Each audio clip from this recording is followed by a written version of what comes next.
live. Did you go live? I'm live. Okay, cool. I'm not showing this. It's just a black screen right now. All right, let me grab my phone. Don't show anything yet. All right, I won't show anything. Well, it's free. Like doing your own taxes with H&R Block free online. When more people can file free, that means Are you playing a H&R Block ad? Because that's what I'm hearing right now.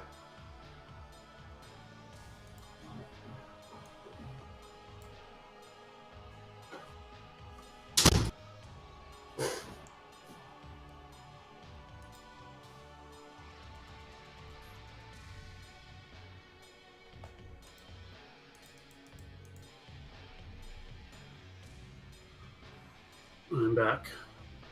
Yeah. I'm gonna tweet again. People, there are people in chat. You can hear, right?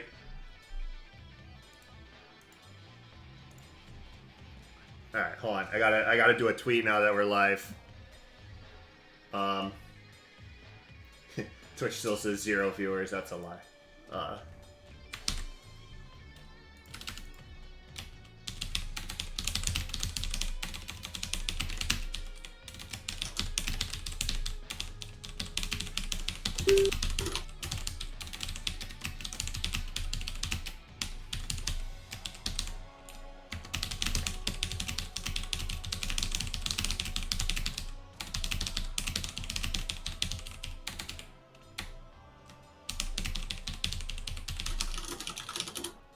Play through the game and chat about its development, and share, like, share art. That's fine.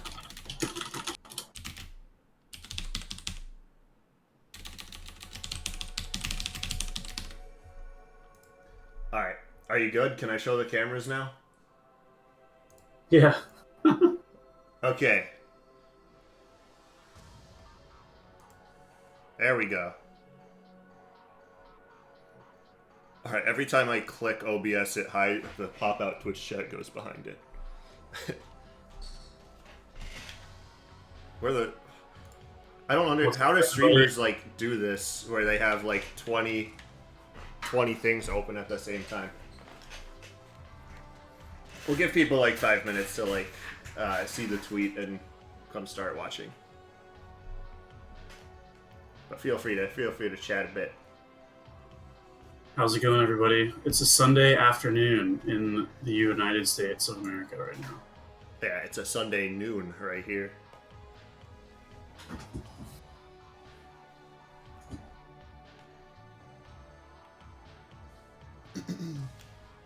So how about that World War III, huh?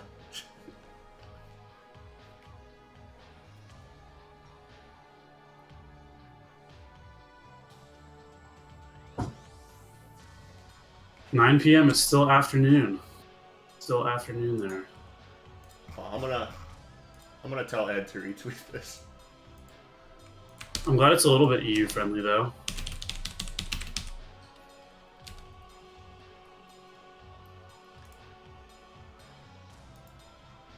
Yeah. You were just waiting for some people to come in. Yeah. Before we start playing the game, get going, and talk about Closure. The first time in 10 years that we've ever talked about it. Ever. Yeah. Since the game came out, just kind of just released and forgot about it. Yeah. Also, when was the last time I actually played it? It wasn't 10 years ago, because I did... It was 11 years ago when you were testing. Yeah, when we were making it, it just kind of released and then didn't play it. No, it was... I did a stream... like 5 or 6 years ago, where I played through all of my Flash games. I'm using the word "play through" lightly here, because a lot of my Flash games are actually impossible. All right, Danny Wren asks, "Who's the not Tyler guy?" That would be John Shuby. He did the art for this game. Indeed. Also known as Star Ogre on Newgrounds.com. Yep. My 12-year-old, well, not 12 years old. When I was 12 years old, I came up with it. Yeah. I had the foresight to use my name in my username, which was either a great idea or a really stupid idea. But I think it turned out all right. Could have been way worse. it could have been way worse. Okay, I don't want my I mouse. feel like everybody's using their full name, or a lot of people put their name in their profiles at least for online usernames and accounts. Yeah, I'm lucky. It's an easy transition from username Glail Gamer into just username Tyler Glail. Yeah. All right, we got 20 people watching. I think it's time we start going. Okay, I'm gonna just shrink OBS a bit because this I'm seeing the game double. There we go. Closure was made in Flash. That was the first version. Diet Zuribi asks if Closure was made in Flash. This version of Closure was not made in Flash, but it did start off as a Flash game. So that was right after I moved out for college. That would have been 2008. So in my senior year of high school, I kind of just didn't make any Flash games. I kind of just stopped because I just wanted to like enjoy the last year of high school. And then as soon as I moved out to college, I'm like, all right, I have so many games that I want to make. Yeah. And there were a bunch that didn't. Oh, god damn it! Fuck whoever made this game. Died on a tutorial level. But yeah. So I was working on something, and then I made Ether with Edmund, and then like right after that was when I started working on the prototype for the Flash version of Closure. And 2008 was like a pretty wild time because like I think Castle Crashers and Braid both came out like around the same time. Remember that? Did you play Braid? Yeah. Braid came out, and then I guess the Flash game was kind of inspired by just puzzle platformers that were coming out in general, right? Yeah, I mean, Ether was also inspired by Braid. There was just like a push to try and make like games that had meaning to them instead of just being time wasters. Yeah. So that was what everybody was thinking about in 2008. That was a little bit cringe, honestly. Like, it's an interesting movement, and I'm glad that we actually didn't make a cringe game out of it. Oh, there was something over there, isn't there? I could feel that we hid something over there. Yeah, there's a lot of random art hidden in this game for obvious reasons to keep some of it interesting, because you can't see everything at once, so it's like rewarding to explore a little bit. Yeah. But we were doing that in the Flash game too, right? There were some spots in the levels that there was a little bit of art. There was like a poem in the background that you would read one line at a time as you like found the pieces of it. Yeah. Look at this thing. I don't know if any of the things here actually have like meaning or whatever. It's just cool little art. Oh yeah, this was so people in chat asked so what was this made in? It's a C++ custom engine. It's not the same one that the Endisnai and Mugenics are using. This was the first custom engine I made, and the word engine is being used very lightly here. Oh, hold on. This if I lose the box here, my dude starts crying, and I think this is the only level where it does that on losing a box.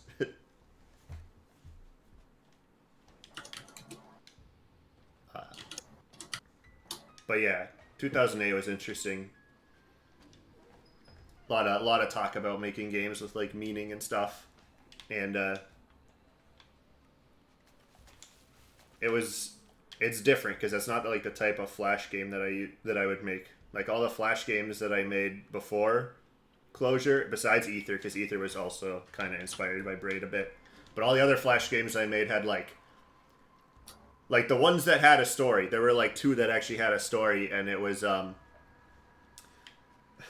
Aqua Slug and where you're beating up kids on a beach, I and then don't. when I don't remember that. What was that?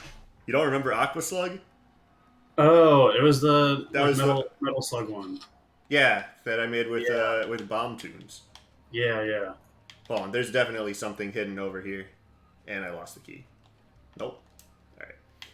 Yeah, that was like the Metal Slug one, where yeah, you're beating up kids on the beach, and then at the end when you finally like beat the final boss, the kid pisses his pants. Like that was that was the story of like the games that I did like before Ether Enclosure. Also the Nutcracker where the Rat King eats a kid and then you what am I doing? Door's over there. I can clearly see it.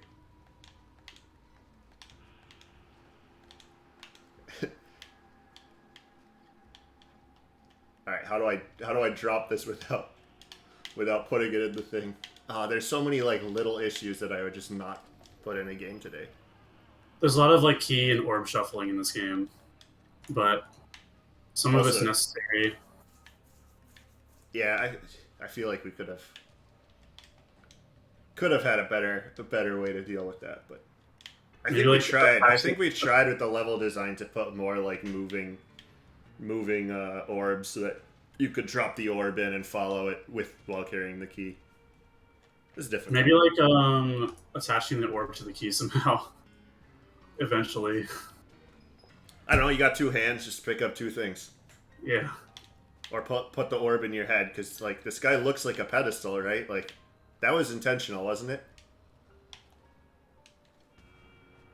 Does he put the orb in his head when he goes up a ladder? It might be like in front of him. I think he does put the orb in. I'm gonna check because I know there's a ladder over here. Secret area. Oh no, there's not a ladder over here. There will be a ladder. There's a ladder way late. Yeah. Why didn't we use ladders in like the level select area? All right. Someone in chat asks, "Why is my beard a different color than my hair?" It just is. It's been getting like more red over time. Like it used to not be this drastically different. Oh, you can't skip this cutscene on the first time. Yeah, this is something from like this version of the game that because this wasn't made in Flash like at all. Like we didn't even. I think you did animations in Flash, but you exported them into sprite sheets, right? Yeah, I animated everything in Flash and then exported it to yeah.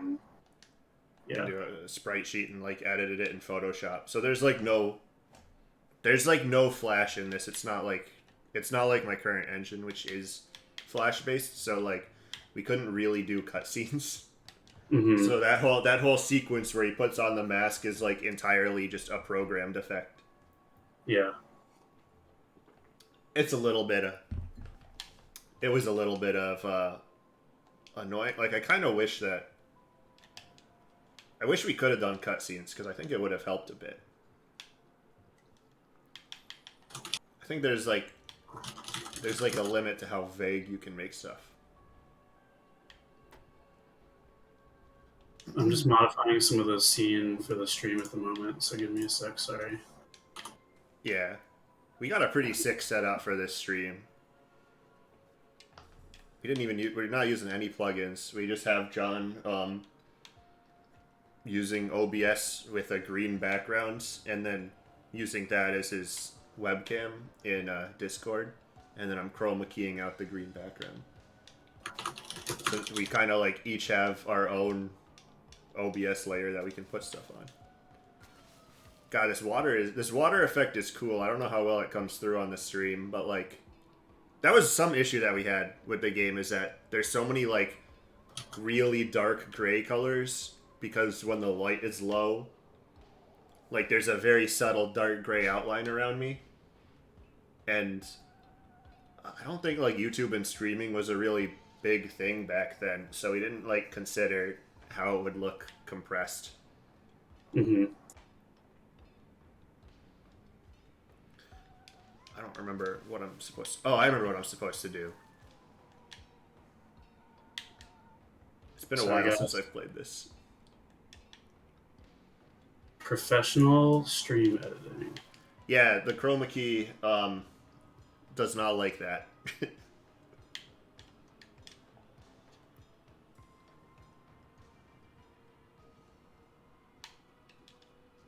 All right, I'm gonna start showing some photos.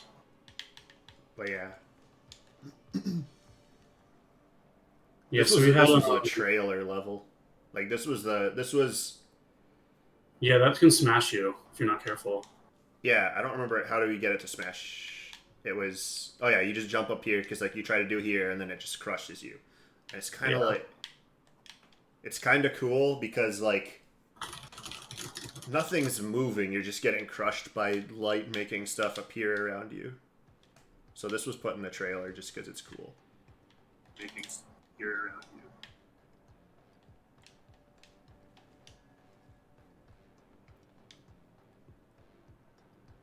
A lot of this game was just kind of like showing off what happens with the light. I don't remember why I made the pedestals the way they are, where you put an orb in one and it copies it to a whole bunch of others. There was a reason for it in the Flash game, and then we just kept it because it was kind of just like a switch. Like a button. Hold on. There's something over here, isn't there? There is. It's the demon. Okay.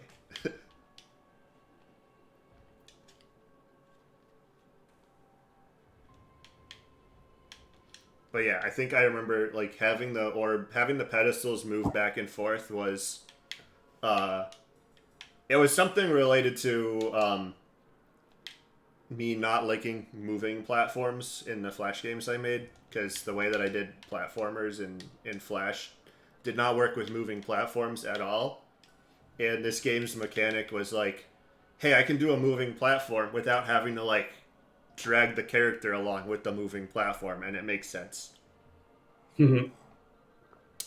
So half of this game's mechanic is not wanting to do moving platforms, or do them in the like crappy way that like the crappy buggy way that it would be in the Flash games that they made, but have it make sense. Yeah, I don't remember exactly why either. But still, it's a weird mechanic. Like, it copies the orb, and it doesn't just like turn on the other pedestals. Like, it copies the orb that you put into one pedestal. So I don't think we use that as a mechanic anywhere in here, because I think all the orbs are the same. But in the Flash game, we might have like had a bigger orb and a smaller orb. Yeah. So I'm going to start showing some pictures on the left side of the screen. For some history. Woo! I think, where do we want to start? I don't know. What are the oldest pictures you got? Flash game, and it got into IndieCade, right? Like it was growing some popularity online. PAX 10 was the first one it got into, I think. PAX 10? Yeah. Well, it was IndieCade for E3. Was it PAX also? I think PAX 10 would have been 2009. IndieCade was also 2009, but PAX 10 would have been in late August or early September, and then IndieCade was in like November or something. E3 was in June that year. I don't think we had like a tech demo. We didn't even have like animated characters in the. Did you do the Flash version of the game at E3? Yeah, but then on the side I was showing. I have some pictures. Let me bring those up. On the side I would show the laptop with. So we showed like we showed the Flash game. So basically the game got into IndieCade at E3, and we showed the Flash game there on the main screen. But then on the side I set up the laptop to show the new game that we were creating. I can't believe this was the solution for this puzzle. Actually, that was probably a speedrun tech. I don't think that was the solution. It's going to be a little bit scuffed when I share pictures. But this is like a photo of it. You can see from Photo Bucket here. Yeah, that's the Flash version of the game. Yep, we showed the Flash game off at this convention at E3, and Yeah. then later on we went to PAX, and I actually saw the Armor Games guys there, like the Flash game developers. It's kind of cool At PAX? at E3. At E3. Yeah. Yep. So you went to E3. I didn't go to E3. And then we I showed don't remember the reason why. I think you were just in LA at the time. sharing pictures is going to be just me. Oh God, babies. So this is at PAX. Yeah. You can see the height difference. I'm about 4'11", and Tyler's like 5'6". Yeah, pretty much. We're actually both really short. I'm just slightly less short. Nah, I'm 6'5". Oh, this is like a teleporter orb. Oh yeah, by the way, happy birthday, John. Everybody wish John a happy birthday. Oh, thanks. We released the game on his birthday. It wasn't intended to be I like turned. that. I finally turned a new age this year. Yeah, you're finally old enough to drink. Yep. Oh, I need 2 orbs for this. Oh, we actually met. Or at least that was the first time meeting. That would have been PAX. Sure. Yeah, here's a picture of Derek and Andy with Tom Falk as well. Oh yeah, that's right. We had at the PAX 10, we had a booth next to Andy Hall and across from the Behemoth. Yeah. Oh boy, here Andy Hall was showing off "What Is Bothering Carl," which was a children's book that had a song in it. At game conventions, if you've never exhibited before, you're standing next to the same game the whole weekend, and you get to listen to their soundtrack the entire time. Yeah, and Andy had a. It was a children's game with a soundtrack. It had I a think cool Carl theme is song. in Spelunky. Really? I think he's a playable character in Spelunky. Yeah, so the two guys in the middle of me and Tyler are the Spelunky developers, and then Tom's on the right, creator of like Newgrounds.com. Yeah, And this is before they were working on Spelunky too. This is probably where they met up to start working on Spelunky. Yeah, probably actually. Yeah, this is also where we started talking to the Behemoth about like actual funding and stuff, because Tom is still like the nicest person on the planet. I think maybe Derek working on like the pixelated version of Spelunky? Wasn't there like I don't a game before that? Derek showed off the pixelated version of Spelunky at the experimental gameplay session at the GDC. Yeah. Which was the next GDC, which was like a couple months after PAX, like 6 months after PAX. Oh, this level I like. I think this is like the best, like just puzzle level that we did. Because I just don't remember it. It has like. Okay. It just has like an interesting sequence to it where like you sort of know where everything is. And there's like a sequence of steps to do with a cool little thing. So like I had to first get the key up here, and then I take the key down here, and then you go the other direction to the door, and then I don't know why there's another hole down there. Wait, was this in the Flash version also, this level? So in the Flash version of the game, the key didn't fall through the ground when the light disappeared. So I think we had a version of that level in the Flash version, but it wasn't the same.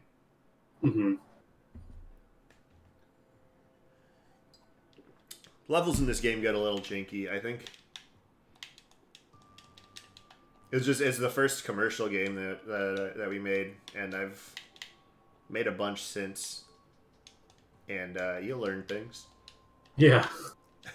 There's so many parts of this game that are just not what I would do these days. I don't even remember. Like, where the fuck do I go here? This isn't a pushable block. That's super impressive, Baron Hands. 57-10, 100% the game. Like, what's the point of making you jump to reach the ladder here? It doesn't.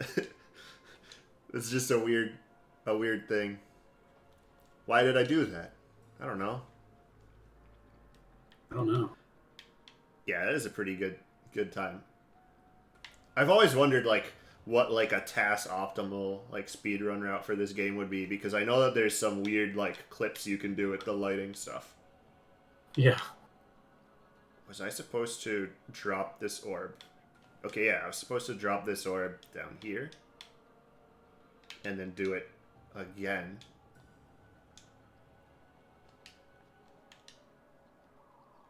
What came after PAX 10? Was it still IndieCade? Yeah, it was IndieCade after PAX 10.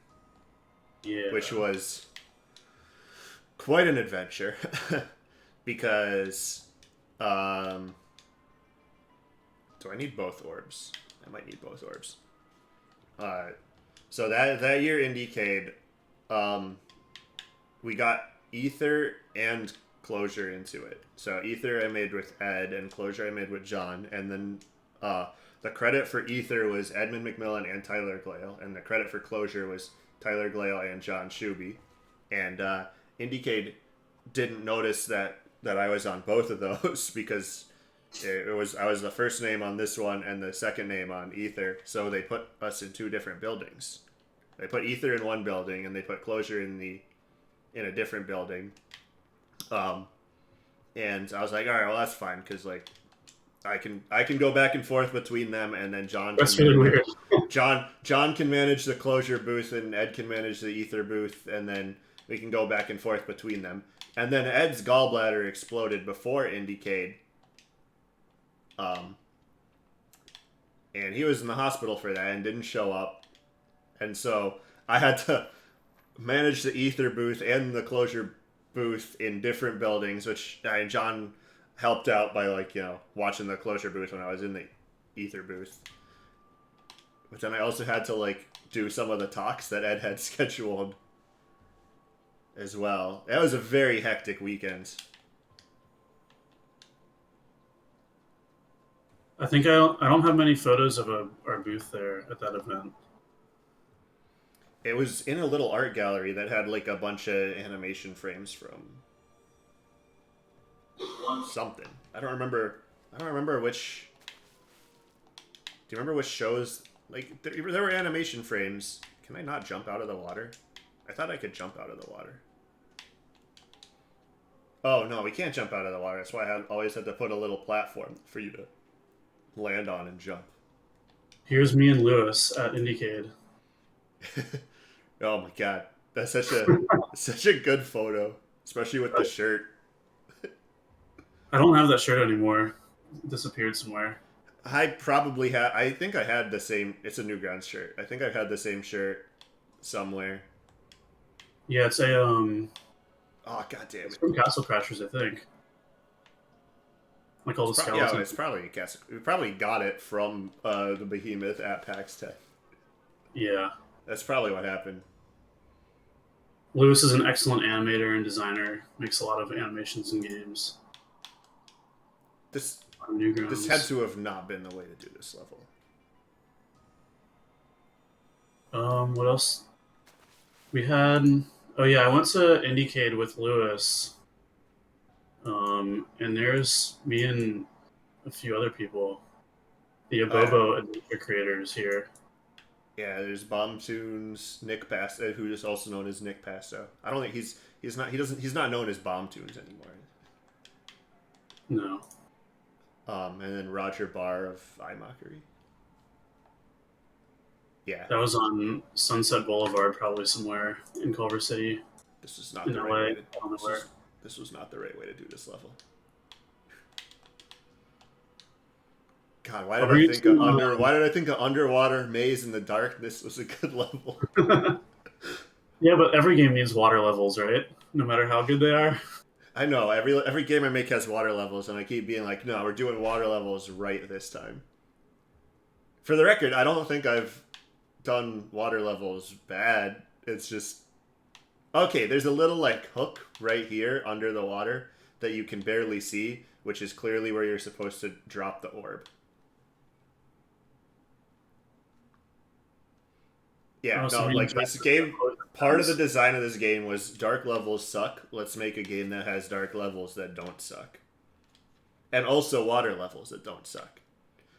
Actually, this level is really cool. Like, the sequence of stuff I had to do to get to the door here is like that little bit right at the end is really cool. The little stepping stones. Where like you have to put the orb above you and below you, but leave the platform out of the middle so you can fall through it. Yeah. This game was just is carried by its like idea and like the vibe of it more than like the game design. Oh, I think it was everything. Yeah. Somebody in chat says they have 3 closure pins though. I'm wondering which ones you have. I still have like 100 closure pins. I think I threw out a lot of them because I didn't need. There's this one. Yeah, that one's the coolest one, I think. And then there's this one. I was supposed to grab the orb up there on my way down, I'm pretty That sure. one.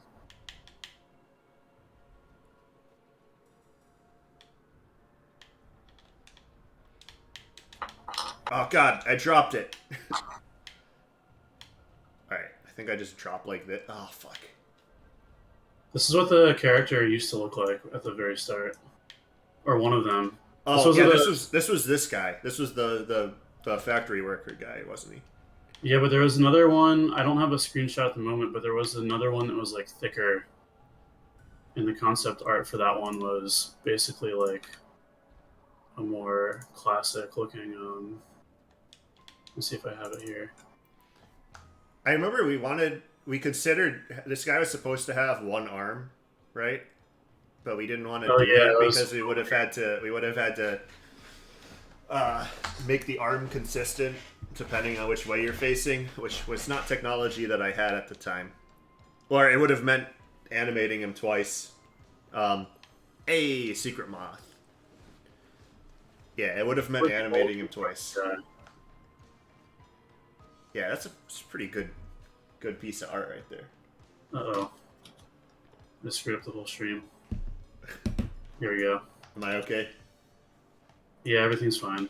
Yeah. I'm just doing it.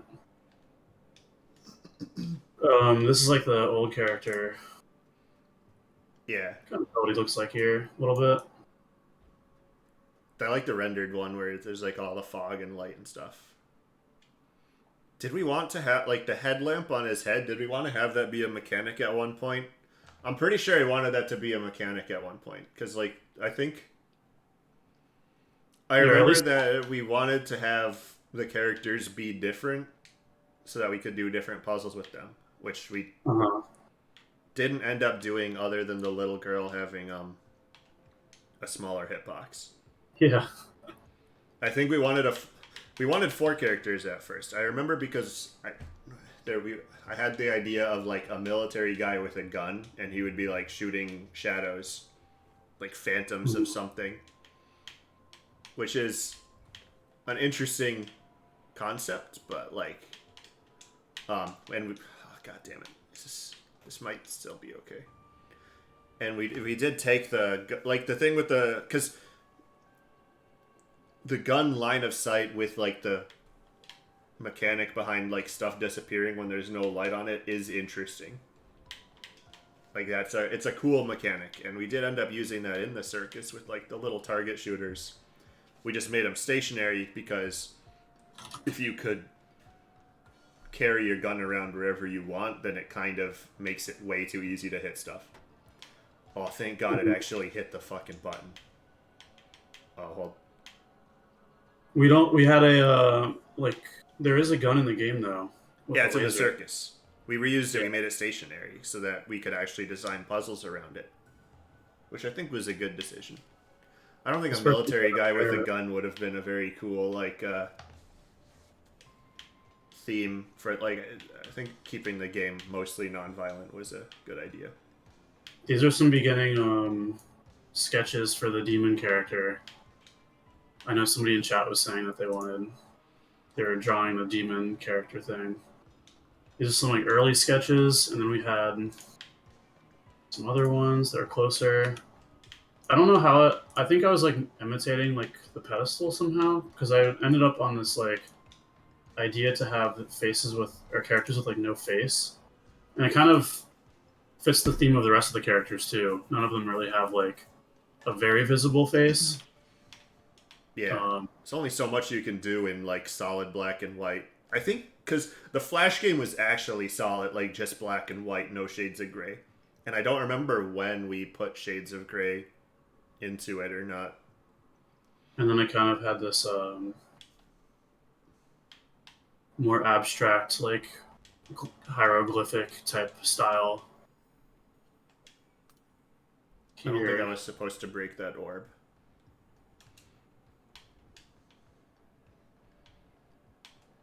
Oh god, okay.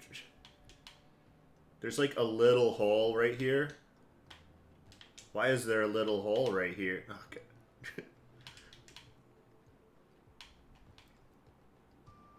It's weird, like, I know most of the solutions to this puzzle out of muscle memory, but I don't, like, remember them. I'm supposed to get ahead of the orb somehow, I think, or ahead of the ball. Ahead of it? Wasn't I? Because I'm not supposed. It's not supposed to crush the orb over there, right? Actually, you know what I'm supposed to do? I'm supposed to go like this. Yeah.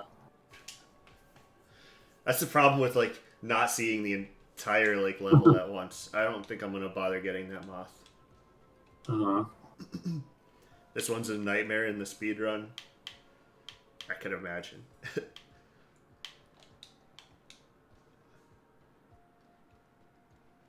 For these types of like levels here, there's a bunch of weird abstract concept art I tried to do for coming up with like the textures and patterns.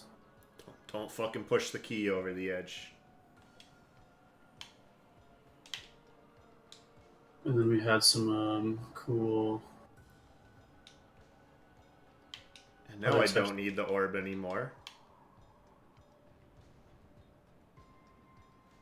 I don't know if I want to try going for the moth. I don't think I'm going to get 100% of the moths on this stream. I'll come back for them later.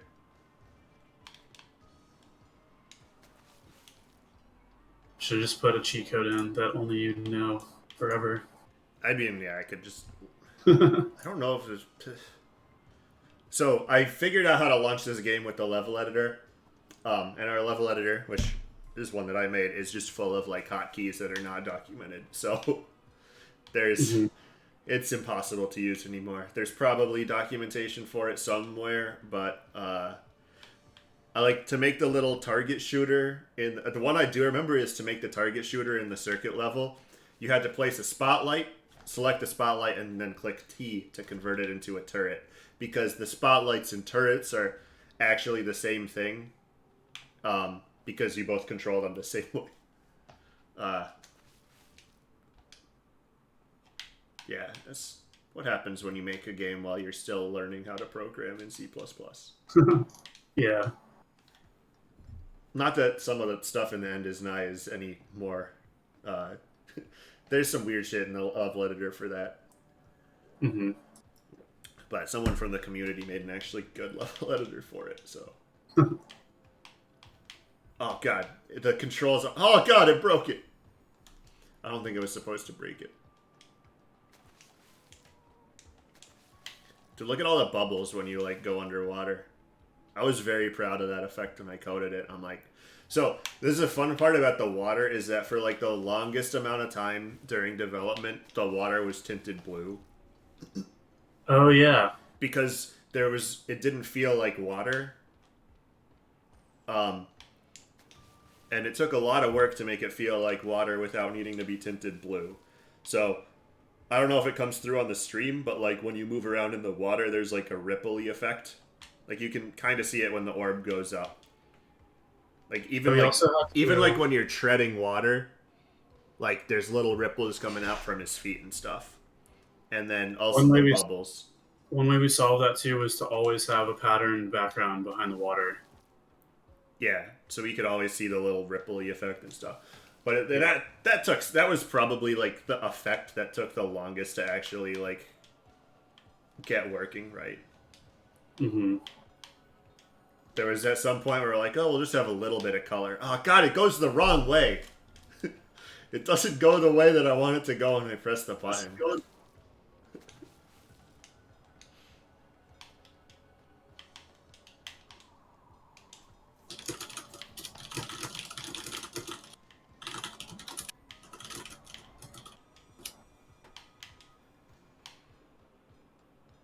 Also, like, see this little spark that like follows the path that the pedestal is gonna take. Like every now and then, it makes a little spark, so you know where it's gonna go. Flash version didn't have that, or like the path in the background. You just put it in, and it would go, and you'd have to guess where it goes. Yeah. It was. The spark definitely helps a little bit, I think, for. Yeah. Oh, this is a juggle, isn't it? Why did I make you do this like 3 times?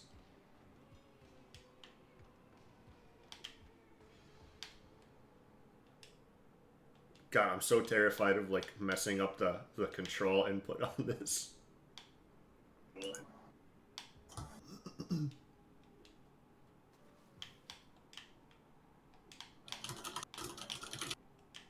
But yeah, alright, so we were talking about God, if I jump, is this thing gonna fall through the ground? No, I'm good. Juggly, juggly, juggly. Just don't drop it through the hole. Where else did we exhibit? Oh yeah, we were at PAX 10. Is there sound or hold on? Someone's saying they don't hear sound on the. Yeah, there's no sound or music on stream. There should be sound or music on stream. I don't think I'm streaming, not to you, but on the Twitch stream there should be. There isn't. Sound or music on stream. I don't think I'm streaming, not to you, but on the Twitch stream. Check Discord. Hold on, just be silent for a second. I don't think I'm streaming, not to you, but on the Twitch stream. Check Discord. I'm definitely, like, I'm seeing in Twitch, I'm seeing the desktop audio thing. Hold on. Is it...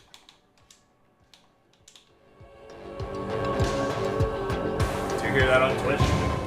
That's just really loud. Yeah, okay, there is sound on stream. Yeah, I have it turned down. No, it shouldn't, like, it should be on Twitch, it shouldn't be on Discord. I'm not streaming desktop audio back to you, John. Streaming desktop. Is it just cut out completely when it's silent, when it's like low volume like this? Yeah, it seems a little bit low.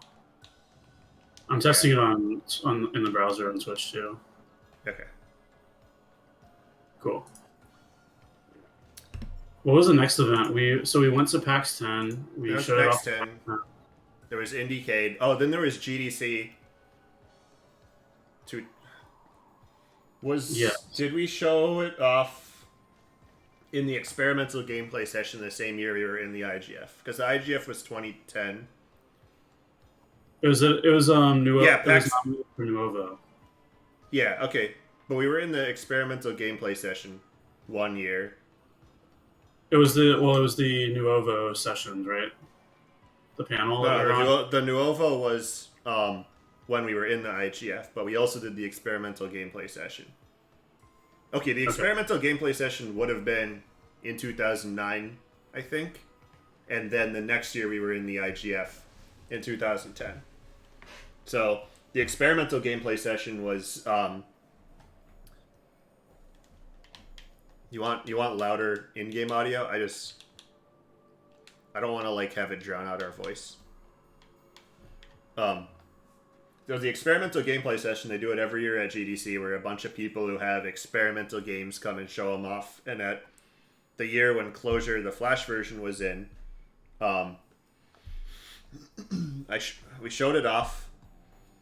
The other games that were in the session, I think, were Spy Party, which still isn't actually out yet. Spelunky, which was released, and its remake and its sequel. Migakure, which still isn't out yet. But it is in development. And then Storyteller was one of them as well, which also isn't out yet. Which is kind of crazy how many games are from that session are not canceled, still in development, and not out yet, even when that was 13 years ago. Mm-hmm. I think The Witness was in there as well. I don't know if John actually showed anything about the witness, but he did give a talk about it. Yeah, I'm not sure. That was definitely. I don't think I went. I don't think I went to that one, so I'm not sure. Yeah, maybe not, because that was just the Flash version, and Yeah. but So that was even before. That was even before E3. So after PAX 10, it was GDC again for IGF. Yeah, GDC again for IGF, where we were nominated in a lot of. We were nominated in tech, audio, and Nuovo. And we won audio. IGF is pretty fun. Yeah. That was when we had the Nuovo sessions, because Antechamber, when it was still called Hazard: The Journey of Life, was in it as well. And all I remember was, like, during that talk, Alexander Bruce was also gave a talk before us, and I didn't, like, prepare anything for it. So I just kind of, like, got up there and just winged it, and I was like, I don't remember what Alexander Bruce said specifically, but he was talking about how, like, don't do anything that people expect or whatever. And I always went up there, I'm like, I'm sorry, I don't remember your name. I disagree. And then that was the first time we met him. Yeah, Matt Wagner was up there moderating, I think. I have a photo of it. Yeah. we've been friends since then, but, like, it was just kind of a funny start to that. Yeah. Yeah. Where's this? Never great at giving talks at conventions. Thought I had a photo of him. Oh, here's Alexander Bruce in his pink suit. Oh, I can't even. I think this is the next year, though. Yeah. Oh no, that's yeah. Because Antechamber was. It wasn't called Antechamber at the time, when it was in the IGF with us. Yeah. It was called Hazard: The Journey of Life. True. But So then I did this exact puzzle in this exact way, but the box didn't land on top. Oh, man. After GDC, it was PAX the next year, and we exhibited next to Snapshot. Yeah. Is that right? Did we did PAX, we had a PAX booth twice, I think. One was solo next to, there's this one here. Boy, I hope that this is enough light for this. Oh, probably should have taken all the light off. This was one of them. Yeah. We got, like, a shared booth. People back in the day would just buy, like, booth space and then share it and split the cost to have both. That was before the Indie Mega booth, right? Yeah. I know I'm getting near. He ran Snapshot speedruns also. That's cool. Yeah. Yeah, 2012 was great. I forget when Snapshot came out. If it came out the same year. I don't remember when it came out. I don't think I played it when it came out. Because Kyle was a really good sounding board for me when developing Closure, because I had no idea if the art was good. We couldn't show the game to anybody, so it can be very weird developing something that you don't know is good or not. And so I talked to him a lot online when we were making the game. Mm-hmm. So I didn't really know any other artists in the indie game community too well, outside of Flash games. There's a button here that I have to hit. Oh! I don't think I have any other photos from that event. I can't. Oh, God, the key. God, some of these levels are so janky. Oh, here's another one with you in it, too. So that PAX was probably 2011. Why is my tongue out? Yeah, it was definitely 2011. What am I doing? Yeah, that PAX was 2011. We did do it in 2012 again, but that would have been as part of the Indie Mega booth, so we had our own booth for that. Yeah. So I think I have to get the orb back inside the ball, and I don't remember if this thing did it. Tyler, you look the exact same as you did this year. Yeah, before I shaved my head. Oh god. Oh god, what am I doing? Okay, that's part of the solution. But I think that's part of the solution as well. No, I gotta do it so I can have like just enough, and I have to pick up the key and push the ball. I think shortly after that, Okay, that actually, I got jaw surgery later on. oh yeah, the jaw surgery. That was like probably the most stressful That was- part of the development. That looked like this. I think that was the most stressful part of development, because like that was when we were trying to like finish the game or whatever, get it ready for release, and then there was just like this 3-month break. I fucked up. This was like halfway through, I think, because then we had a whole this is like during the summer of 20. This would have been 2011, I think. So Yeah. this was towards the end of development, actually, because you came back and then we had to basically finish the game before like February of 2012 for the PlayStation submission. So you had from like goddamn level. We had like from July or August till February, I think, like 6 or 7 months. Yeah. To, like, finish the rest. And there was a lot of work that was left undone. Yeah. And then over. God fucking damn it. I remember that when I made this level, I'm like, dude, this is a sick level. The puzzle is so good. And now I'm hating it. Why did I do it this way?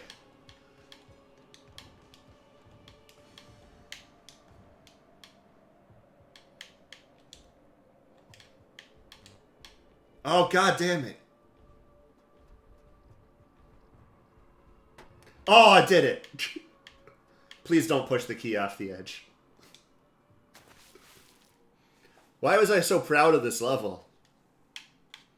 Did the level design in this game, like, so, I don't know, the level editor is in the game, so people have played around with it, but I don't think the game was popular enough to have, like, a modding scene or anything, so I don't think anybody, like, really played around with it that much.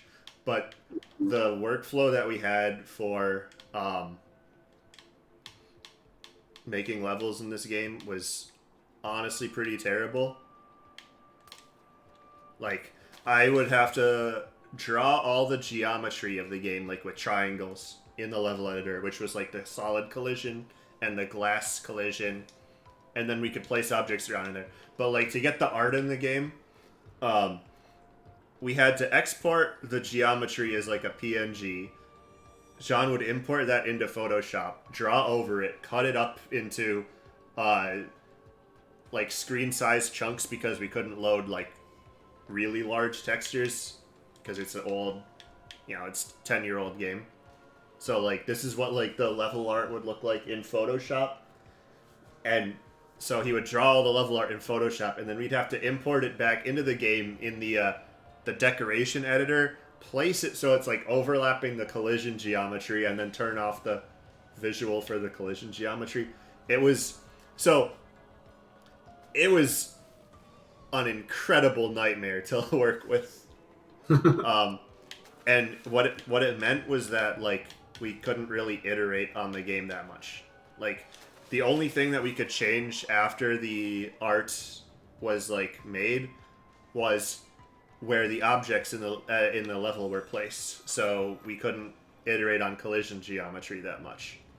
So that definitely affects some of the jankiness of the level design in it, where it's like, well, I can move the spotlights around, or I can make the orbs slightly bigger or slightly smaller, but we can't add a new like piece of collision geometry or shift this up a tile, because we'd have to redo the like re-export all the art. And I'm not supposed to drop all 3 of these, am I? I don't remember. But it's I am. I'm not supposed to leave like one up here.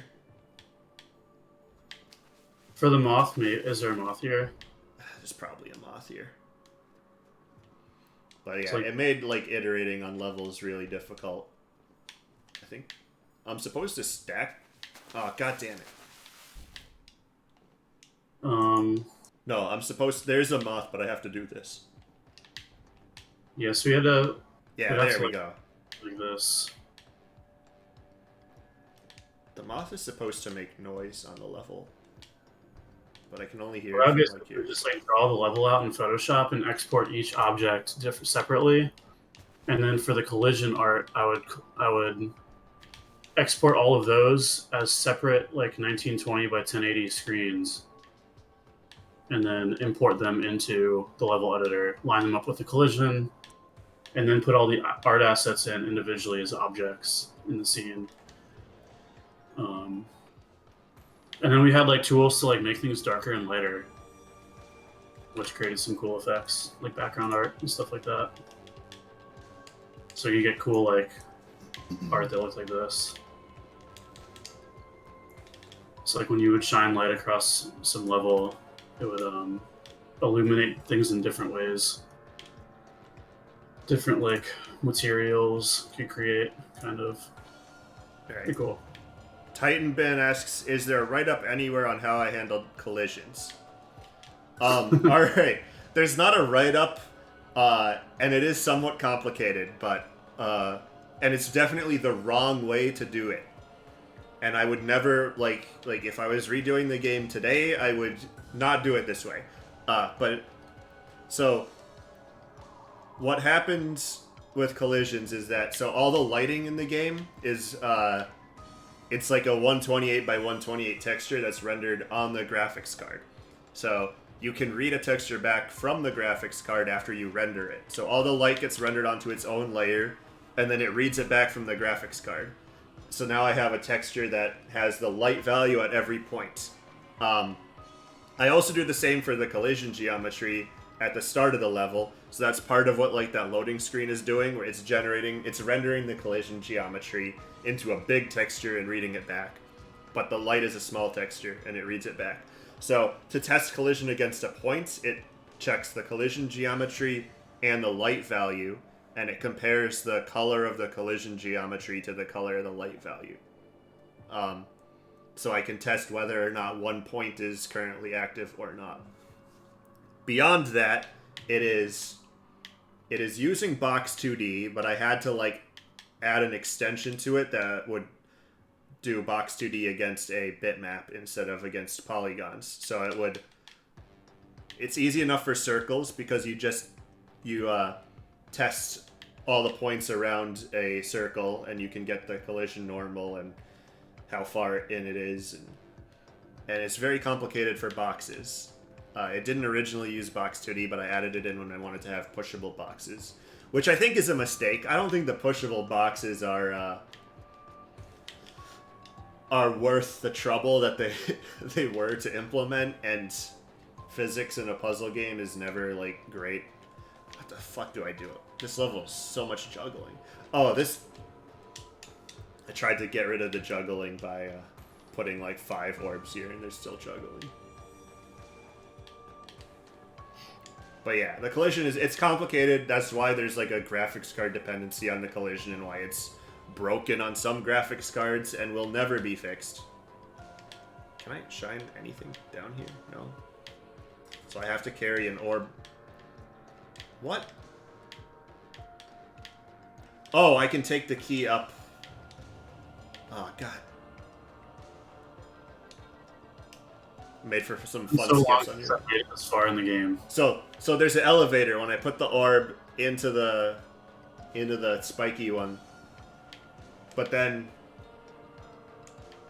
okay, no, I remember. So I have to do it like this, and then I have to illuminate the ceiling. That seems like a logical way to do it to me. How would you do it differently today? Titan bin asked for the collision. So the main issue with that collision is that there's a dependency on the graphics card, and reading data back from the graphics card is very slow, and so the game actually runs at 100 and I think it runs at 120 FPS, and every other frame it reads back the collision with like a 1 frame till it's just a nightmare. And the way I would do it today would be I would render the light on the CPU instead of the GPU, so that we wouldn't have that like graphics card dependent issue in the collision detection. Like, it's only a 128 by 128 light image. I think it scales up depending on the size of the level, but I don't think we would actually need to update the lights that are off screen, because I don't think we do anything with that. But it could always just update off-screen lights less often or whatever. But doing rendering a 128 by 128 texture on the CPU would definitely be doable. I don't know if the PS3 would have been able to handle it without using all the fucking SPU cores in it, which I didn't feel like learning how to use. But yeah, no.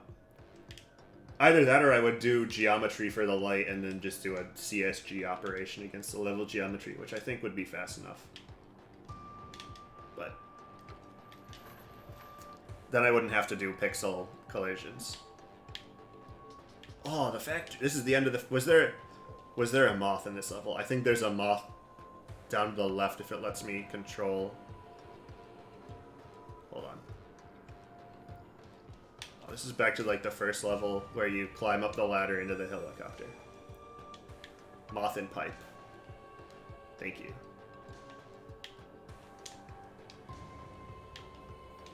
Here's the second time. I don't know how there's an audio cue for it. I just have the volume too low to hear it. We went to PAX again to show off the game in the Indie Mega booth. Yeah. Dude, look at all these burning demons. Oh, yeah. Watching me go up into the helicopter, which looks pretty sick. I remember that was one of the first screenshots I took on the TV when we were playing it. Yeah, how many moths did I get? Huge. 4 out of 50. Oh, there's 30 total, but 15 is when it tells me the rest. I may have taken this. This is in our house, I think. I don't remember. I think so. Yeah, there's a lot of like cool like screenshot areas in here. All right, I'm gonna refill my coffee before I go into the forest, so I'll be back in a second. I think we also went to. I'll share some more pictures from PAX.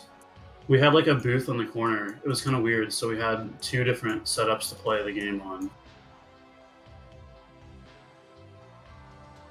So we had like a setup to the left here and then to the right.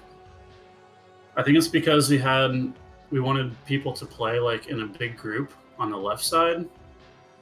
And then the right was like one person could like sit down and play with headphones on and like experience the music and sound. And then the one on the left was like, 10 people could stand around and watch. But we were definitely lucky to have like a corner booth. It definitely allowed for more like walking traffic and stuff like that. And then we had Total Biscuit, actually, rest in peace. He reviewed our game at some point during this PAX event. And the way he would review was interesting. His wife would set up like a camera and then he'd play the game from like the camera view back here. And then he'd like get his thoughts down and stuff, and then he would make his YouTube videos from that. It's pretty interesting. I think it just like lets him take notes better playing it in person. I'm glad you're having fun drawing it. There's so many different like variations of like how you can draw it, because you can add like as many arms and legs as you want and stretch out the proportions. Very fun stuff. Okay, I'm back. Yeah, I think this cat spider demon is supposed to be a species, I think. We'll get into the story a bit. I had some other concept art too of like different how it could look in this environment here. It also looks like that thing from Undertale. which they totally copied us.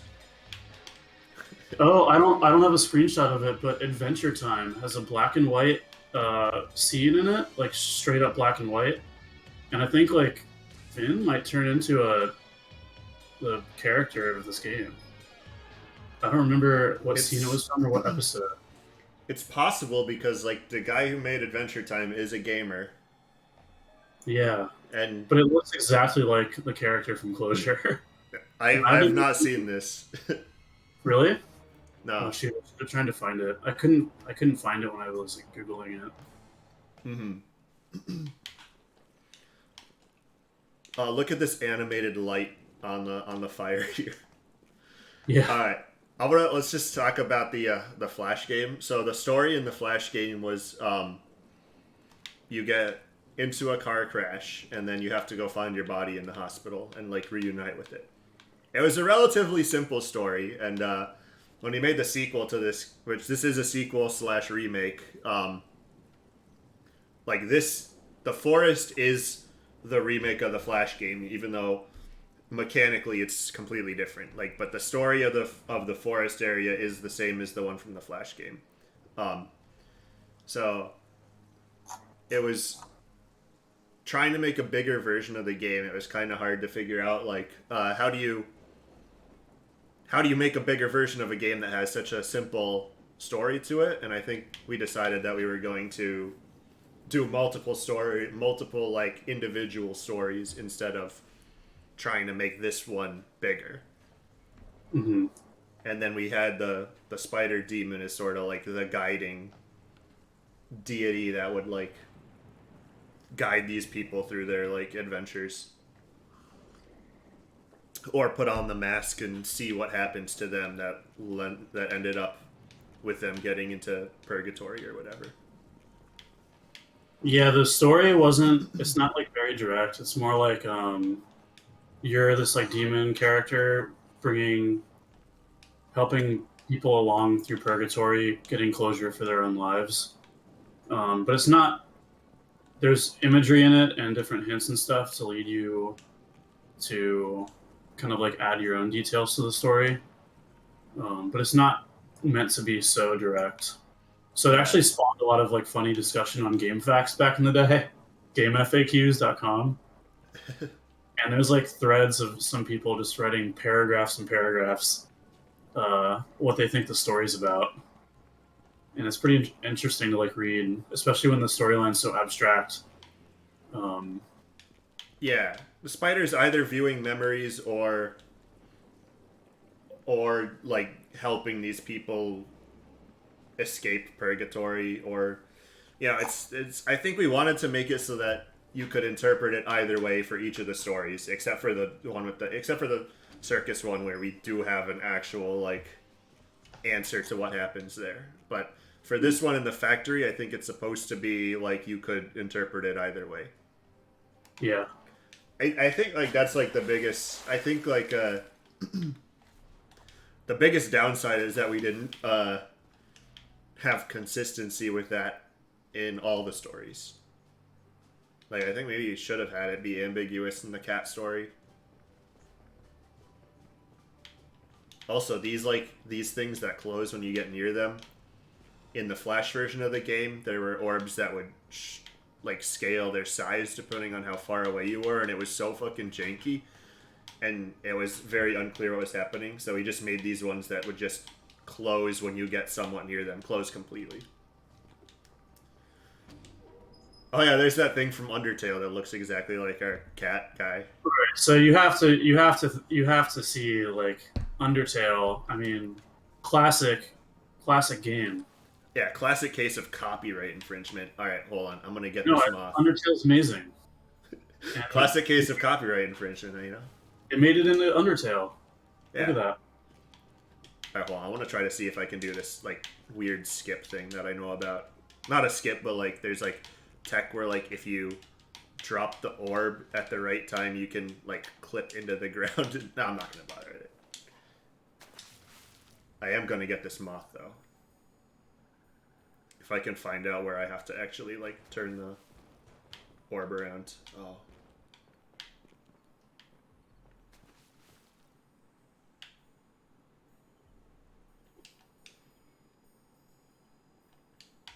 Nah, fuck it. Oh yeah, for one of the PAX events, we got I do we need the made box. we made it onto Penny Arcade's like main website on the side here. Yeah, so they came by and played it when it was at PAX. Tycho played it. What's Tycho? What's his actual name? Uh, What the fuck was his actual name? Was it Mike? God, I don't remember what his actual name was. we made it into the sponsors section on the side here, among other huge. Wait, companies. why are we in the sponsor section? See? We Yes, didn't and that's we didn't sponsor them. sure we did. Look, we're in there with 2K games. I don't remember ever being like in the sponsor section. Oh god. Not photoshopped at all. You I can swear. save this orb. I've done it. Hold on. You can definitely save the orb if you do it like just right. Maybe that was only like during development that you could save the orb. We were also. I think this was this at PAX? Wait. This is I a think fun like. there was a thing. moth that you got by like shining the light up here.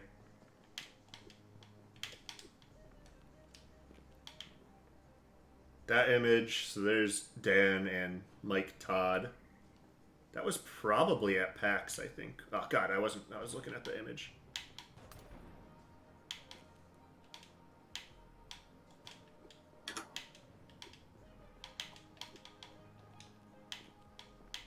Oh yeah, so in that image that was Michael Todd who made I don't remember what he was working on at the time, but he later made Electronic Super Joy, which I think was somewhat successful. What am I doing? Why am I up here? Yo, I don't think that was what I was supposed to do.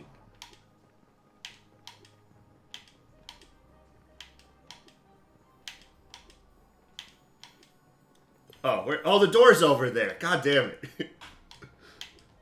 Well, you got the moth. That's good. I got the moth, but now I don't know if I can get to the door, because you have to get to the door with the moth. This isn't like a... Yeah, you just jump, right? No, that thing goes away. No, jump to the keyhole. It might be if I do it. Oh, I can't jump up there. I think I needed to shine the spotlight up here before doing that. Probably. Whatever. Bearing Hold on. pro speedrunner in chat. There's no more orbs left. Alright. I'm gonna do it. Shine the light like there. I'm getting this fucking moth.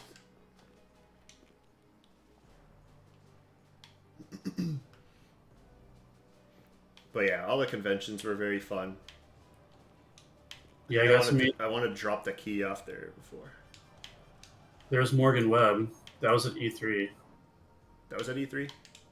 I thought she came by during PAX to play.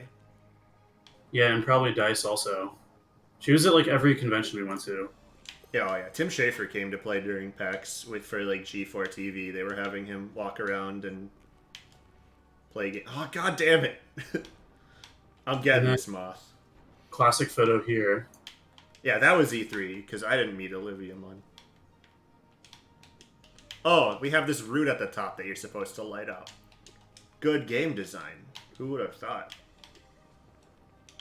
Oh, did you get a picture with Mega 64 at GDC? I am in... I think we're both in one of the Mega 64 videos at GDC. Well, it's being green screened on stream. It's being green screen. Oops.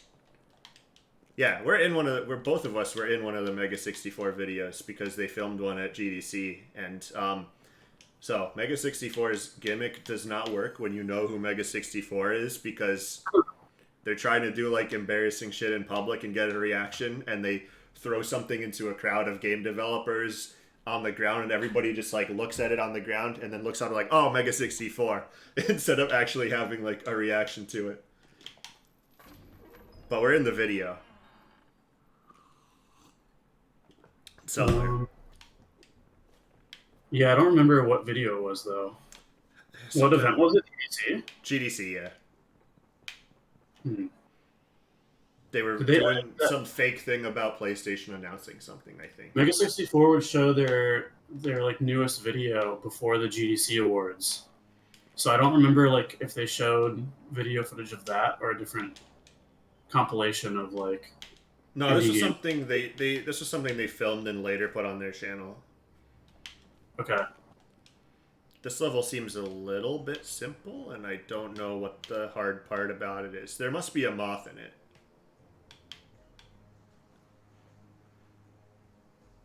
Was this a remake of a level in the Flash version, I think? Hold on. Yeah, there may have been. This may have been a level with some of the like writing Oh, on the. I Maybe think not. there's a lot of stuff up. Hold on. Go jump near the door. Was there stuff? Or maybe it's at the other side. I'm just looking at the path that these things are taking. None of them go up through the middle. No, it's I think you have to jump on the right side of the screen. Yeah. It just, this level feels a little bit simplistic. Oh, there we go. Something like that. Yeah. That's not a secret. That just lights up the level. There is a bottle of alcohol or XXX liquid on the ground over there. Yeah. Showing alcohol in a game rated E for everyone. Nah. Or blood or red blood, no, but you can show black and white blood. Oh, this is the level that was like huge. Oh, this is the cool one where there's like a huge tree and you're supposed to just like jump down into the water from really high up to show off the bubbles.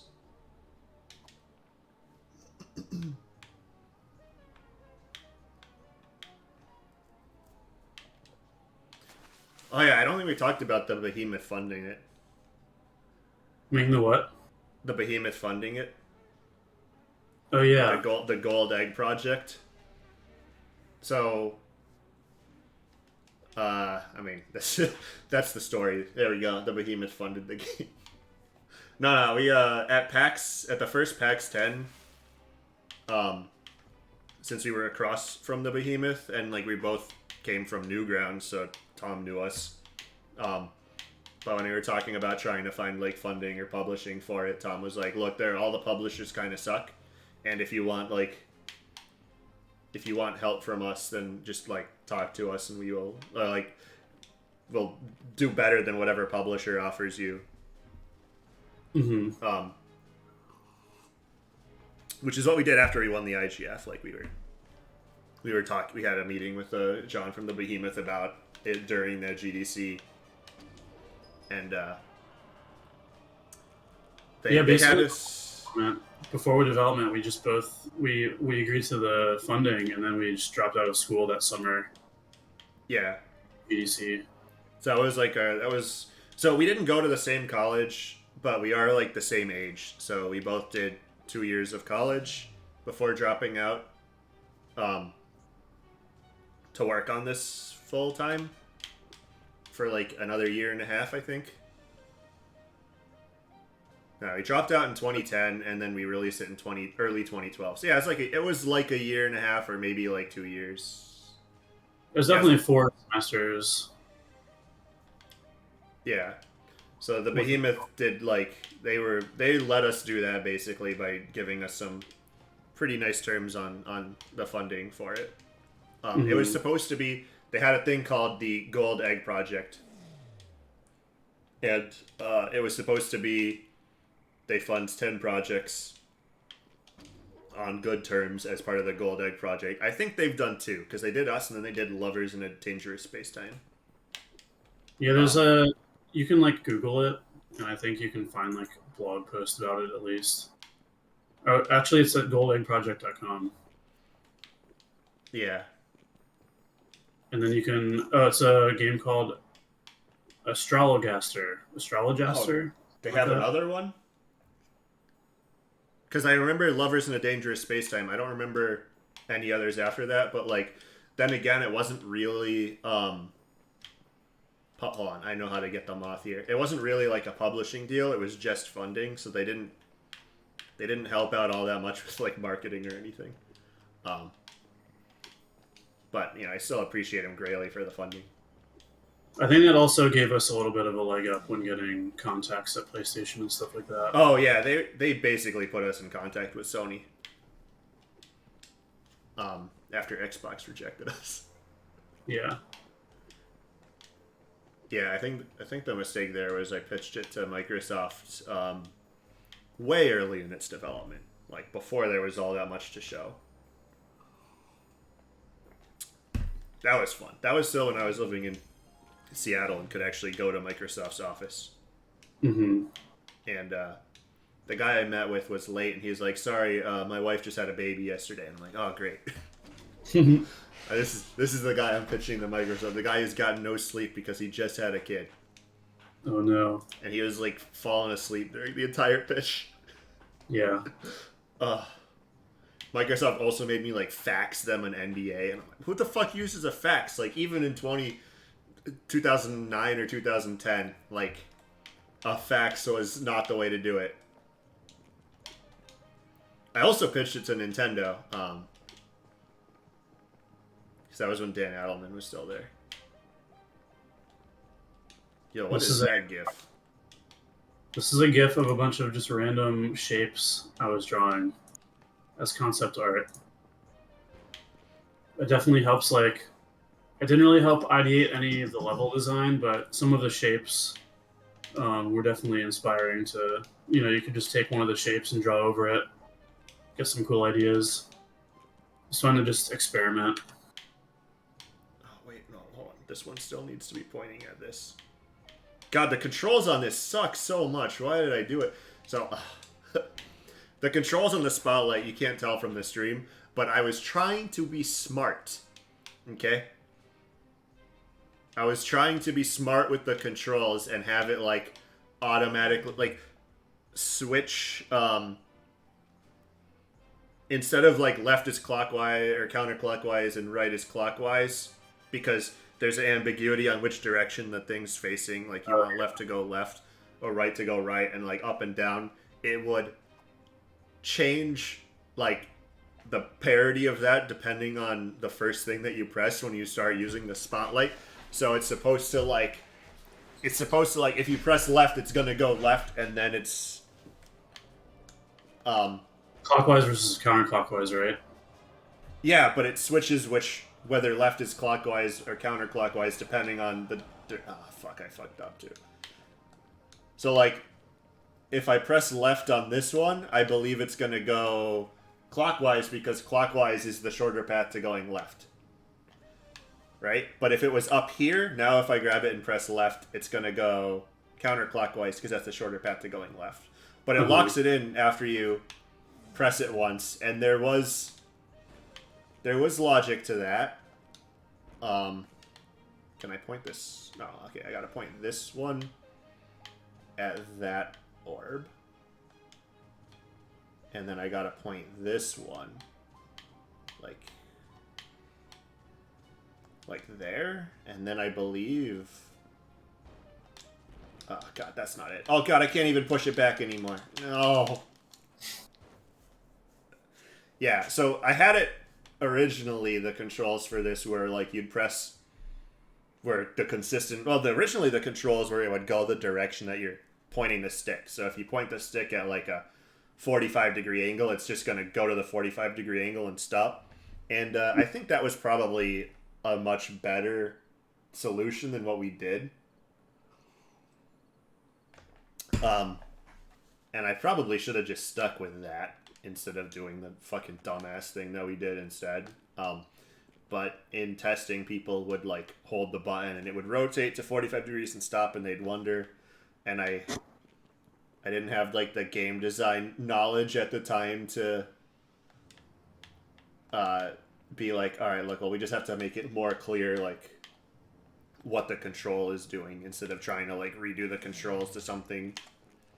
Trying to be smart. This is something that's happening a ton in Mugenics as well, where trying to do things that like help you make up for like a minor mistake that you make in the controls, doesn't work. Like, you don't want something that helps you, but only like 80% of the time.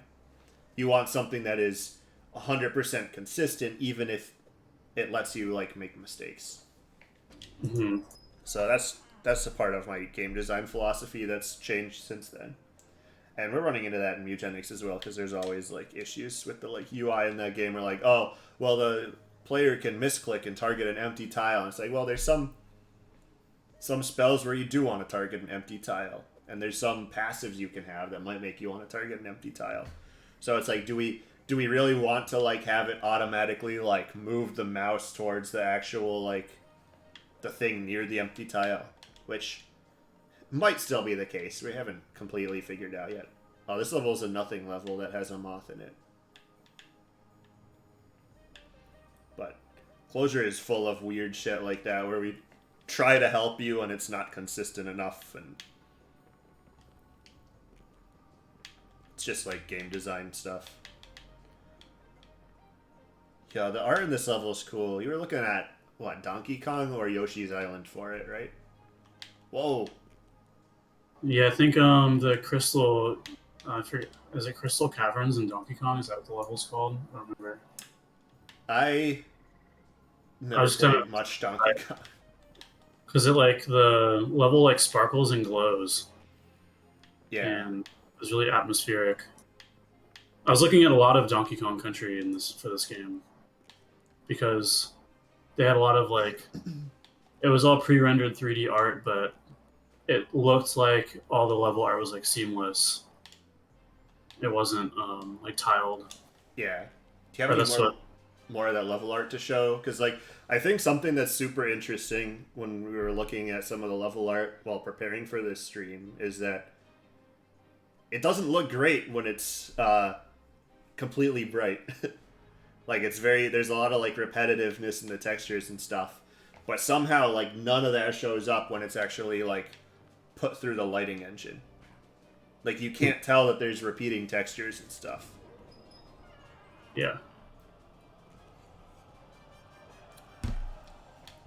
It's like the lighting is... It's a very interesting effect.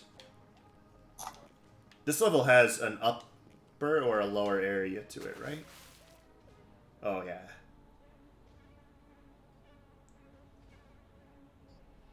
Oh, I remember we didn't have scrolling levels for a while because the Flash game didn't.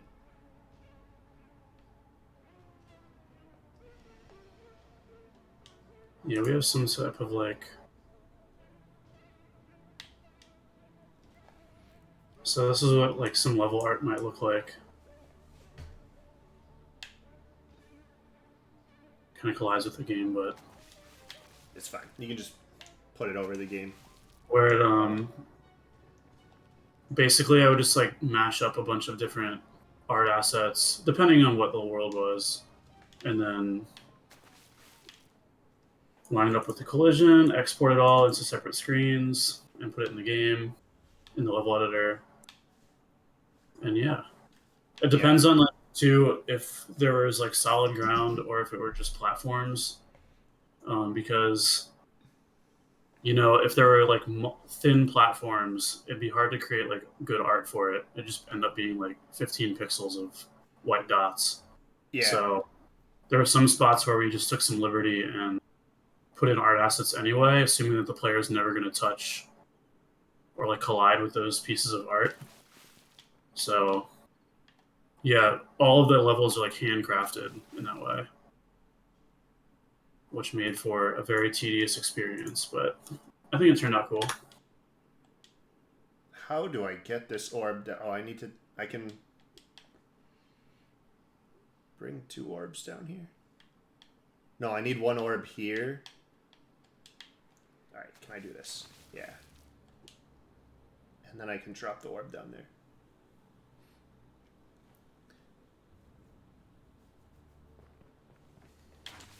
But yeah, so the lighting... what the fuck?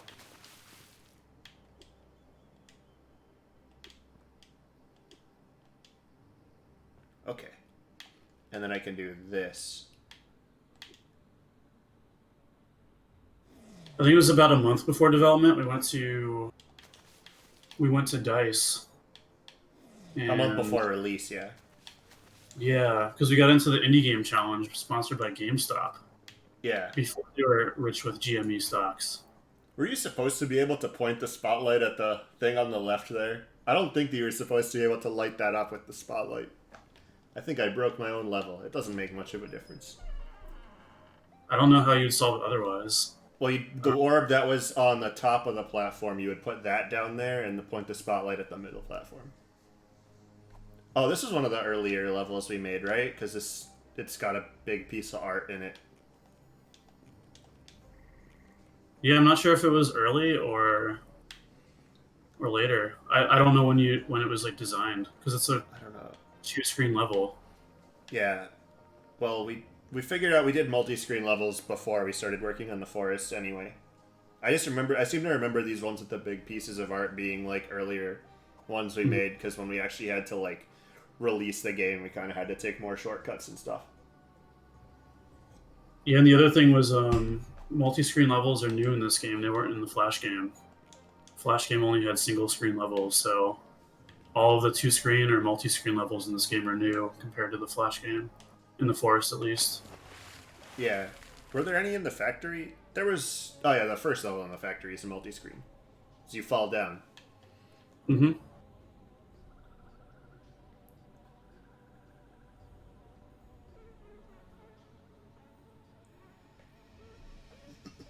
So at Dice and IndieCade, or not IndieCade, Dice. the Indie Game Challenge by GameStop, we went to Las Vegas. Yeah. And that was... Dude, that was the sketchiest, like... So, it was called, like, the GameStop Indie Game Challenge or whatever, and it had, like, a $100,000 grand prize, and, people always think that those types of things are like a scam, because they usually are, because usually a competition that's like a $100,000 grand prize is going to be like, yeah, even if you don't win, we own your game if you submit it to us. So nobody was entering it. So, but I read the terms, and there was nothing in the terms and conditions for the competition that, like, it seemed legit. It seemed like you would win. There would be a $100,000 grand prize with no strings attached, whether or not you win or lose. So we submitted it. I think they required us mailing the fucking game to them on a CD. I don't... Shit was weird back then. Even 2012, like, companies were... The thing is, a lot of the games were student games. Yeah. That entered. So we were a little bit worried. We were also the only one that was close to release at the time. Yeah. Because, like, what, the Swapper was in it as well, and I think the Swapper was a fairly successful game. Uh-huh. But it was, like, super early when they submitted it. So when we were playing all the other games in the competition, it's like, none of these games are finished, and they're all student games. Mm-hmm. I don't... Like, logicking out this puzzle when it's multi-screen is kind of... There's a way to do this. It's called Nitronic Rush, right? That game became Distance? That game became Distance, yeah. But that was also a student game at the time. Yeah. So I think that was the one where, like, this is the only other game that's, like, actually competition for us right now. It was fun. Yeah. Fun game. It was, yeah. I think I have a t-shirt of it around here somewhere, because I backed their Kickstarter. Friends of mine from college. Long story short, though, we ended up winning that competition. Yeah, we won that competition. We were in Vegas and had a big novelty $100,000 check that we could carry around. Wait, did you get to keep that cardboard? Did you fly with that? I think my brother sent it to me. I left it with him, and he mailed it to me. Because he lived in Vegas. He still lives in Vegas. I don't have the check anymore. I didn't take it with me when I moved up to Santa Cruz, because... How am I gonna, like... It is fucking giant. Yeah. I think I just left it in the apartment for the behemoth to deal with, so I don't know if they have it or not. That apartment, the apartment that Stamper moved into was like, yeah. So that check might still exist somewhere. Oh, keep an eye on this house and this level. Make a mental note of this house right here. Oh my god, that's such a loud splash.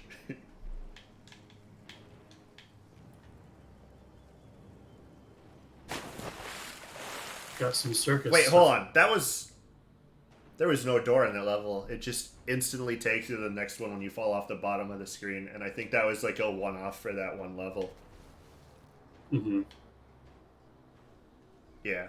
Giant water level incoming, but it's an easy one, I think. It's a nothing level. I don't even know if there's a moth in it. I don't know why we did nothing levels for a reason, and I'm 90% sure the reason was I couldn't think of any more puzzles. I also got that barrel idea from Donkey Kong as well. Yeah. Because there's a lot of water levels in Donkey Kong with like poison water, and I thought it was cool to have like some pollution aspects in there. Yeah. Oh, there's a rotating object. I forgot we had that as an animation option. Wow, we could put like custom scripts on background objects because we didn't actually have animations, so a lot of the weirder ones were like I had this. It's my own fucking scripting language, which was also a terrible idea because I made it in like 2 days to try and figure out how to make a scripting language. I'm like, oh, this is good enough to just put in closure. Mm-hmm. But yeah, they were meant to be break levels for the puzzles. Like, oh, here's just walk forward and take a look at the art or whatever. Like as a break in the action. I'm not sure. Like, I think counting that as an actual level might have been like the only actual mistake there, because I don't mind the like break in the puzzle solving. I think we should have made sure that there was a moth in all of the free levels. Give them a chance. Yeah. Ferrorb asks, what were the biggest inspirations for this game? You can see Donkey Kong Country was one of them. That's for the art. For the gameplay, I'm going to probably say... if I'm trying to remember correctly, I think the, like, cave levels in Pokemon. Like, the old Pokemon games, where they were completely dark and you just had a little ring of light around you. Unless you had a Pokemon with Flash. Mm-hmm. Those are the ones that I remember being like, wow, these suck. I hate these levels. Wouldn't it be cool if, like, a dark level was actually good? So that was... What do you do here? It's interesting going from, like, tile-based top-down to platformer with the same light effect. Yeah. Well, I think I started off with the light effect in the Flash version because Flash added a thing called Pixel Bender in was Flash 9 or Flash 10. Which was a way of doing shaders in Flash. So Flash is normally vector art only, which is all the art is like described by outlines and fills and math as opposed to pixels.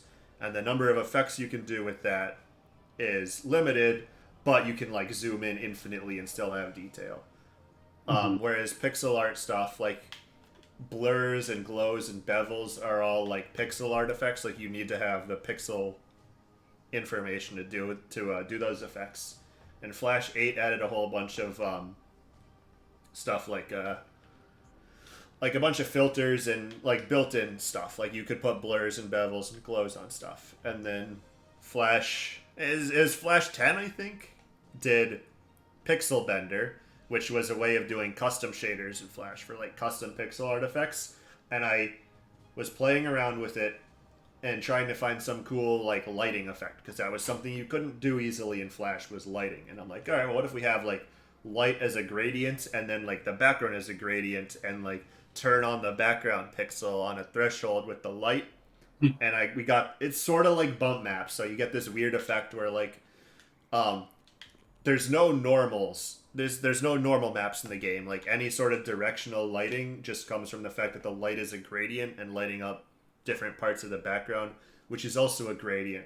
So like you get the two gradients, sort of the way that they interact gets you kind of like a bump map or like gradient. Like you get directional information there somewhat, and it was a pretty cool effect. And then that's where the game came from. Also, Pixel Bender doesn't exist anymore. How the fuck do I light up that one that's like way up in the corner? One of these goes for it. Is it this one? Both of these move. Okay, it's that one.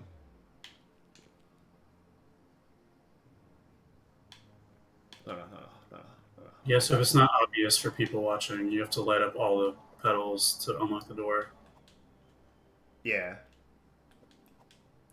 This is so hard because I don't remember which... Hold on, this has a... Okay, so... I need, like, one more orb, is the thing. So I need that orb that's down there. I need it out.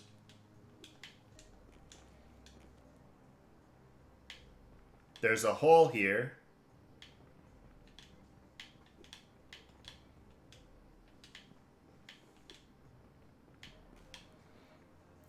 Yeah, that tree's like a helping hand guy. But yeah, Pixel Bender. So Pixel Bender didn't last very long. Flash eventually switched it to a different thing. So the only two games that ever used Pixel Bender were Closure and another game that I made. And they're going to be the last things that Ruffle ever emulates properly. Alright, I'm pretty sure I had to do this and do that. Yeah, some of the concepts of the art were... One of them was like repetition. I fucked up. This is a stupid platforming thing that I was supposed to jump. Yeah, god damn it. I think I don't need to point the spotlight at everything until after I do this. Yeah, so one of the concepts of the art was like repetition. So like if you saw something somewhere, it might trigger some memory or some like cool feeling of seeing something before and just feel good in general. It's kind of how I feel when I play games. If I see like some character or hint for something and I see something related to it later, I just like that feeling in games. So I was trying to go for that. And then also what am I doing?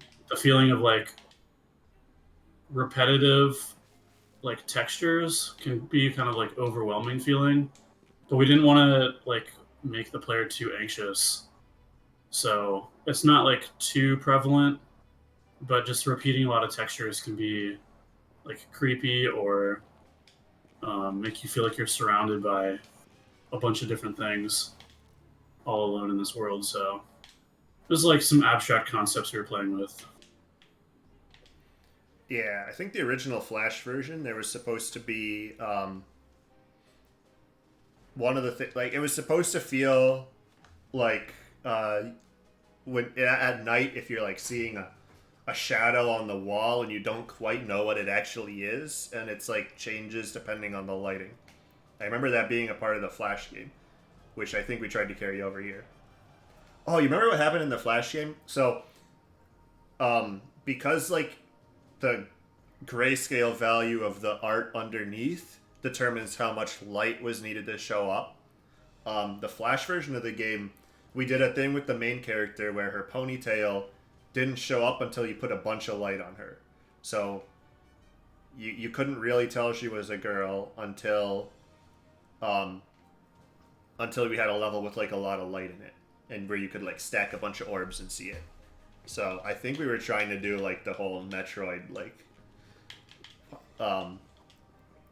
Reveal at the end. Yeah. Or reveal in general. Like break your assumption of what the character is. Yeah. Like, you assumed it was a guy, but it's actually a girl. Whoa. So deep. Which was definitely a new thing in 2009 when we made the Flash version of the game. But it was that. I think that was the intent of it, and the lighting effect kind of worked pretty well for that. We didn't carry that part of it over to this because it was. I think you can just tell what the character is all the time. Hold on, I'll see. Yeah, this yeah, I think you can still see here. Huh? Some people commented on the some people liked the art in the old game better because it was like creepier or esoteric, I guess you would say. Like they liked not being able to see a lot of things, and then this game kind of reversed it and let you see a lot more of the art. Yeah, which I think is the right decision for a commercial game. But yeah, commercial game and like console game on the TV. Yeah, it looks really nice like on a big TV too, because the TV is like glowing and emitting only where the white is. So it's pretty cool. I am like at a goddamn loss for how to fucking beat this level. There's something that I have to do. I have to like I have to. Okay, so I know what I have to do is that I have to get this orb like up here, but still have a way to get back after I do that, because I can walk up and grab the orb from the top. So do I point? But then I don't know how to get back over here without a light up there, because I can't have a light down here, because this is the one I'm trying to get back. So somewhere, like I can follow this thing back. So I think I just have to be very quick about it. Can you guys hear the music in the game, by the way? Because the music and sound effects are all done by Chris Ryan, who's Tyler's uncle. Yeah. And it is award-winning music. You could check out the if you want to listen to the soundtrack. I can put a link to it too on the stream.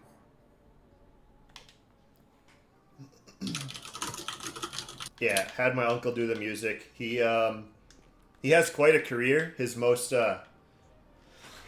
his most famous song is probably the theme song for Supermarket Sweep. I don't really know if I should play it on stream. Also, I don't know how I would play it on stream. But I think that's his the music's very soft. I can turn the music up a little bit. But I think that's his most famous song. But he was the pianist for Carlos Santana for a couple of years and was like on the Merv Griffin show and whatnot. Whole bunch of stuff that happened before I was born. But yeah.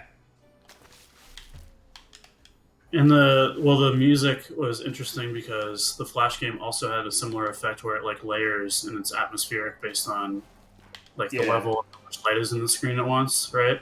Like dynamic music. I think I need to have. I think I just need to.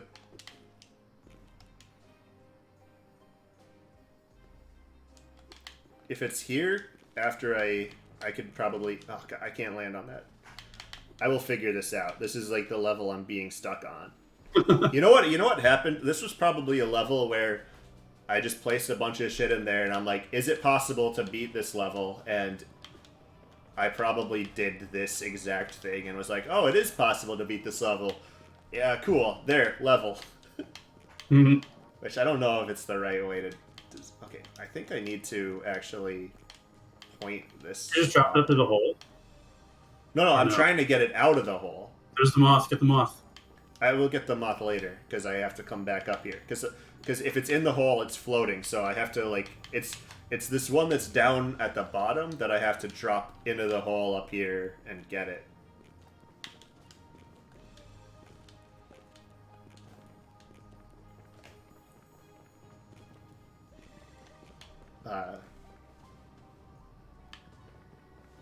But yeah, the music's layered. There's a bunch of like dynamic music stuff going on, which was not common at the time. Mm-hmm. Yeah, so that's the thing. This is what I have.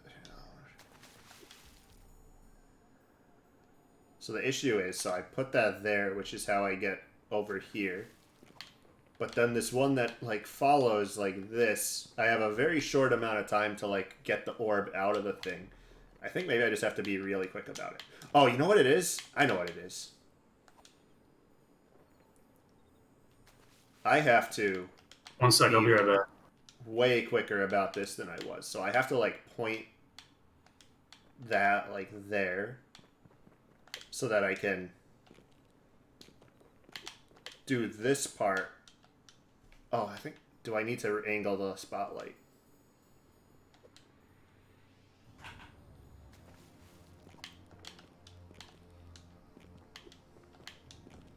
I might need to angle the spotlight down to the left a little more.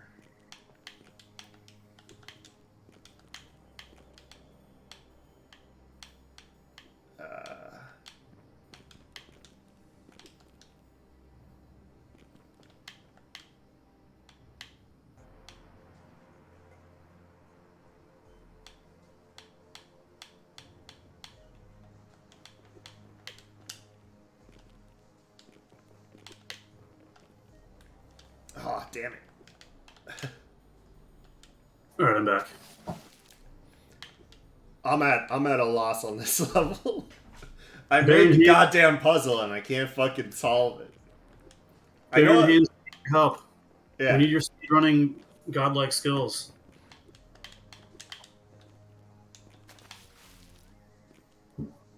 There's no way that I can like get the orb from that far this far thing that quickly.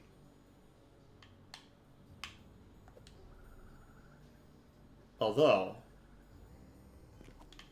Oh yeah, I recently found this interview again at DICE. This is the same event that we won that big check from GameStop. But I found this cringe interview that I did. Oh god. Do you have the video of it? Oh, we were on G4 for that, weren't we? This was Electric Playground. You can see the EP there. This was PAX, not DICE. Yeah, no, this is DICE. This was Las Vegas. Yeah. Yeah. I don't remember that interview. Fun I remember stuff. there was a really cringe one that you did at PAX. This was the Discord. Not Discord. DICE interview, and they took it and chopped it and made it like black and white at the end. Do you remember that? That one. Maybe.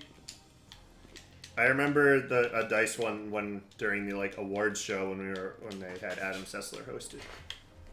Yeah, you did that interview when we won, and Yeah. you talked to him on the stage. Yeah, he was a good interviewer. I don't know. He's not like active in the game industry anymore, is he? No, he is. He is? He does. Yep, he's back on G4 TV. They're streaming on Twitch again. Oh. Yep. That's cool. He was a very good interviewer. It's like you can tell when you like go up there and like you can just talk to the interviewer and like not have awkward pauses or weird answers or whatever. Like you just ask questions and it felt like a conversation. Yeah, he also came around and played everybody's games. Yeah. That was also, like, because that was when we won the grand prize, so there was also the fucking adrenaline and hype from winning $100,000.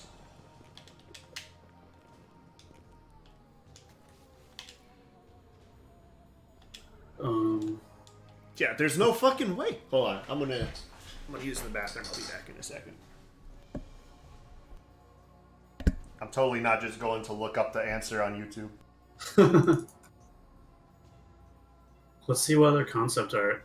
So, when I was like figuring out the effects for this game, I was trying to experiment with a lot of different ways to do the art in the game because we had to think about like the process, not just like how it looked, but like also how we were going to get the art into the level and cut it up, and like a fast process to look good with the lighting. Because there are like interesting like edge cases, literally edge cases. Like let me see what I have here.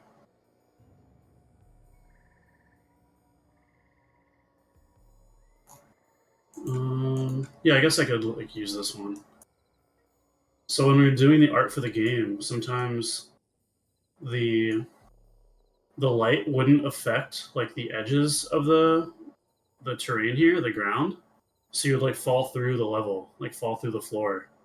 And we had to make sure that wherever you could see the ground, you would fall through like on the edge of the level. And so it was very tedious getting all of that to look right and actually work too at the same time. Couldn't just like import some graphics and have it work right away. Also had to test everything constantly, which Yeah, that's part of the reason why there's only like 100 levels in this game and not 1,000. Oh my god, I didn't hit the ground. Mm-hmm. We didn't have the ability to skip levels, right? You had to beat all of them in a chapter. Well, you could go do another chapter and then come back to it. I really do want to beat the forest because the music changes halfway through it. Not halfway. It changes at the end, and it's cool. I think we wanted to do that, something like that in all the chapters, but we just didn't have the time to do like a different ending for it. Mm-hmm.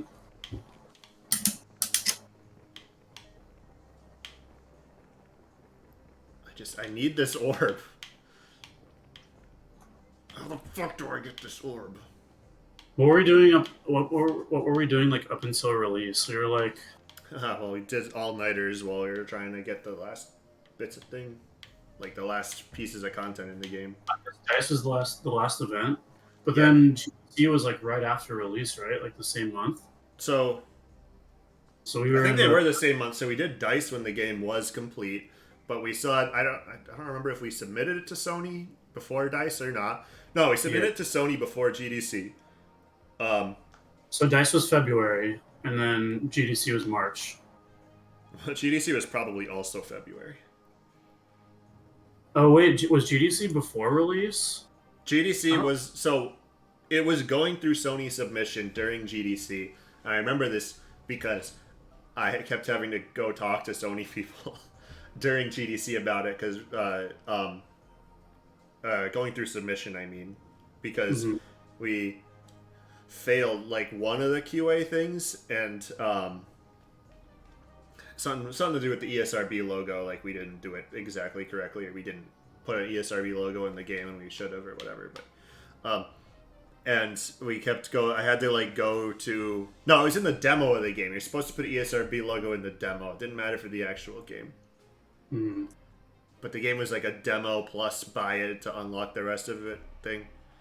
As some detail like that, and it was a fail. But we're like, oh, but we're releasing on the 27th, so we don't have time to like do another submission if it's gonna also take 3 weeks to get approved, and it's got to get approved before blah blah. So I had to like be at the Sony booth talking to like engineers, being like, yo, we got to get a exception for this issue, and blah.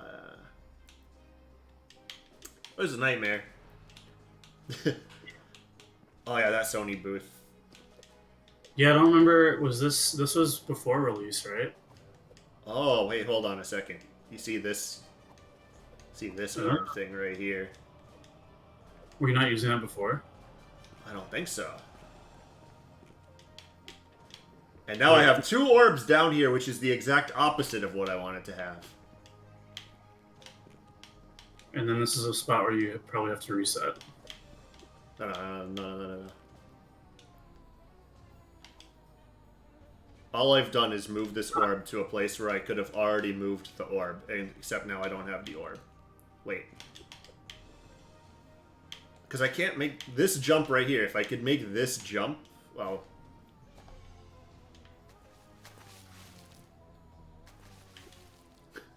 It might be time to look up the answer to the level. It might be time to look up the answer to my own level. What's this level? Oh, I'm gonna return to Hub World. Man, those menus with the fucking Times New Roman font.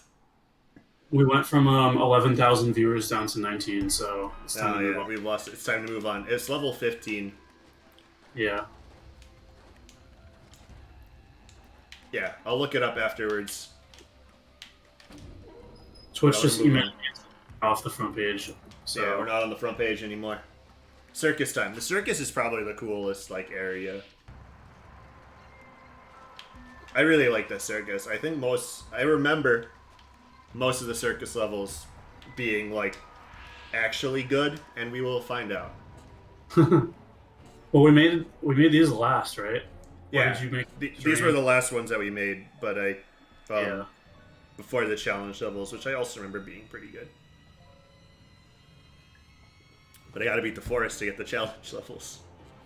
I will look up that level, because I think that level has some weird timing issue in it that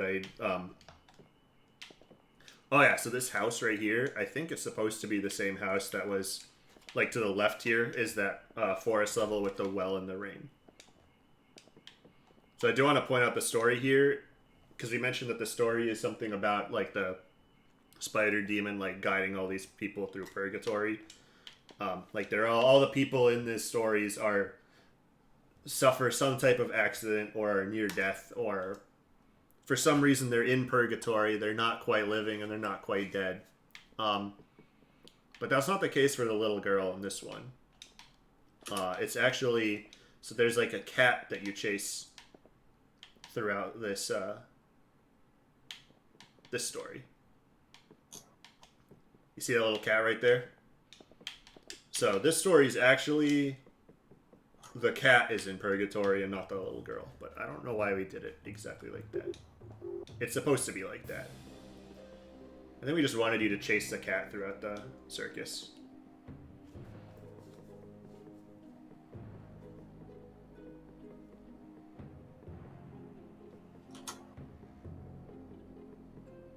But I like the cat. It adds a little...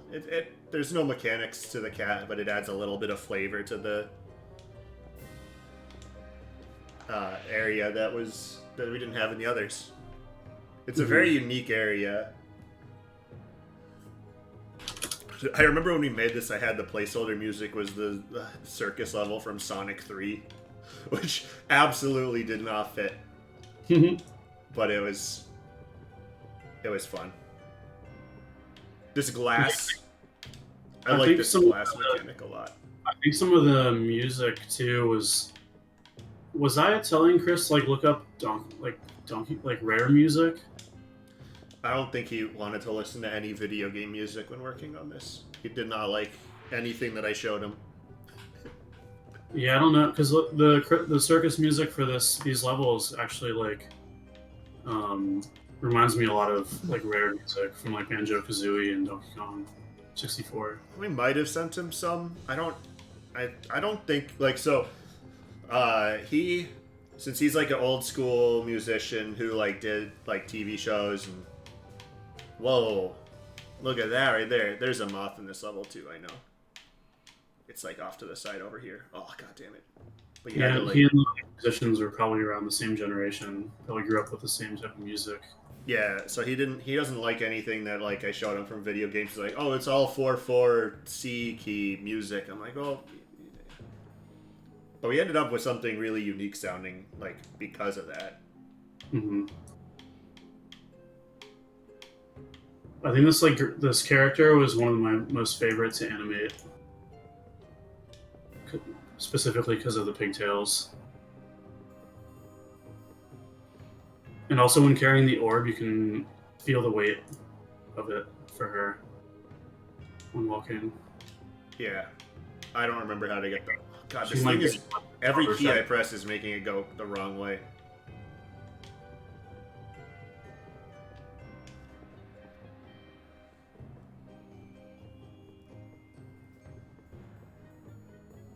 I didn't get the moth. I fucked up. How the fuck was I supposed to get the moth? There. Could I just get it just like this? Oh yeah, I could just do this. I made it way more complicated than it needed to be. Yeah, these like glass levels are supposed to be kind of like funhouse mirrors type things. With like weird stretched out faces and stuff. The glass is like one of the cooler mechanics of the game, I think. I remember when adding it, I added the ability to tag ground as glass in the level editor, and then I made a level with glass so that I would have something to test when I was trying to program it.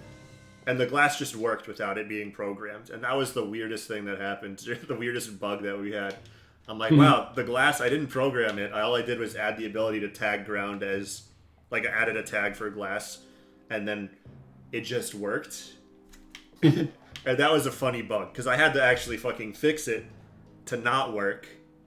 So that I could go implement it properly. I think that the thing was this... it was using like a different default for whether or not something would block spotlights versus be solid.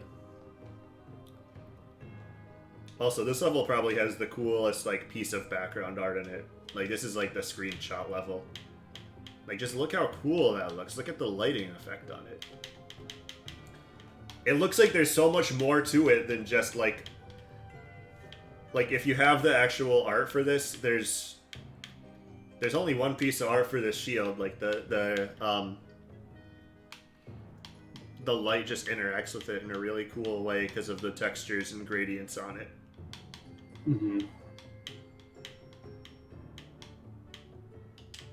Also, these spikes on the ground, if you drop an orb on the spike, I should probably point it out, but if you drop an orb on the spike, it breaks.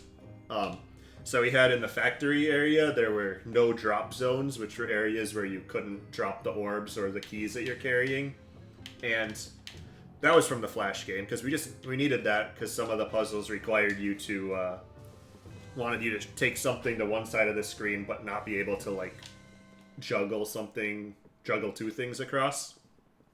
But I think no drop zones are still a little bit janky of a mechanic. And when we figured out these spikes on the ground where you could just break orbs that fall on them, it's a much better solution than no drop zones. But came up with that too late into development to like change the factory levels to use something like this. Oh, god damn it.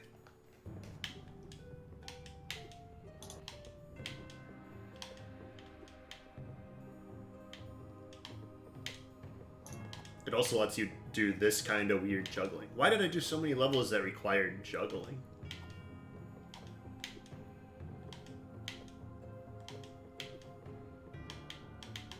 Oh yeah, for this character too, I had to like play with the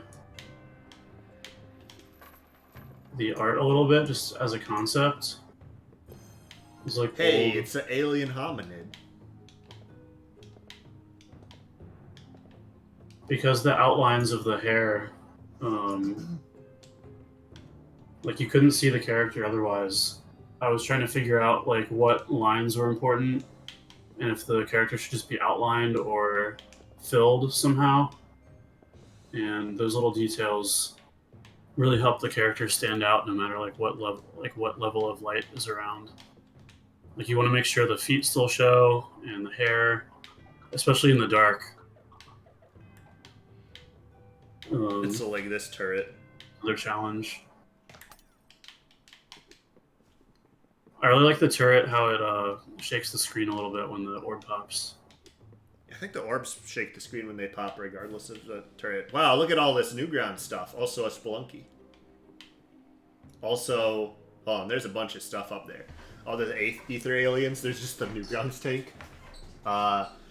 There is some type of potato that I don't remember the reference to that. Was that yours? Yeah.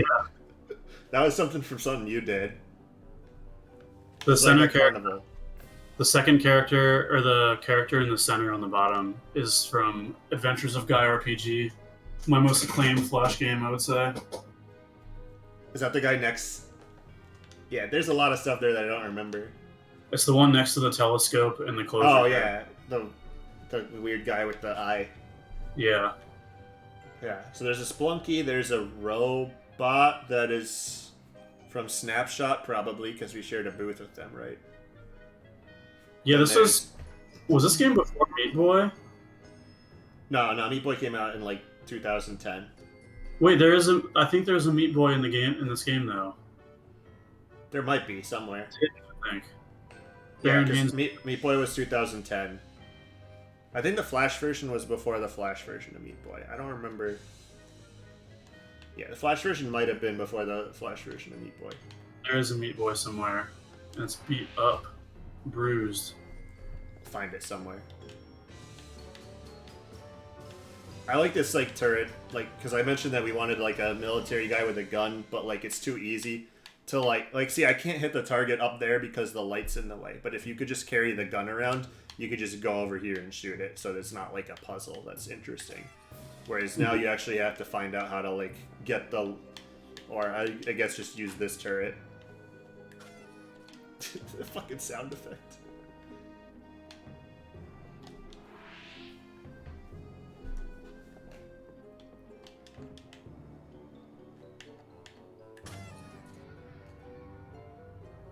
Oh, I think so the gimmick of this puzzle is that you only want to kill the turret that pops the, you only want to kill the upper turret, right? Because if you pop the lower turret, then this thing disappears and you fall to your death. So, this is like the mechanic of the game where you like, get the light off that turret, and now I can shoot through it without killing it. It's just, there's a lot of like really just cool stuff. I think a lot of the level design is just sort of flexing. Hey look, it's a Battle Block Theater. Was Battle Block Theater in development while we were working on this game? Yeah, because the Behemoth was testing it and playing it in their office. When did that game come out? I could have sworn that we released like years before that game came out. I think it just Yeah, took them like I mean, years to make. main game that they were working on in their offices, I think. Oh yeah. Oh, because they also did Pit People. I don't remember. Look at this thing. It's just a fucking flex. Like, there's no reason. This is not a puzzle. It's just a flex. It's like, wow, look, 2 lights can carry the fucking key around like that. I don't know, I think I did a couple levels in the End is Nigh that were also just a flex. This is solid ground. Oh. Going on an adventure, I guess.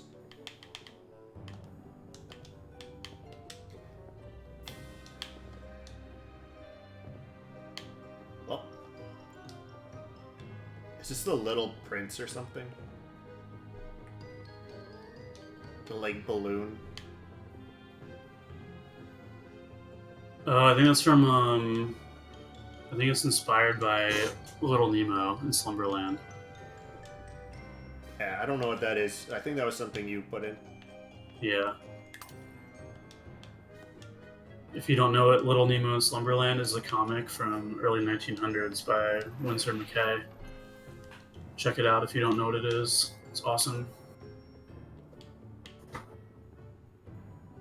Also helped inspire some of the circus imagery. I think I have my avatar I use on social media is usually of Star Ogre, and I have that somewhere.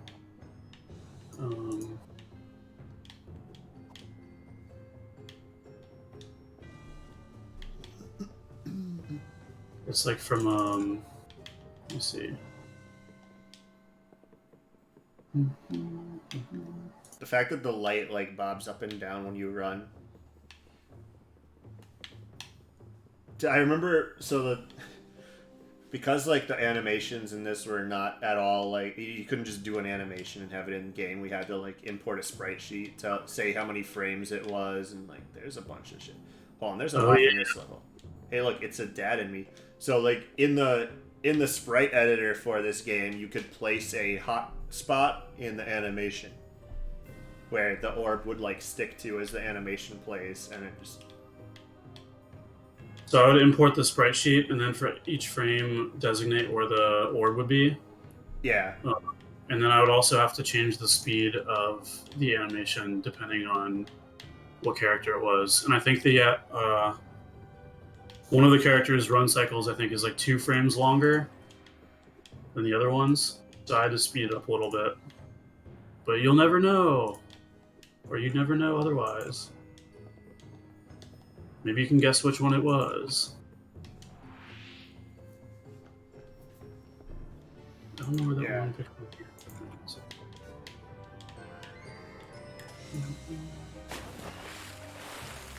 Oh, this is the drop tank level.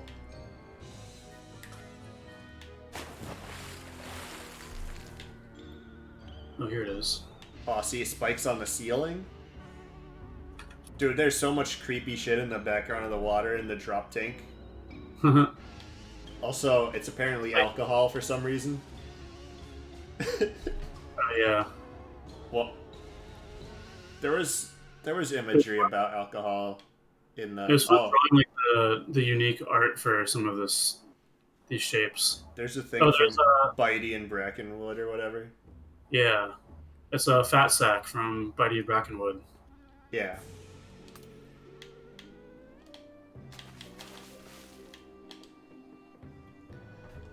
Yeah, I think half the reason for doing the carnival was because we could just put characters in from Newgrounds and other references and stuff.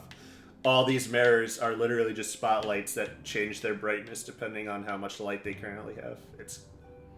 You can point 2 spotlights at or 2 mirrors at each other, take away the original light source, and they'll just be shining on each other. It's kind of funny. I don't think we use that as a mechanic anywhere, but yeah, I don't think so. Yeah, I don't know why was there alcohol imagery in the dunk tank. I know why there was in the forest area. Maybe just to tie the 2 ideas together. Maybe. I don't think it. Tie the worlds together in a way. I think that was the idea. Yeah, it's just a little bit odd. These like ice cream cone shaped things are also inspired by Little Nemo in Slumberland. They like fly around and spin in the sky, but it's not the exact imagery or exact reference.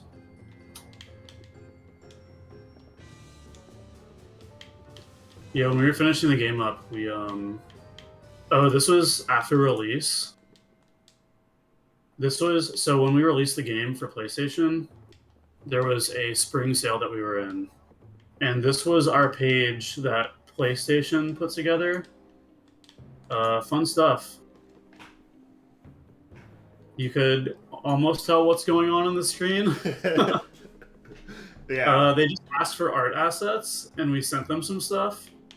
They could have gone the minimalist route and like put like one image in the corner, like one thing on the side. But they wanted to post like all these other ads for stuff in the screen too. Mass Effect 3 right in the middle. It's weird having, because if the game had color in it, then it would have fit better. But it's just so like glaring that there's like the green Spring Fever 2012 up there, and the color stands out with the black and white stuff. Mm-hmm. It's kind of funny.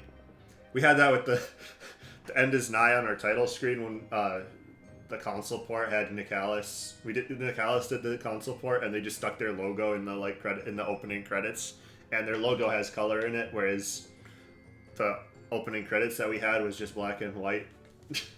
And it stands out. It stands out like a sore thumb in the port. Yeah. I don't know. I think because all the other games in the list,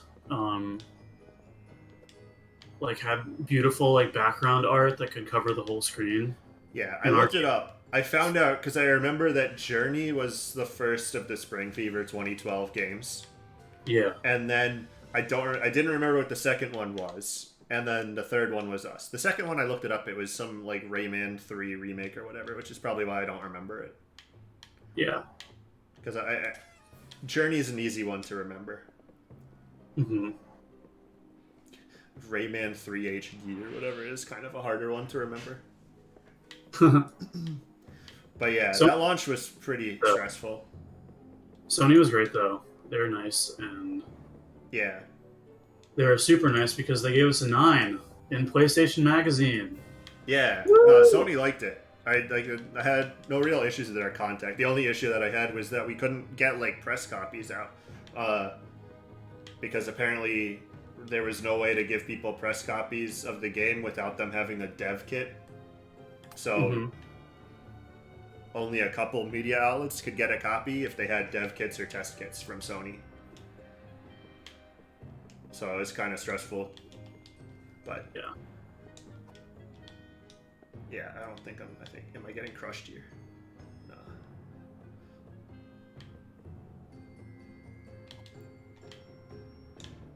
Alright, this thing needs to go. That's what I remember about this level. What else do I have in here? There was a Meat Boy in there. Oh yeah, what was this? You could see the Meat Boy for a very split second. The what? You could see the Meat Boy for a split second when I died there. Oh.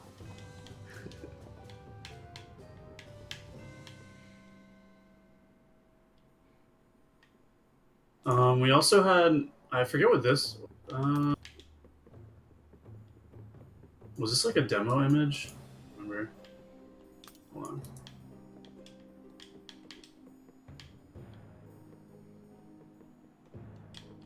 This is like this is like the demo that you could download. Yeah, you couldn't actually just buy the game. You had to it was a demo and unlock. So you would download the demo, and then at the end it gave you an option to buy the game.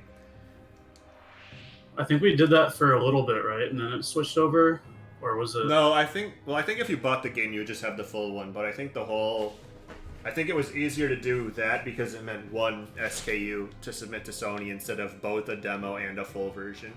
Oh, right. There was some reason. Okay, apparently there's a spotlight right here. Wow, look at that little thing in the corner.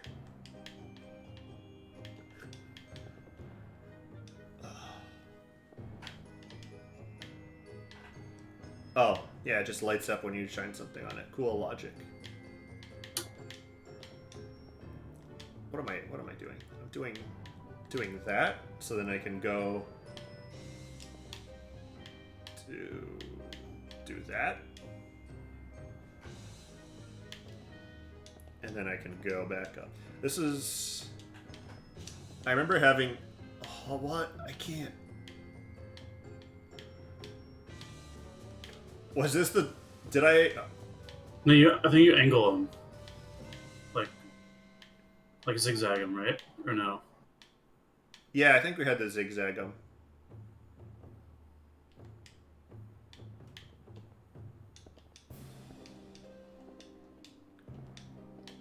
I mean, I think you could also point one of the spotlights back at it. Another, like, point two spotlights at each other.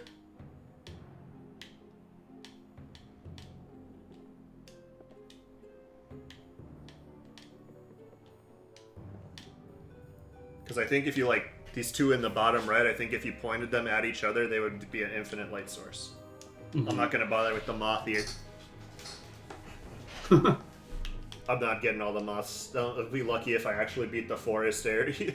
No, I'm going to just fucking look up the solution to it online, because I'm like 90% sure there's just a janky timing thing to do.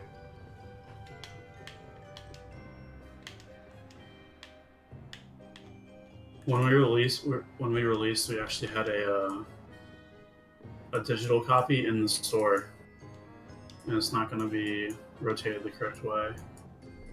Actually, I'll just rotate it. Can you rotate it in OBS? No, I'm just redoing it. Hey, look, there's your star ogre. Oh, there it is. I showed earlier. Yeah, for some reason it's like importing sideways, whatever. Oh yeah, we had like a couple hundred like digital keys that you could buy in GameStop. Did you have the display case from that, right? Or you have the display box copy of it? Right back here. Oh, nice, it's framed. So I stole this. Yeah, I never got one of those. I stole this from a GameStop, and the guy let me have it. Yeah, it's very cool. What's it next to? Oh, hey, look, it's that game made by the people who made No Man's Sky. It's Joe Danger. Ratchet and Clank. Hey, it's an angry face from Newgrounds. Little Big Planet 2. Infamous 2.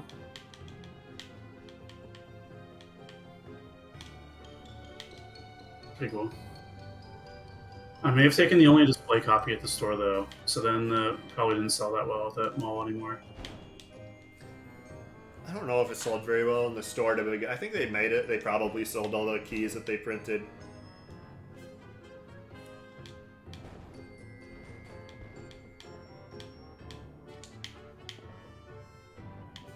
I know that the End is Nigh physical copy, which I have framed back there. That's the Switch version. I have the PlayStation 4 version, just not framed. I know they printed way more copies than we sold. So I know, like, I could probably get like 1,000 copies of it from Tyrone if I wanted. Mm-hmm. It's cool to have it though. I just think that like the physical version of that game costs like $30 when the actual game costs $15. Yeah. So it's like, why would you buy the physical version unless you're like a super collector? And it also came out like a year and a half after it came out on the. Kind of like a book versus a digital Kindle version. I mean, it's cool to have the physical copies of it. Yeah. How did you get the moth on this level? We will never know. Oh, I like this level. I think this was a trailer level as well.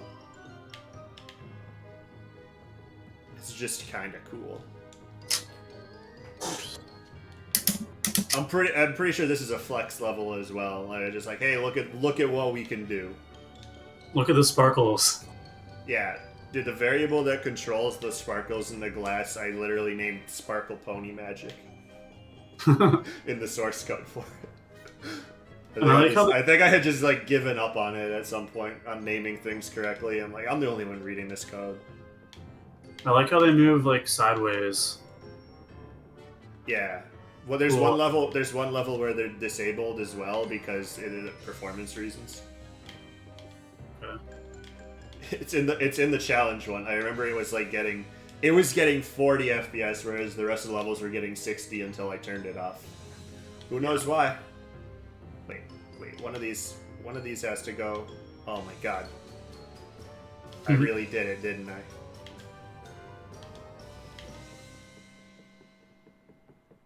So that one needs to be there.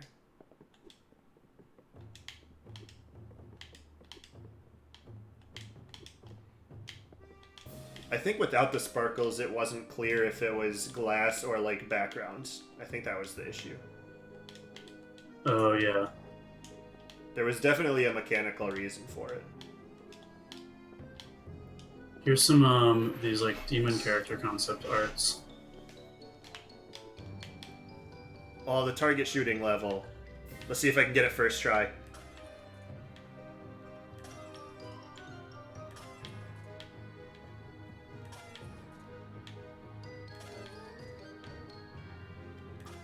Wouldn't it have been funny if we had to make you not shoot one of those? Funny for us, maybe. Just the fucking Mario Maker troll level style. Oh, here, like, one of the rare situations where you can actually get hit on the head and die. Oh yeah, I had to create a die animation for all the characters, even though that barely ever happened. I don't think we would have. I think the issue was we didn't want you to, like, have to, like, balance a box on your head. Although we did that in water levels anyway, so it's like, alright, well. There's like 3 places where you can actually die like that. This level, so in the circus, this was kind of like outdoors instead of like in a circus house.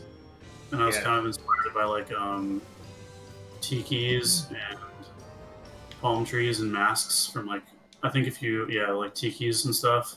Whoa, what the There's a huge thing going on in the background. I mean, it's kind of like a carnival. Carnivals have weird shit like that. Oh, it's like a big axe thing. Oh, it's like a big one of those pirate ships. Yeah. The rocking pirate ship. I forgot that was in there. Hold on, I fucked up. I had to put the orb on top of the box before pushing it. It is kind of... There's just like random, really big moving set pieces in the background. This is why I hate physics in platformers. Or puzzle games. I remember. I just don't like physics never work right. Yes, it's kind of tough. Well, there's not too many platformers that I've played recently with like realistic physics. Yeah, we tried to have like there's like invisible like pulling things in the backgrounds that will pull physics objects towards them to try and get them to like land where they're supposed to consistently. Doesn't work very well. It probably does actually make a difference though. Like I think it makes physics like 80% consistent instead of like 30% consistent in the situations where it matters, but it's still a little bit annoying. I don't care about the moth in this level. I'm gonna be back in 1 second. I think I remember why I drew carnival things or tiki stuff was because also in Donkey Kong Country there was like a roller coaster level, and this is kind of inspired by that. You can kind of see like a skull as the front car with like a ramp, like a loop. So I drew a bunch of like concept art that was kind of like the art from there. And then I also had, this is another like concept for the circus. So yeah, like the masks and stuff like that were creepy. So it was cool to put faces in the levels. Like sometimes there's faces in the terrain even. but you have to really look for it, like little skulls and stuff.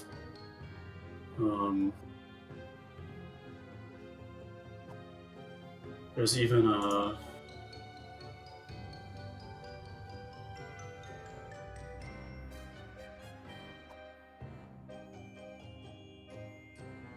I think there's some art.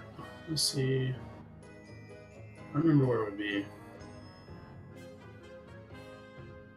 But there's definitely some art where I would just like hide skulls in the level. Or like put like random shapes and stuff in. Oh, I remember this level being kind of cool, even though it was really long.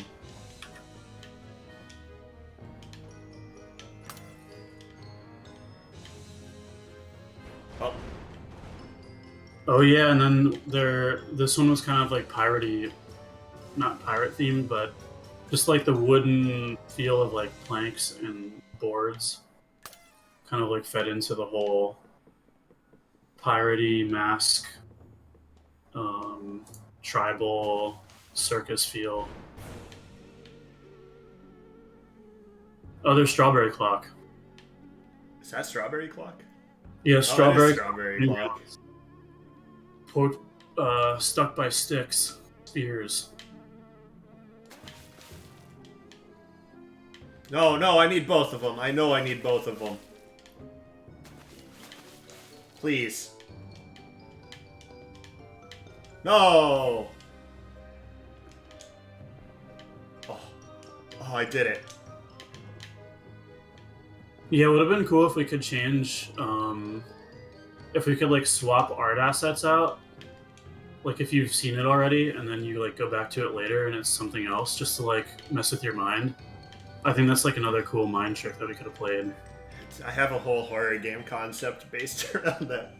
So this is something that like I've mentioned this on stream before, but this is probably a new audience here. But when I was playing Resident Evil Village, I kept thinking that the castle, the house that you were in, was rearranging its rooms every time you looped back around into the main area. It wasn't. I just had a bad memory about how the house was laid out.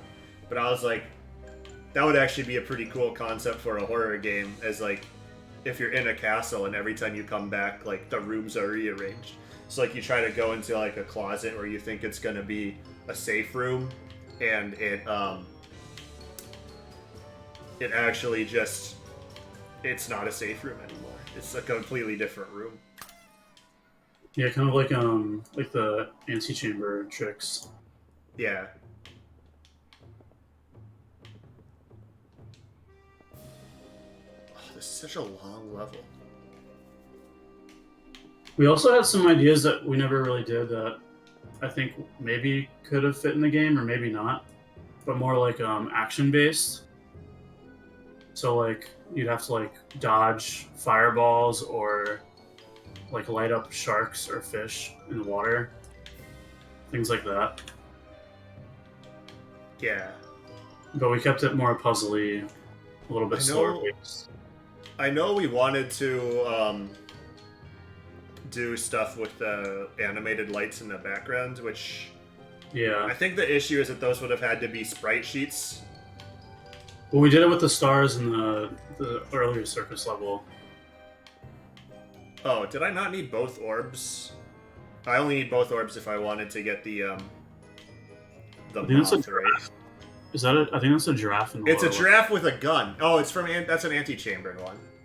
Oh yeah. Because There's an antechamber. because antechamber, it was an inside joke with Alexander Bruce where we were joking that the character was a giraffe with a gun and that you would loop back around and see that. And I think he's the only one who actually like knows. I don't even know if he remembers that.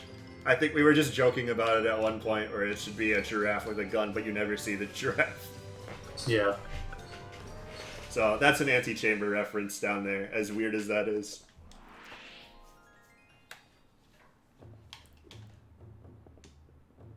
I'm saving that to say.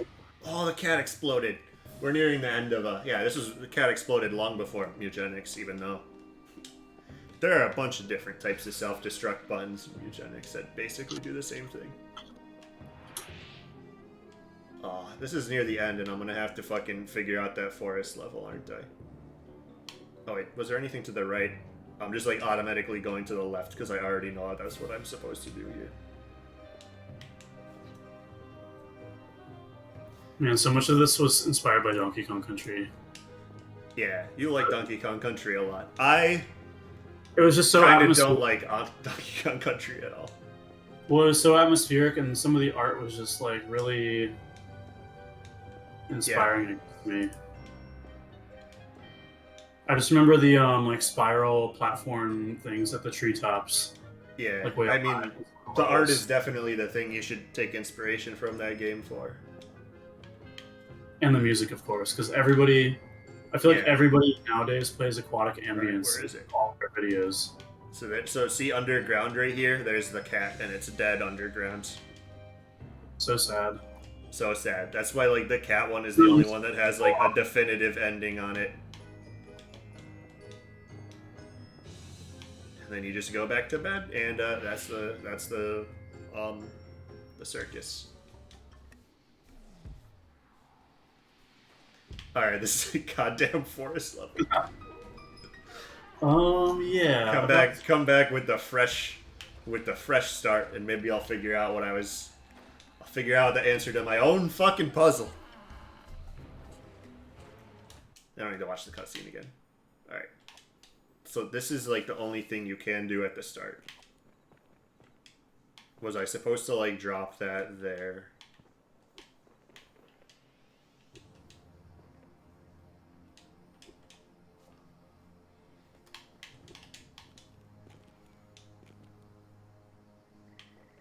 Is there a way to like get out of here while there's still that thing in there? Because like I can't really because I'm blocked from above.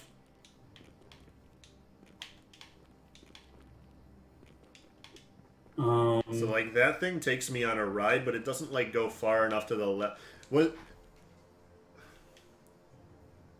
I mean, do you want? I have the video of the solution.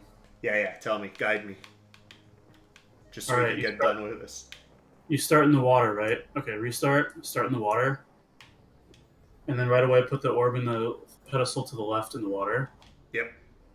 Then you go up to the top, and then drop onto the platform. Yeah. Jump across. Jump to across. Do I have to take the orb out? Yeah, and put it to the side. Yeah. And jump across that gap. Yeah, so that's what I did. Then pick up that orb and put it in the moving one to the right of you. And then follow it. And then... And then jump to the other side where you put the orb down to the left over there. And then put it in the pedestal, right?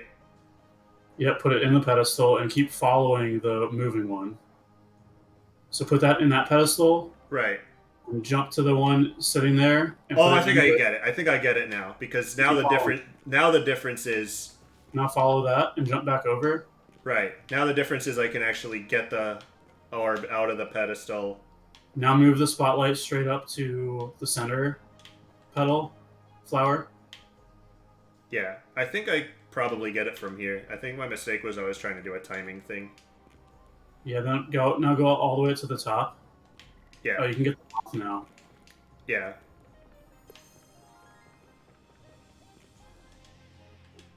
Because then I don't think I need the... Now you can move that spotlight, yeah. Yeah. And then go back down and then move the spotlight at the bottom to cover both the petals, I think. Or no, put the orb in that one. Yeah. Yeah. Okay. I kept thinking I needed to grab the other... Oh, I guess I could have just... Yeah, this one highlights those other two. Gotta credit Baron for the speed run right there. Yeah. That wasn't the timing... My mistake was I thought that was a timing level.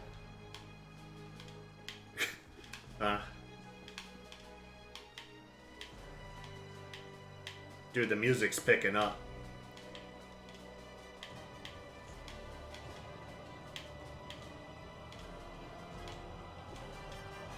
Another challenge about going to all these events was the materials that we needed.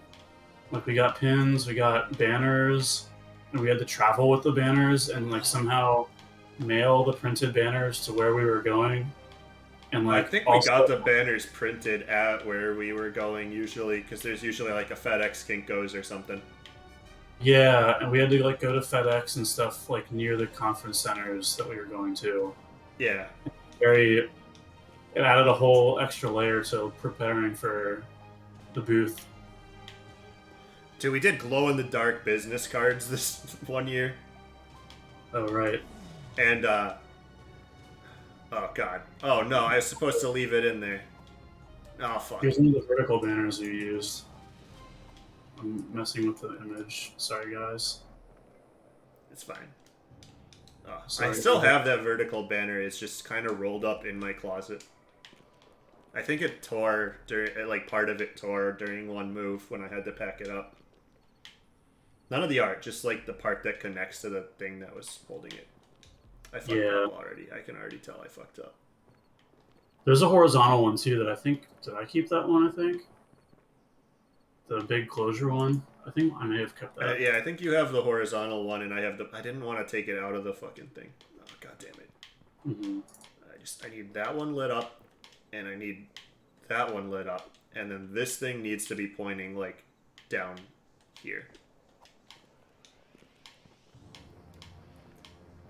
But yeah, the glow-in-the-dark business cards were the grimiest fucking thing. Like, you don't even know. Like, I couldn't find a company that would make glow-in-the-dark business cards, so instead I bought glow-in-the-dark printer paper and a paper cutter and a ton of fucking printer ink because printing.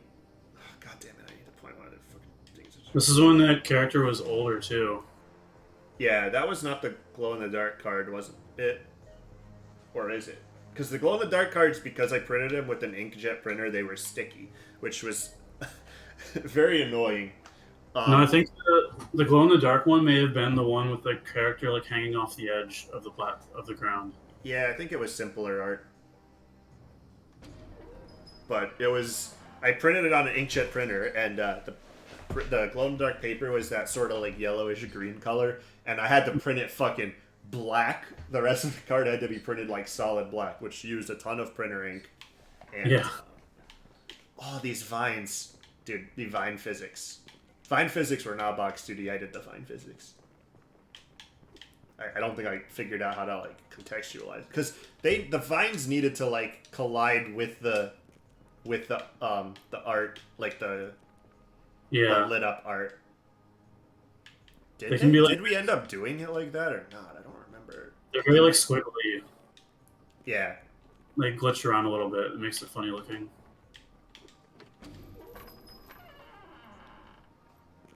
But we also we have vertical vines in the water, right? That float. At one point. Okay, the vines don't actually interact with the light. See, the vine does not. The vine goes dark when it's not lit up. I think I wanted at one point the vine, because I think I had a vision of like a bulb of light going and a vine going like that, and it like lifting up the other end of it as the bulb of light went up. And I think it just didn't work with the physics. Like, they were too unstable to do that with the physics. Mm-hmm. I don't remember what tests you did with the vines. I think at one point they interacted with the light. I don't remember if I need to take this vine out of the thing or not. Man, I miss Vine. TikTok is not a good replacement for Vine. Did this one need both orbs out? I don't remember. I think I can just do like this. Just to make it easier to juggle. Yeah, Tyler, we should have done a closure TikTok to the music. Creation for the stream. Yeah. Should have done a TikTok cringe comp of us at the conventions. Boink. Like pulls the orb out of the thing. They're fun to play around with. Yeah, boink. Dude, we're gonna have to do TikTok marketing for Mugenics, and I'm not looking forward to that. I've talked about it with Ed. We're like, yeah, we're gonna have to do TikTok. That's what the kids are doing these days. Could you do like an AR thing where it like gives you a random cat above your head or something, or on your face, like that sort of thing? No, I just think we're marketing is in like making TikToks of the game, Okay. and I think in all likelihood we'll probably like pay his like teenage nephew to do it for us. That's one way to do it. That seems like a better way of doing TikTok than trying to like be 30 and figure out how to do TikTok. Well, I'm 31, almost 32, and Ed's like 40 something. 40. He's 10 years older than me. So, yeah, his kids can almost do it, then I guess. His kid's like 6, so probably not. You know, hey, kids nowadays, they're smart. Yeah. Your iPad and recorded some videos without you even knowing. She knows how to do Instagram filters. There you go. That's all you need. Yeah. So I get told Ed about that, and he started like put TikTok on his phone and started using it, and the only thing TikTok is showing him is videos of deformed people. Oh jeez. he kept sending them to me. I'm like, you keep sending them to me. Oh, this is the level where it like traps you at the start. It tricks you. It's like, look how easy this level is. The key and the door are right there, and there's nothing in the way. Oh, just kidding. Hold on. I bet I could fucking. I bet there's a fucking way to do it. What's the speedrun strat for this level? Because I know it's gonna be crazy. I like doing this. I just like the fact that this level. I like levels in games that like trick you into thinking they're gonna be easy. That didn't work. But then they're not easy. You can grab the key, but you couldn't reach the door. Probably yeah. I think I need. Is there like another thing to put it in? Okay, there we go. The fact that the orbs like sometimes start off not lit up and they light up when you put light on them, I don't really like that. Yeah, the speed run doesn't have any cheat at the beginning. Yeah.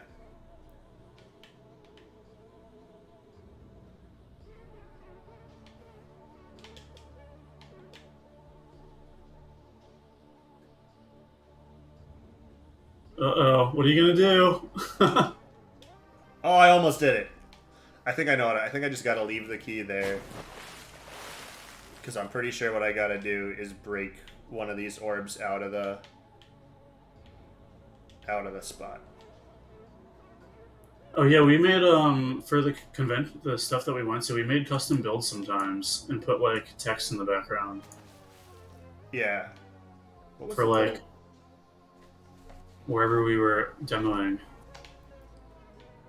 This is a weird mashup of art assets in here. I don't know what's going on, but yeah, I don't know why the little girl is in there. it's like it's like a test level. Yeah. With old character.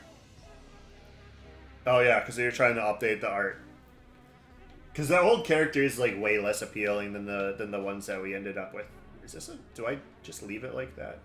Yeah, remember at first there was the character with the big thick boots, and it was really smooth animation, but then it didn't look very good. The poses didn't look like jumping and stuff. That guy had really smooth animation, didn't he? Yeah. There is also the issue where smooth animation takes a long time to make, and also because we had to export the sprite sheets and stuff. Yeah, and then this thing moves, and that fucking terrifies me. Hold on. Putting the hotspot in 60 different frames for a run cycle was not a good idea. I think I need one more orb.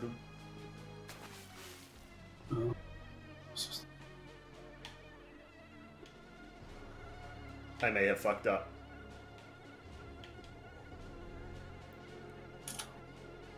Oh, I fucked up.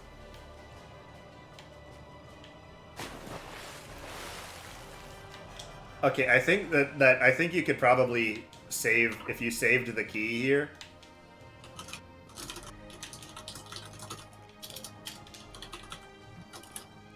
Then you could place it right there and then do the level without having to bring the key with you. But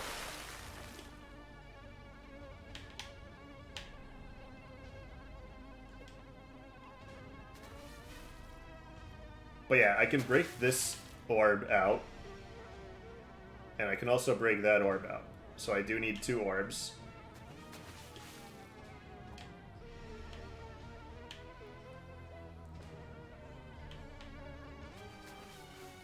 I fucked up.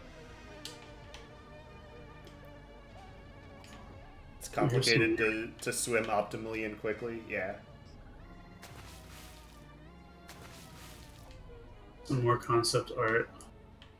Okay, actually, hold on. I think I need to bring the key up there. And then I have to go back down and get an orb. I believe I can do that.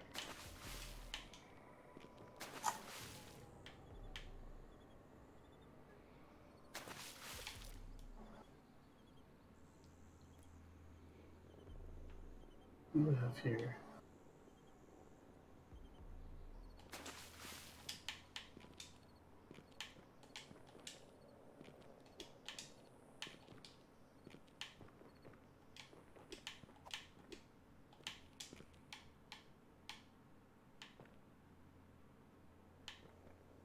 And then everybody's favorite mechanic, juggling. Hold on, I want to see if there was anything to the right.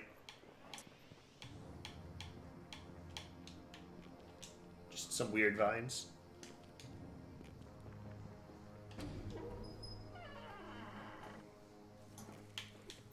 Oh, it's raining. I think this is it. Oh no, that was the hospital. I forgot we had like 5 levels of hospital here. Yeah. Dude, the Flash game, when, like, this thing went, like, when you walked past it, it was kind of funny. Just had weird... Also, the music changes. This is the music that was... It's a remix of the Flash version's music. Which is music that I wrote, but then my uncle remixed it for the hospital.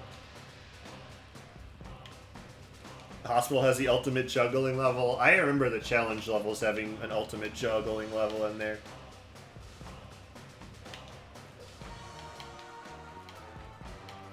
Oh god, oh god. I didn't pay attention to where it's going.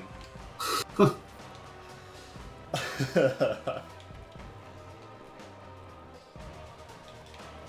we ever consider... We were trying to come up with, like, reset mechanics, but I don't think it ever happened. Because I think we may have been considering some rewind thing with Braid. It was a suggestion people had, and I think if we were doing a re-release, we would maybe add like a time rewind, like for simple mistakes like that. Yeah. It just, I looked over the code and I was like, no, it's not happening.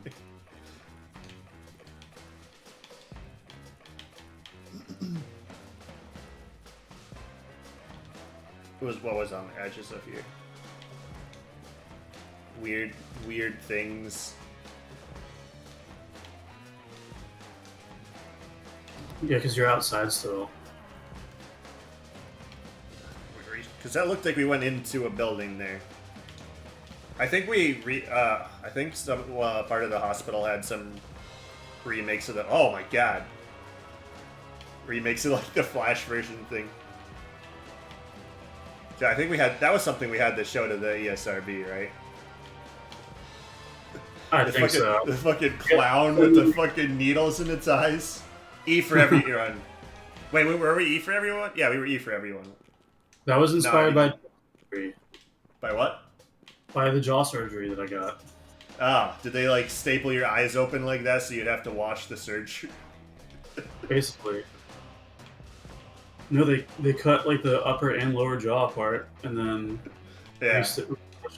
So I have like plates under my eyes up here. Oh.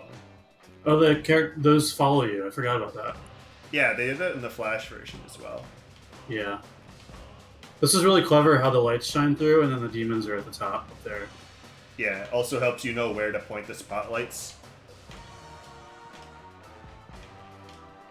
Yeah. Because otherwise it would have just been like guessing. Mm-hmm. There were spotlights in the middle that I didn't do those fucking spotlights. God damn it. Yeah. I gotta do all the spotlights.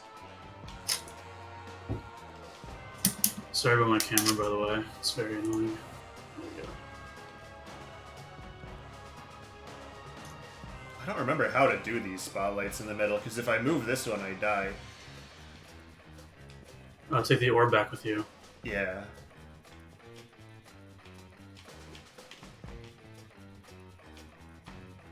Aww. Is that a cake? Yeah, they follow A you. birthday cake? Is that a candle on it? I don't remember. It's a pile of shit. True.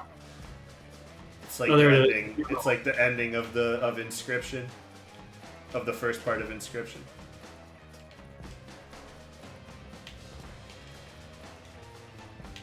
One of the issues we had in development was like trying to find ways so that you could actually like move vertically upwards without using elevators or ladders or water, because the character jumps like her exact height, so you can't. There's a lot of like platforming things that you can't do with that, because you can't have a ceiling that you can jump onto because she jumps her height. So you always had to have like staircases and stuff. Yeah. I probably would pay more attention to that when doing the mechanics these days. Like, you need to be able to jump multiple times your own height to have... Did I have coyote jumping in this game? I don't... Oh yeah, I definitely did, because I remember there being a bug with the water where you could fall into the water, swim across, and still have the coyote jump. I don't know if that's still in the game. I probably fixed that, because it was distance-based and not time-based, because I didn't know how to do it properly. Oh, this is a remake of the level from the Flash version. Because you see the little chicken scratch above the orb there, the like X's and stuff? Yep. In the Flash version of the game, that was text. We had text in a lot of places in the Flash game, but we took it out. It was basically like a poem in the background. But because this is literally copy-pasted from the Flash game, we changed it to like this. It's an illusion of the fact that there was text there in the Flash version. So I also tried to mimic the Flash game's ground texture in this level. Yeah. But give it more like depth. But one of the reasons why there's not much text in the game is because we'd have to translate it for different languages. And localization is a huge pain for two people to worry about for like 8 different languages. Yeah, so, telling me about that. Mugenics is going to be the most pain in the ass fucking localization game that we're ever going to have to do. That game also doesn't function if you don't understand the text, because it's like an RPG. So I'm not looking forward to that. We've done some planning for that, so the engine supports it, but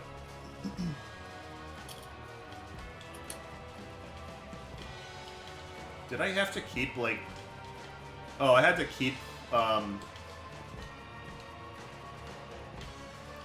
this is the ultimate juggling level, isn't it?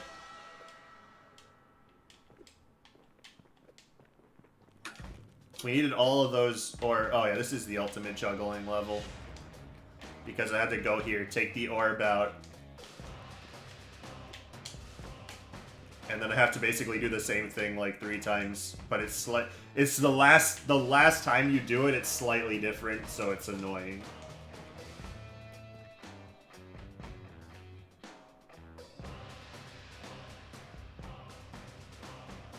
Come on. Where is it? It's another random photo. So young. I forget what game we were playing here. Oh, was it that one cabinet with all the indie games in it? I don't remember. That was... Yeah, I don't know. Kyle Were we playing our game on a thing, or was that like the weird Canada one? I don't remember. Oh, god damn it. I know what I had to do. I had to fucking take the thing out of the orb before it goes up all the way. Did Kyle have a game in it? Is that why Kyle's standing behind me? I don't remember. I don't think Kyle was Canadian at the time. He is now. This game was Canadian? I don't remember. There was like a Canadian arcade machine at GDC. Oh. Yeah.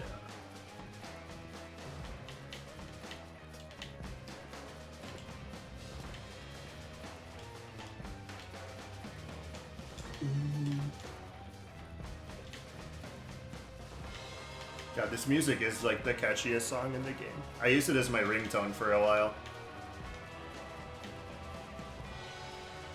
Give me that. I don't remember if this thing lights up the ground on the way over here. Mm-hmm. I don't think it does. Get as many. No, it does. It does light up the ground. Oh, but I need this over here though. And then you take that with you. Yeah, and then I just have to do it. This one can go all the way up. Oh, I have to fucking light up all the orbs in the pedestals. Oh, it goes up and down 3 times there, right? Hold on, I'm watching the electric. Yeah, it goes up, down, up. So I have a little bit of time to do it. I think you could, if you wanted to, place them in the upper ones first. Yeah, I always do it like that. Yeah. And at least you can like leave a gap for the last jump, I think. At least you could in the Flash game. Yeah, and then you do that. Do you die if you run to the left? Don't do it. Probably not. I don't think you could walk off to the left there. So, this is one of those things where, like, since this is a copy of a level from the Flash game, the fact that you didn't know the path of this thing that goes, like, up, down, up. Yeah, now it's a little bit easier. Or more helpful. It is more of an actual, like, puzzle in this. Oh, I think this is the level with the giant, that thing that we also had to show to the ESRB. Yeah, this is a cool screen, because it had, like, a lot of animation on it. Yeah.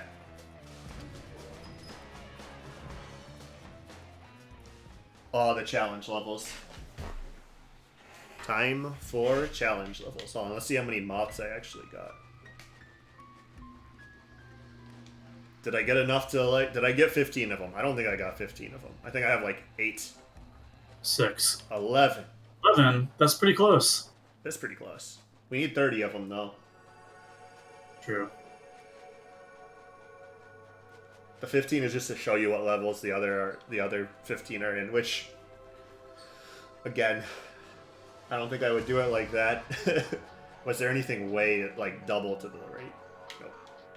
I wouldn't do it like that if I was making this game today. I would just have a moth in every level and make sure that that's consistent. Because I don't think that the, like, scavenger hunt aspect of it is that important.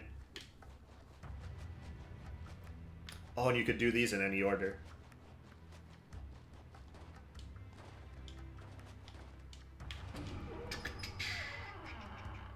Did they get progressively harder? I don't remember. Or were they just kind of all... I think they get progressively harder, but I also think that they're all just meant to be, like, as hard as I could make them. I think most of them are... There's one that I hate in particular that I know is a fucking issue. What the fuck was that?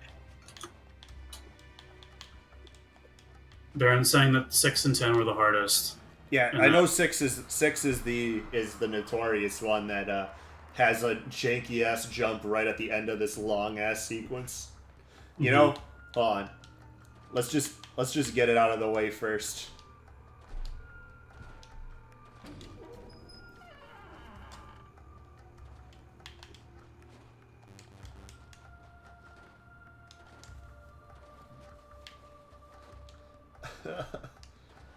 I remember this being notoriously difficult.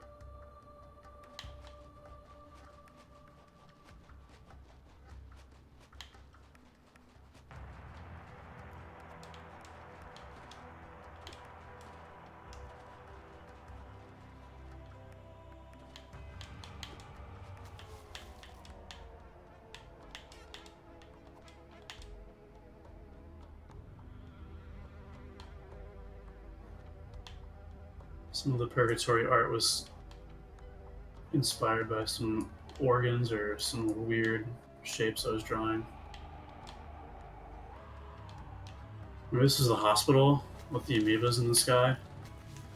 Something like that. Yeah, that doesn't do it. Okay. I know I need 3 orbs underwater.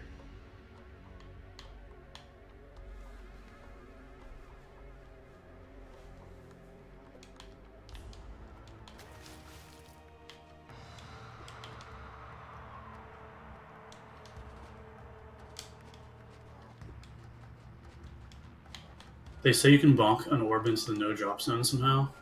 You bonk an orb. Yeah, I think you could drop the key on it and it'll push it.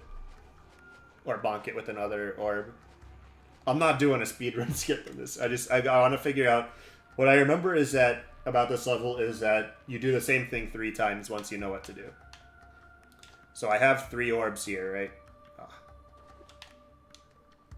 So I think I need to use 2 orbs to do the thing. Oh yeah, I'm showing some art from. We also had the idea of putting like bosses in the game somehow. But, yeah, it's because Braid had bosses, which is. Oh, yeah, there I bonked an orb into the no drop zone. And this boss didn't really have any mechanics or ideas to it. I'm just making art for it. But the circle of them remind me of the Super Mario World dinosaur boss, where you have to like jump on the platforms that they're standing on, bonk them off somehow.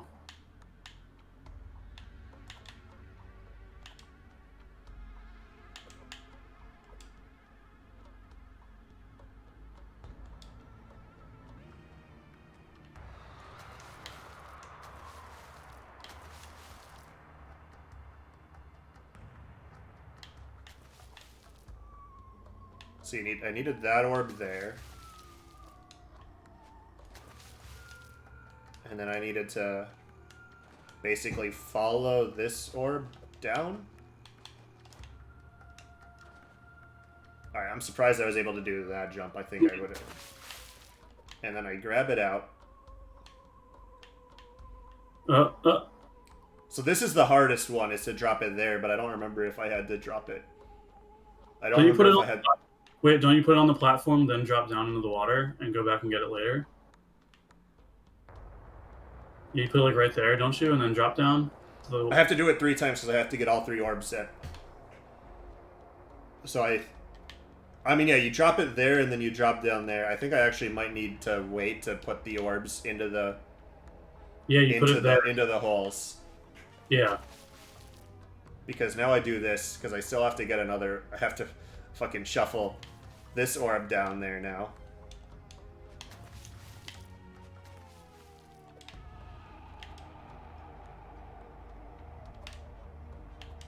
Yeah, for some reason I made this character's run cycle 10 frames versus like another character's run cycle 8 frames. Oh, and there's another orb right here on the door as well. I have one on the in the right spot, right? Yeah. That's a little easier to drop because I still have the light there.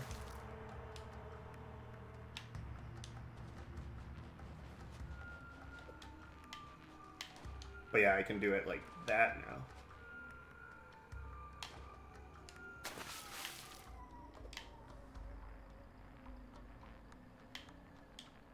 So I need one more orb in that area. And there is this orb on the door, which I think is the one that I need. Because there's a spotlight on the door. Yeah, there's a spotlight on the door.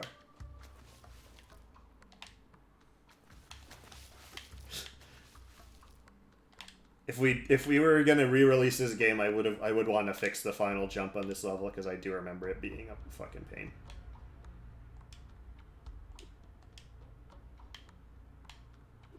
Do I want this over more?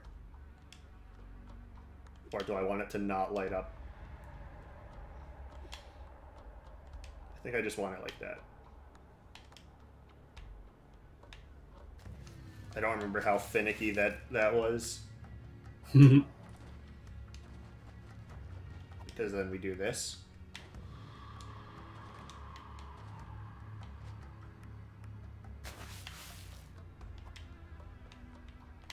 Because now, yeah, see, it's this right here, because you drop it here, and if you're holding left, you can't go all the way to the left. So you have to, like, drop it from, like, here, and then you have to, like, fall.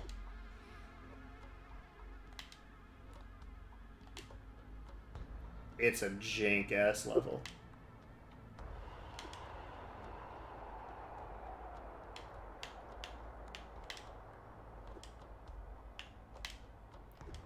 right, moment of truth.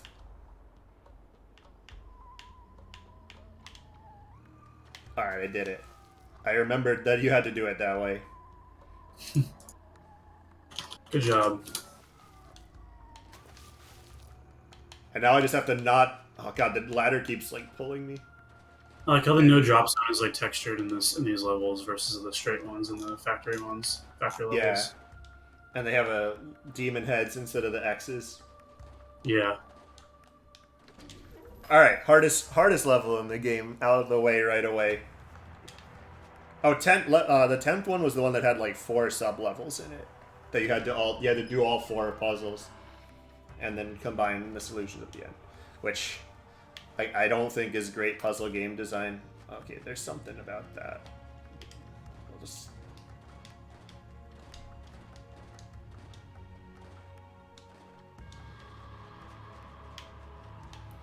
Should talk about the story because we're nearing the ending of it. 10 can lose about as much. So the challenge level 6 and 10 are the Widowmakers in the speedrun, according to Baron Hayes. That makes sense. 4-6 is definitely the hardest level.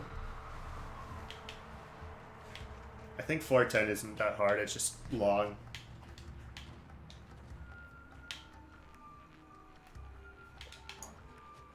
We got some some fan art coming in from Kid Whom Has a Hat from chat, saying that they were drawing closure characters the whole time. Nice. I'm posting those now. Oh yeah. Look at that. Amazing. Sick. Incredible. Awesome. I want to put the fucking thing in the thing and it won't go. I like the little, dude, I almost did it. I almost did it. I can definitely get the thing in the thing.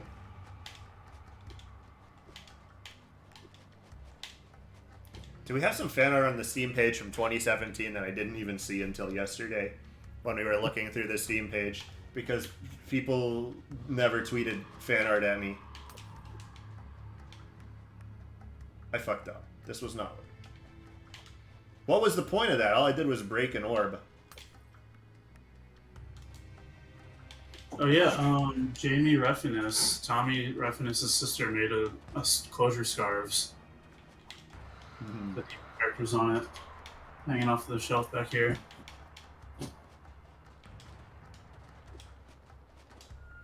That was a long time ago, though. Very warm scarf. Mm-hmm.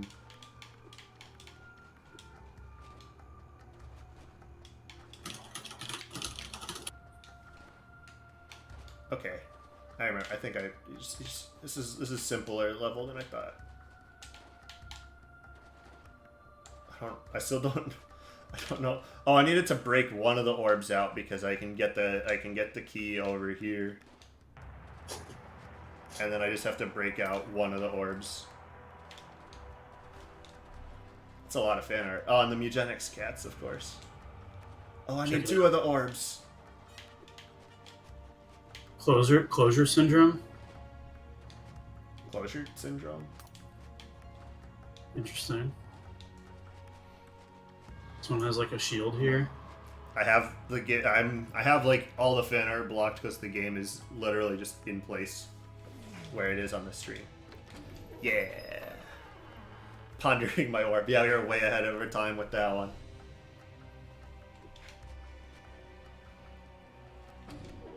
Sweet. What was that one down here? This one in the cave thing.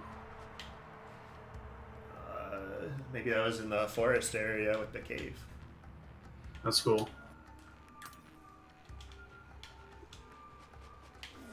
Okay, I needed to break 2 of them, I think. Thank you, Kid Who Has a Hat. Very cool. Yeah, always appreciate fan art. Yes, I love it. It's one of the better parts of making games. The fan art and the Twitch streams are really what make it. Somebody made a sculpture too with Christmas lights around it, didn't they?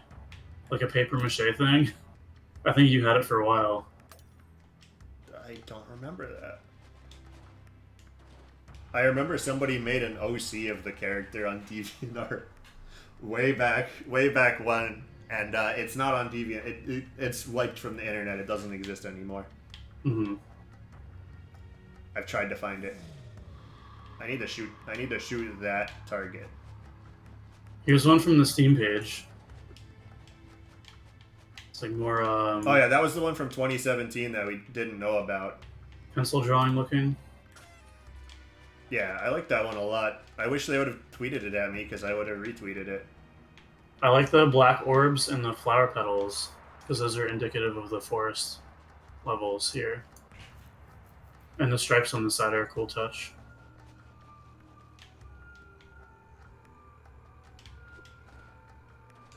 So I think that was not the right thing to do. That was very much not the right thing to do. I don't think I need that orb, though.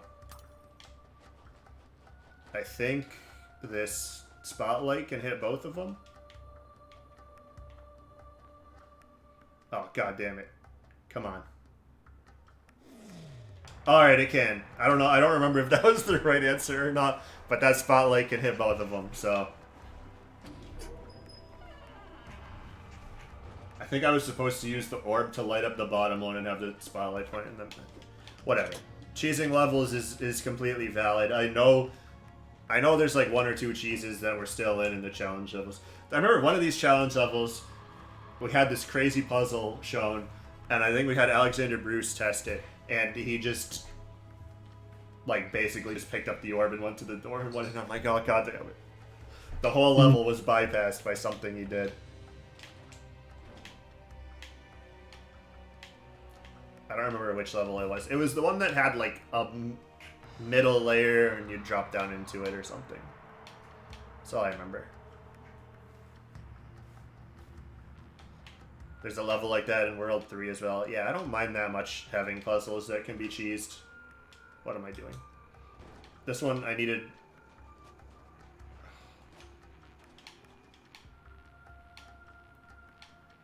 Let's see, where even is the door? The door's supposed to shine, like, fade in and out. Tyler, do you have any plans to go back to PAX or GDC or anything to show it off? Maybe. Like, I think we've talked about doing a PAX booth for Mugenics. Supposed to put the orb on top of the box. Or would you just go back to GDC just for fun, not to show anything off? I don't think I would go back to GDC just for fun. It's, like, weirdly harder to go to GDC now that I live closer.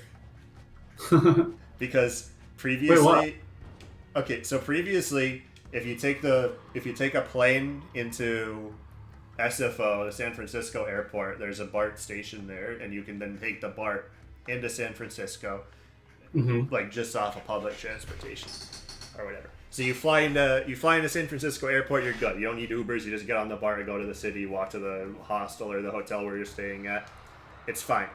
I would have to drive there now because I'm too close to take an airplane. So I would have to drive all the way to San Francisco and find parking. They don't have air flights from there to there? It's a 1.5 hour drive to San Francisco. It's like a 2 hour drive from here to San Francisco.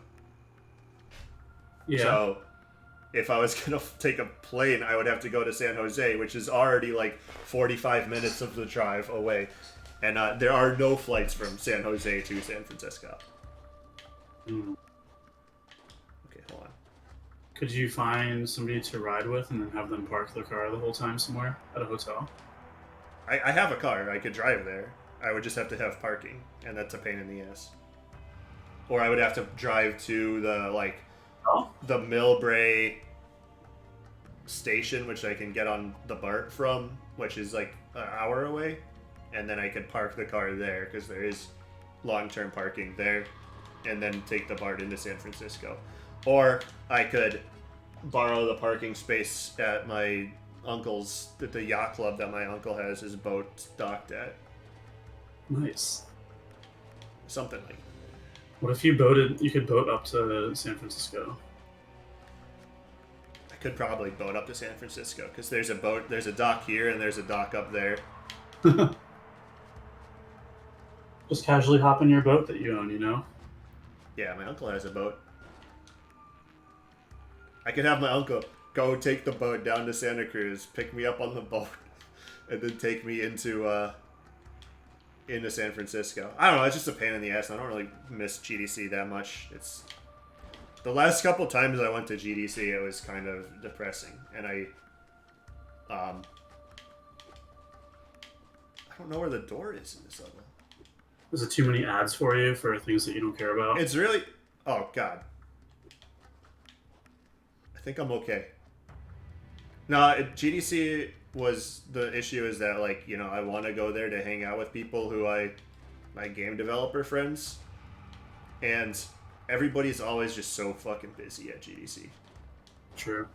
And I would be like, hey, you want to go get lunch? I'm like, oh, no, sorry, I got a meeting with, like, fucking... Bill Gates over here. I'm like, alright, yeah, go to your meeting with Bill Gates, Jeff Bezos, Elon You just Musk, gotta hang out with the people that live in San Francisco but don't go to GDC. Yeah.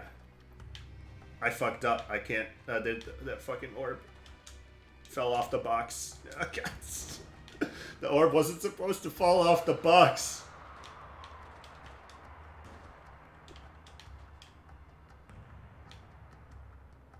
Poor GDC. It tries so hard with its... I think what I was actually supposed to do is...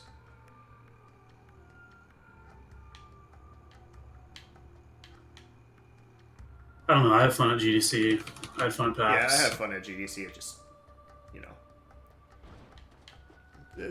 There was a time for it. I don't really need it anymore. We might do a PAX booth for Mugenics, but there's some issues with that. Logistically. Mm-hmm. Mainly that, like, well, first of all, there's still a pandemic, and I don't really want to do PAX while there's still a pandemic.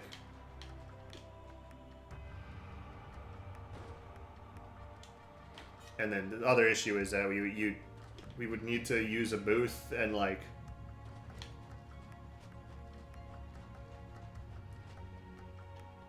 getting a booth is somewhat difficult. Like, it's not, you basically have to have a booth every year.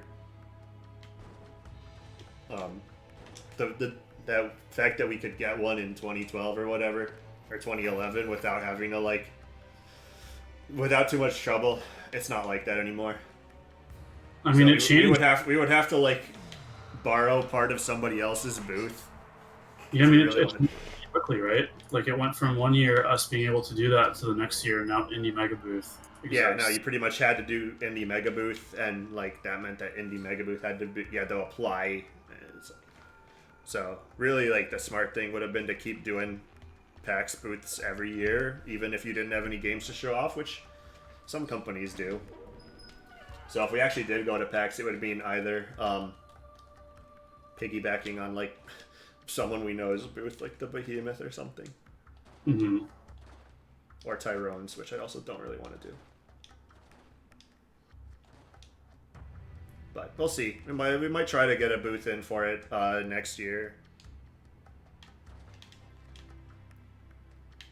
Oh, this level is fucking wild level. Also, the fucking controls on the spotlight are annoying.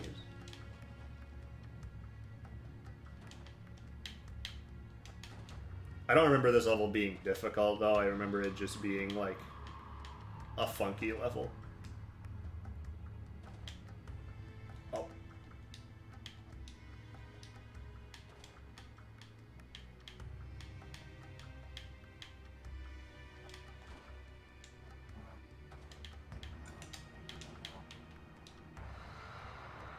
I also think there were a lot of ways to beat this level. I honestly don't remember how to beat any of the last levels, because I think we played those and tested them the least amount, probably. Probably. I remember most of them being pretty good, though. This is just a matter of trying to, like, light up as many because there's more spotlights than you need, I think. So it's just a matter of trying to have each one do, like, 2 things. Yeah. So This one could actually, like, do that if I leave the orb there. And then this one can actually light up these 3. Almost there. Hey, I've got that infinite spotlight thing, because you see, let's try to get a mouse cursor. Oh, I don't have a mouse cursor in the game. Yeah, so if I took the light off of them, no light on the spotlights, they're still lit up because 2 of them are pointing at each other. So one of these is redundant though.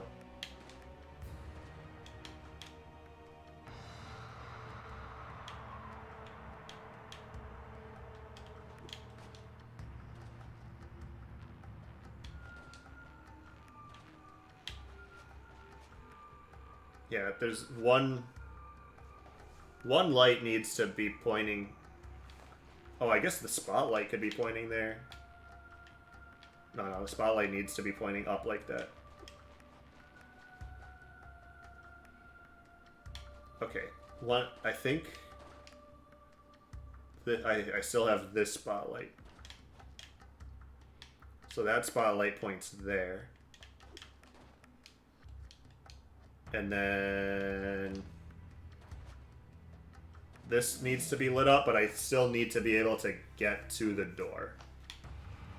So I need one light. Which light is not pointing at a thing? The one, the lowest, the right one, and the lowest left one down there. The 2 ones in the lower right are pointing at each other. Is that necessary? It's the one in the top middle that's not pointing at a orb or at a bulb. But the one in the top middle is pointing at another. It's pointing at other lights. But this one could probably be pointing like that. And then I would have.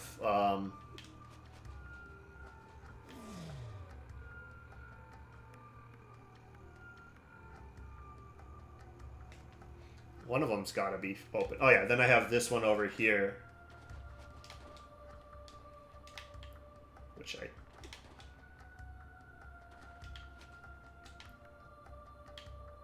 Which can be pointing at that one, and then I have the orb to go to the... Yeah, this level wasn't hard, it's just kind of like, there's just a bunch of stuff in it.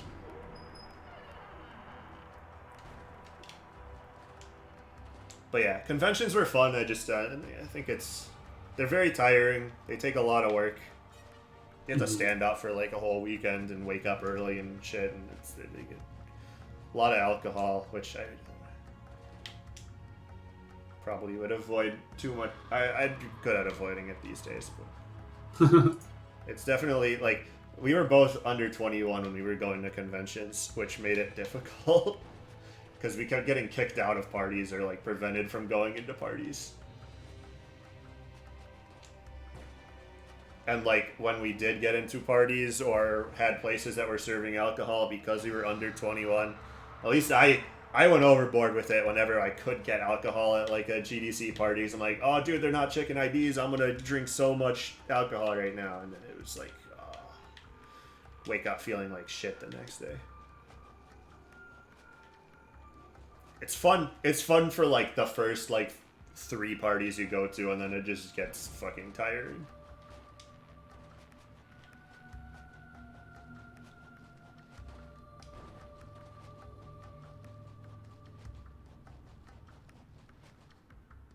Trying to check the Twitter posts. Isn't the door supposed to flash to show you where the door is when you can't see it? It's not doing that. I mean, I see where the door is now, but like, I could have sworn that the door flashed to show you where it was when you couldn't see it. Okay. I think I understand what's happening here.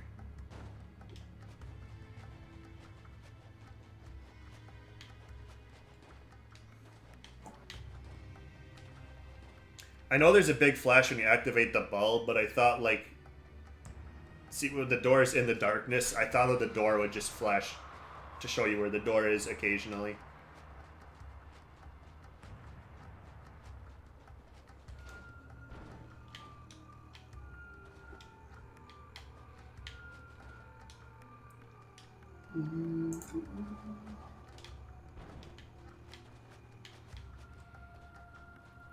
So I think I needed to do one of these. Oh yeah, it pulls it towards the thing. And then I think I can put the orb on top of the box here.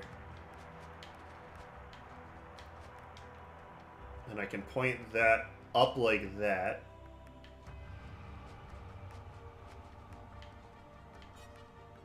I needed to bring the other orb down with me because I can't get back up there.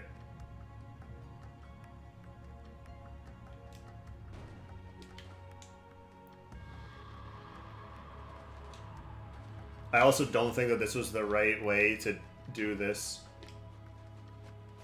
I think I was supposed to point this here and drop it there. Or like give myself a wider landing area.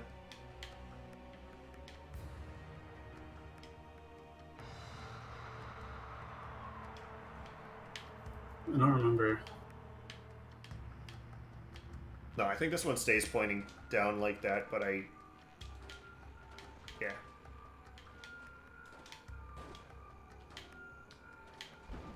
Oh, god damn it. Because it seems like there's like a physics puller on all of the little orbs on the bottom.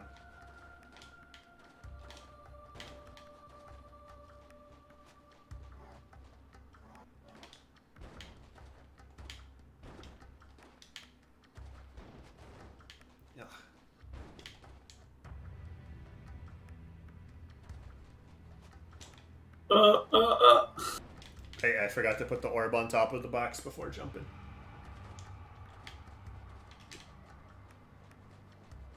The orb probably needs to be more in the center.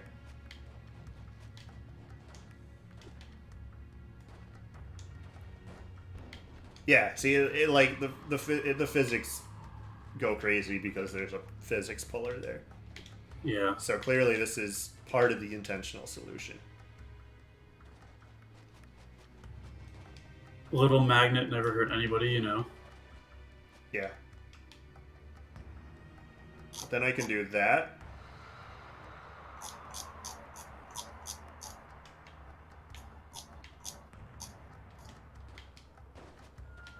Yeah, okay, I remember.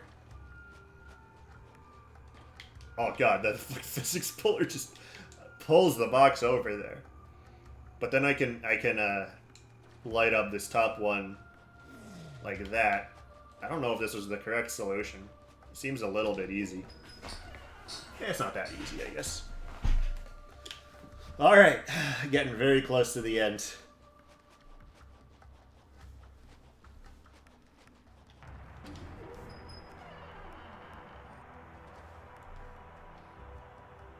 You sure? What the fuck is up with the black? Oh, that's just a gap in the glass. I like this level. I remember this one as being a good one.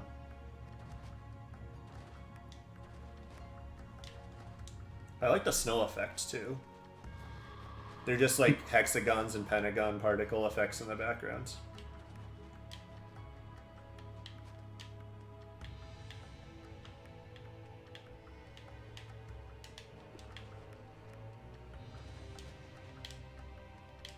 Helps you see where the mirrors are pointing too. Yeah. Without so much background art. Yeah, I mean, there's like a little fog layer in the back as well.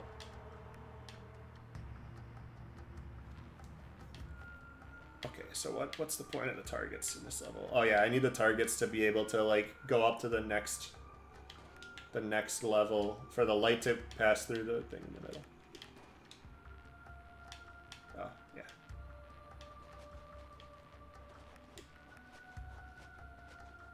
I like these sort of levels that have like freedom, but like still let you do stuff.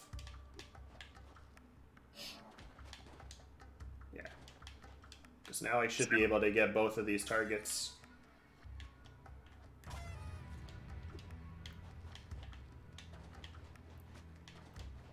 I don't think I ever needed to use this middle one, except maybe to light up a mirror. Yeah.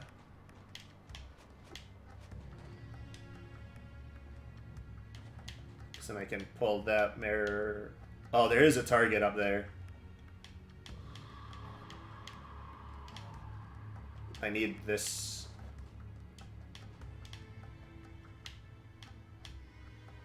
I don't have a... I needed an orb on the other side. Ugh.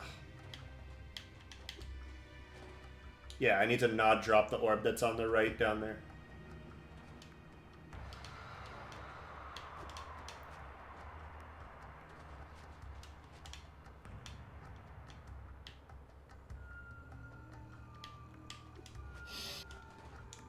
Thanks everybody for watching the stream, by the way. Appreciate you being here. Yeah, it's fun. I need to light up the target. Oh, but I do need the orb out of the way. So I think that's okay. You guys get stuck yet? Jeff Jubilant asks. Yeah, I got stuck on one level and we had the whole... oh my god. Oh my... I gotta do this the right way. This needs to hit. This needs to be like that. And then this needs to not light up the mirror over here.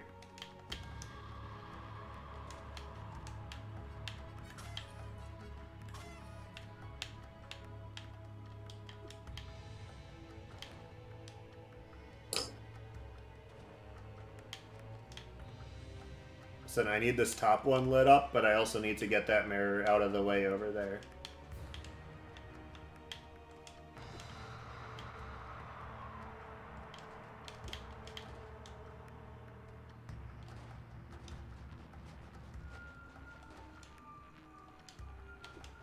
How do I get that mirror out of the way? Oh, it's being lit up from this thing.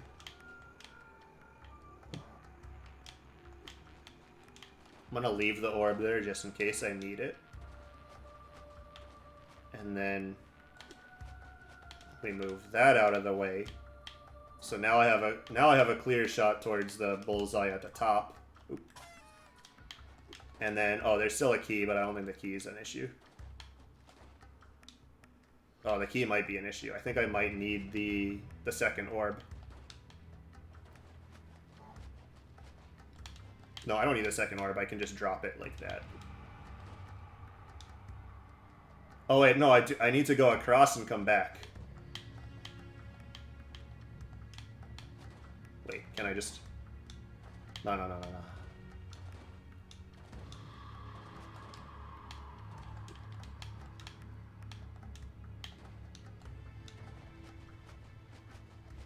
I did it. Yeah, this level is really cool, actually. I think this might be, like, the best, like, pure, just logic puzzle level where all the pieces are there. Mm-hmm. Like, that level's just cool. I'll be back in a second. Hold on.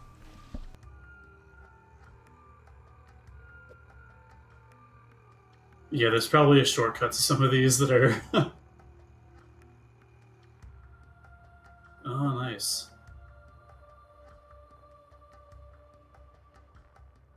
I remember there was one that I don't remember which one it was that Tyler figured out, I think, pretty early in development, and then we changed it to avoid it.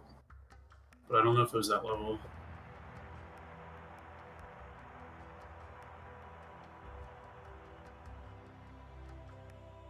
Yeah, Jeff, you're in the presence of the #1 speedrunner in Closure.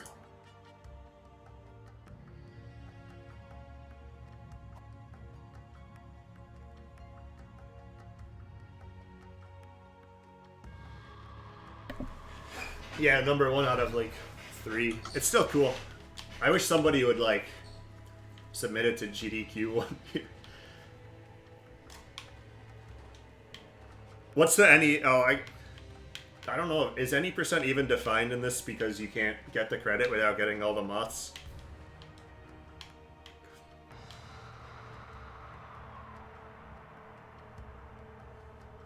It says on the right there's 2 players, 3 runs, 4 followers. I don't know who the other player is, but there's no recorded run that I see. Oh, Zazar? Oh, they have an any percent run. And you have a 100. You have a 100% run.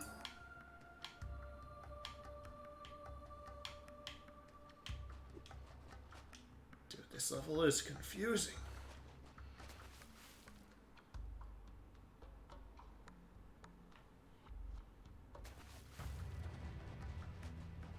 What was up with this level? This one was.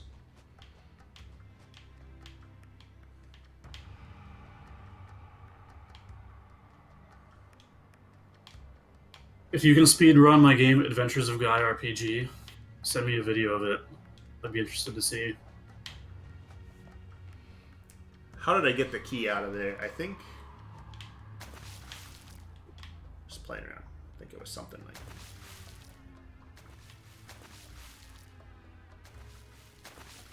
Yeah, this game just needs one like GDQ submission. Although I guess they're doing them in person again, so it's kind of harder.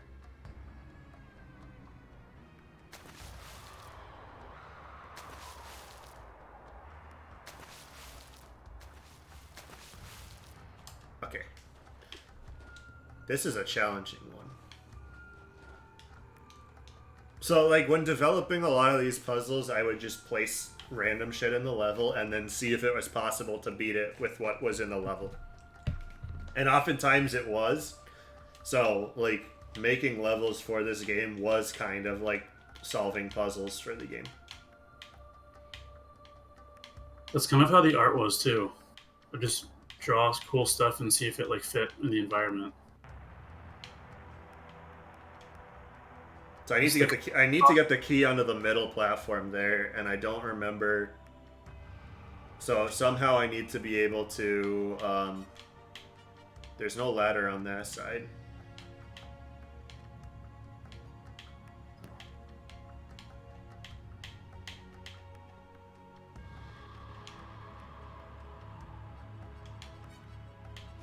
I think if it's just like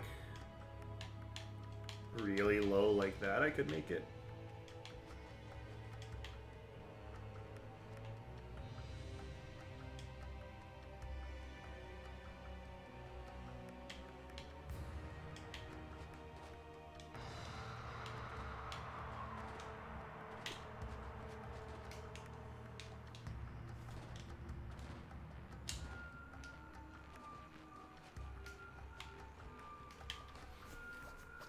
Oh yeah, the story.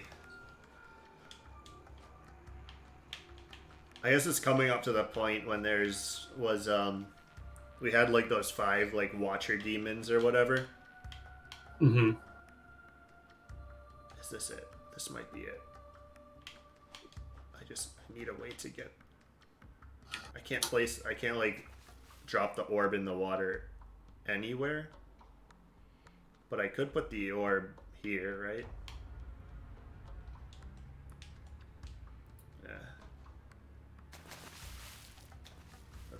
It doesn't do much. Okay, I need the other side of this like lit up as well.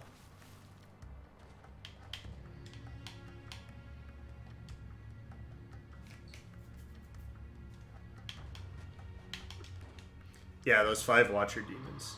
So at the end of the game, like when you have the 3 masks and you can like destroy 3 of the 5 watcher demons.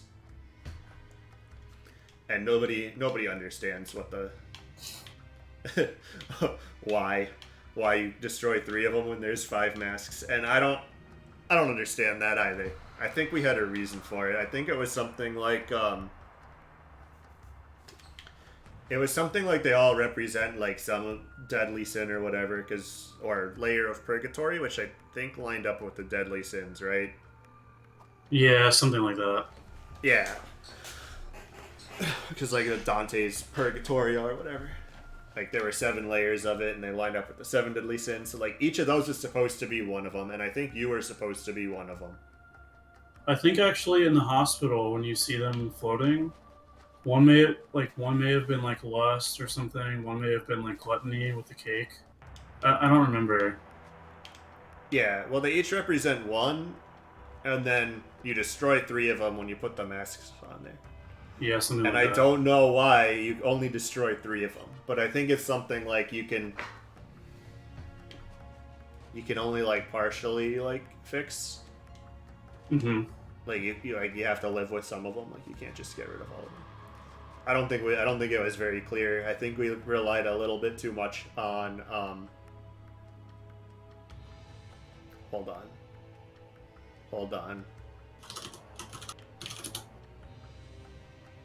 on. I see how I can get the key, but I don't know how to get. I don't know how to get back to the middle area after I get the key.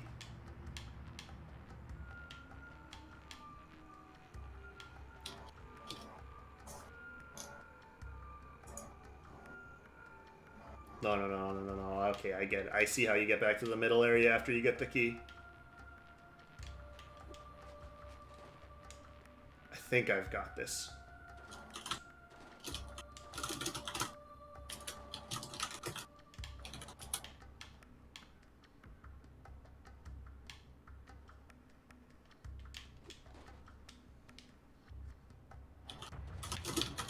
You saw the ones in the hospital as being like the girls' relatives. So I think in the Flash version of the game, they were supposed to be like doctors, right?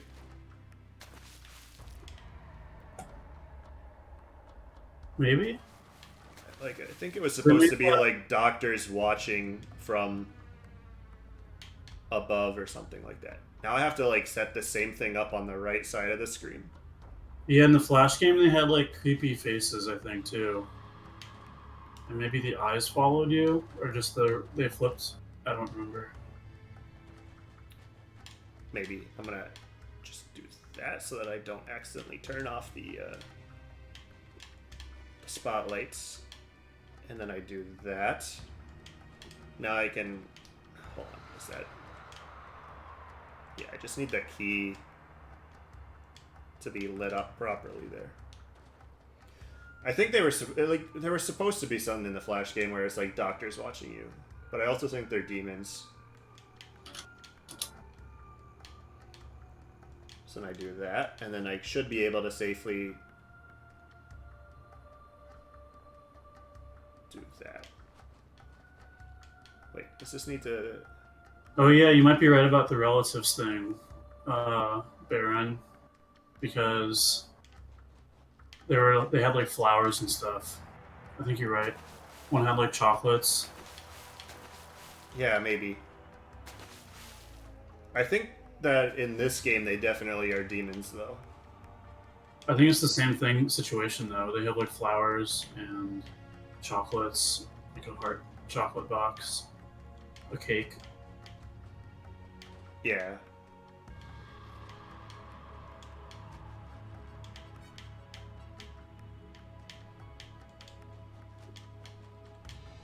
Wait, hold on. I think I just do that, and then I take the orb up. Go like that, and then I can grab the key. Oh, God. Don't drop the... No.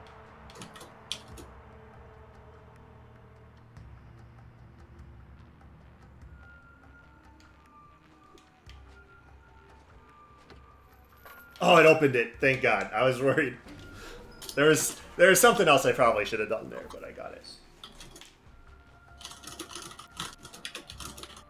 So I think the demons are taking the place of people who are in the real world watching on or something like that. But they're also supposed to be the 7 deadly sins. I don't know. I kind of wish we could have done it clear. This is the level that Alexander Bruce broke when he was testing it, like, instantly. And I remember we had to do something to fix it. Yeah. Is the ending bad? Like,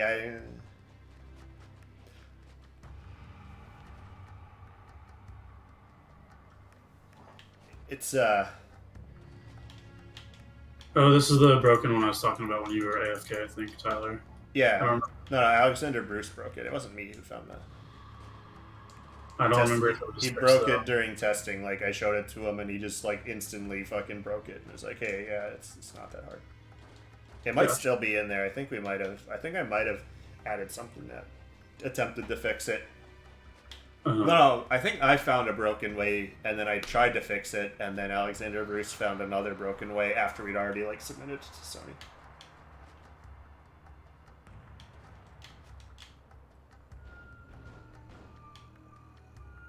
So that was definitely something that we had to do. I don't know if I had to do it for 2 of them or not.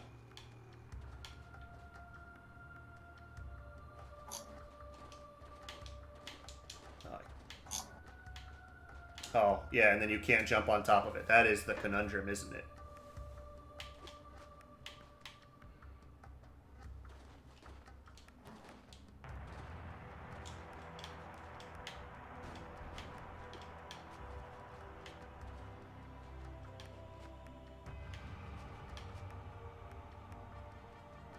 So we got 2 boxes for some reason. So the...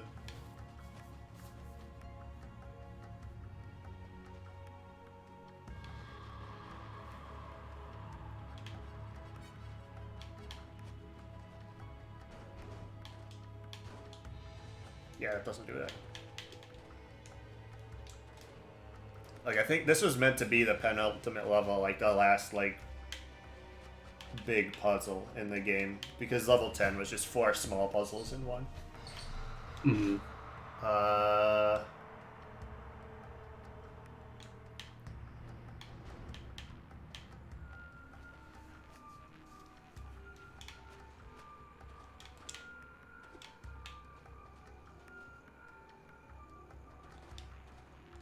Yeah, you can't jump over it, which is the conundrum.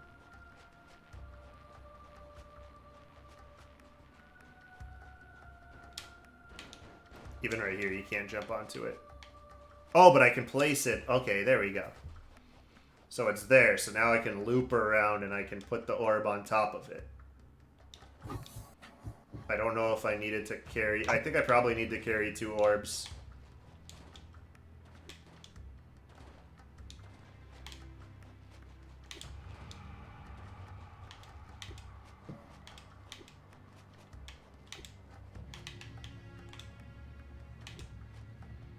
Yeah, because now I can drop an orb on top of it.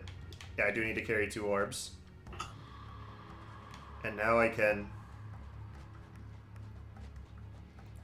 get it in the middle. I don't know if I want to drop the key on top of the box directly or just like that, like into the spikes.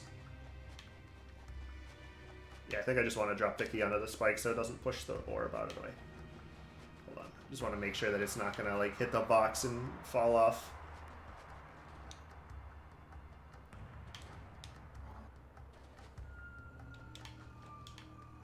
So then I should be able to just drop the key. Now I can get the key. And the box.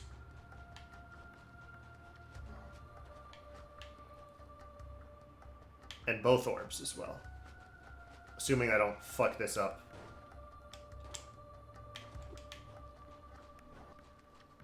You're really good at this game. Did you make it or something?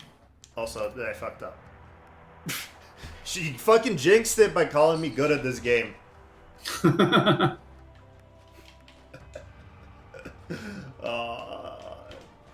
Ridiculous. He does put the orb in his head when he goes down the ladder.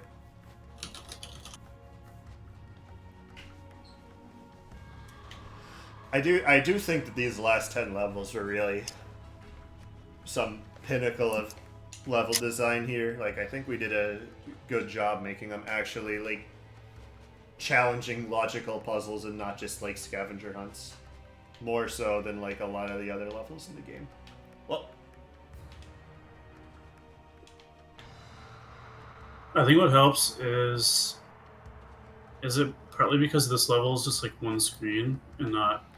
Yeah, most of these were, like, one screen. I think I do need to just drop the key onto the box.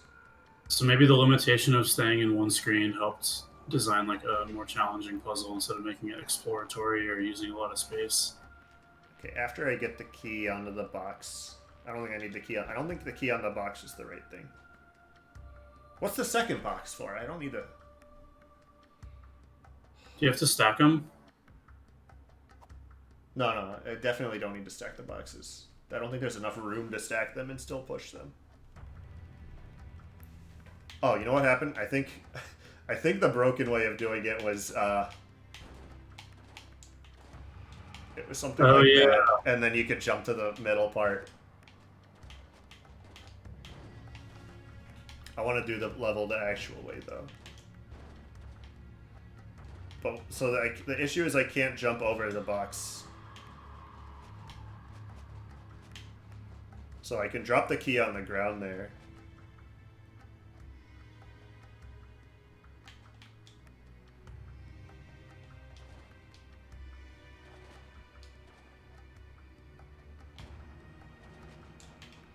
Yeah, like I can drop the key on the ground, which I think was the... I think that was supposed to be the main point of the puzzle. And you're lighting up the dark flower in the bottom corner with that spotlight, right? Or no? Yeah, those are the ones that disappear when you get near them. I think maybe I did need the second... I don't think I needed the second box. I think it was just meant to be symmetric. But the thing is like, since this goes away, I can't climb up the ladder. Right? So I don't know. I also can't push the box the other direction anymore. Oh, but I think I could do that, which probably should not have broken the... Yeah, because then I could push this box all the way over there, take the orb back and around, and then climb down and get the key from above. Okay. Easy. Right.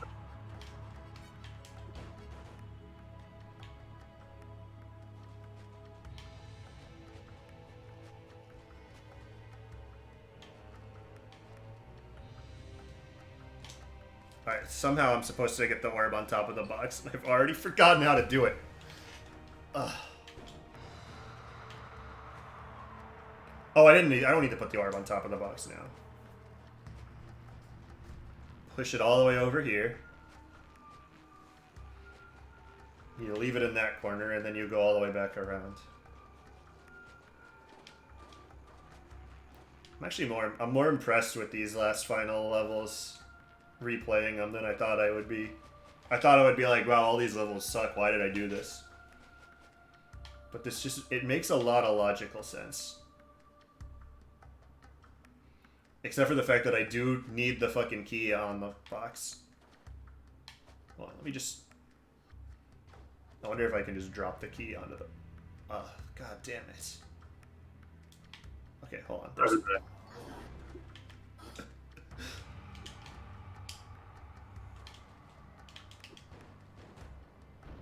I'll just put the key on the box later. Like, the only thing that I'm still annoyed with is how much gets reset when you fuck up. But I don't know. That was a hard... People were just like, oh, just add time rewind or add an undo button. I'm like, what's the undo? There's no, like, discrete steps to what you're doing in this. Like, you could undo back into a state where you've already lost it. Yeah. Like, It'd be hard to know if, like, you haven't beaten the level yet, if the undo would even be helpful for you or not. Yeah. So it's... Unless you know how to beat the level and you just messed up by platforming. Yeah. Probably. So, I don't know. I'm not sure, like, what the answer to that is. It's a tough problem. Yeah, Jeff, we were talking about earlier how we were deciding, like, how we would do, like, timestamps or rewind or something. Yeah. And I want to say maybe the Behemoth actually suggested something. I don't think it was the Behemoth. I think it was some other developers said something about it. Somebody wanted error correction. I don't remember who though. This is gonna fucking push the goddamn orb off the thing. No, it's gonna be perfect. You watch. Don't So, keys yeah, like bounce? people suggested checkpoints. Okay, that worked. Doesn't the key bounce further by hitting the box, or no? No, it bounced nothing by hitting the box. Okay. It like had all of its momentum stopped, which I think is probably intentional. Alright, now that's there. I can go back around and grab the key. Checkpoints would be difficult because again, like there's no location-based checkpoints in the game. Like there's no location in the game where you could be like, all right, well I remember this is correct, because you would get a checkpoint and maybe the puzzle's like in a state where you wouldn't be able to beat it. Like it's just weird. You'd basically have to do time rewinds to make it actually a reasonable thing, and that's more complicated than I wanted to handle. Like, Maybe there'd be a way to like, the snow is windy snow. Maybe there'd be a way to flash backwards in time by like 2 seconds instead of like a rewind like braids. That's what I think we were talking about. It's just that's annoying because it wasn't coded with that in mind. I think I remember that it's just 4 independent puzzles that you can do in any order, and that there's no like you don't need to like This level, you mean? yeah. Yeah. There's like one. It's a huge like 3x3 quadrant, I think. Or or is it just 1x1? It's 2x2 and there's one in each corner. Yeah, that's what I meant. And in the very center, between all 4 of the screens, is the exit. Spoiler! Tweeter. Makes such a good noise. Yeah, because now I can take this one up and around. Oh, okay, after I turn off the... I don't know if is there a speedrun way to do this with that doesn't that like steals shit. Yeah, because then I can just drop that right there. I'm good. So that's top right done. Well, there must be a really fast way, because if they beat the game in only 50-something minutes, there's no way that each level took 5 minutes.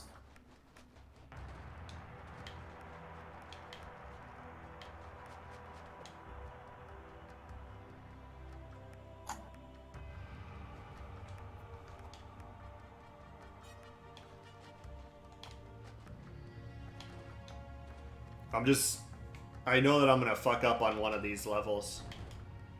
So you drop that one down there.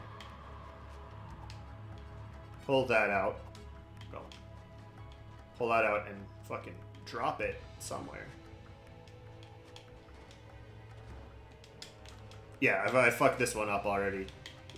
I'll figure out what you're supposed to do.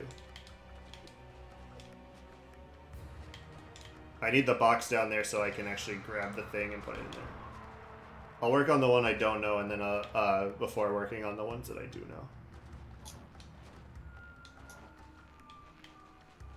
Scary because one mistake can cost over a minute. Yeah.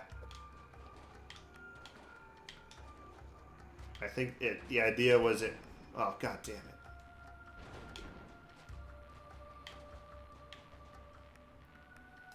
I don't think that's a very good design to make you do 4 full puzzles in a puzzle game like this without... Because the execution of the puzzles is not the interesting part of a puzzle game. Yeah, so I think I gotta push this over. Oh, no, that's not what I wanted to do.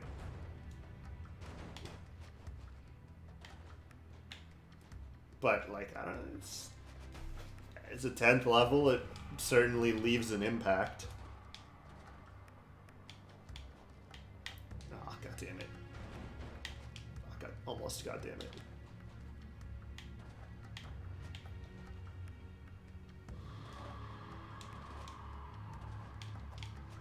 Yeah, now imagine if there was wind into the physics too from the snow blowing.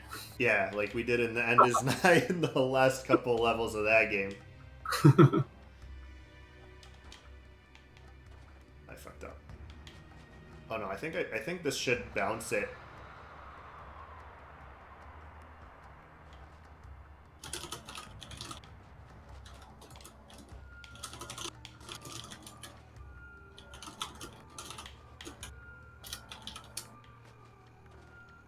Yeah, because now I can push it like that, and there's a physicsy thing that takes you there.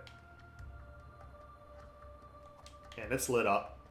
And then I can do that. Oh, wow, that bounced real fucking weird. Did you... Oh, I think it clipped the other orb.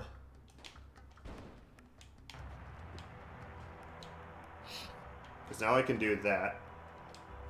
I have that orb. Yeah, the vines are so funky. I don't think I need the box anymore. Alright.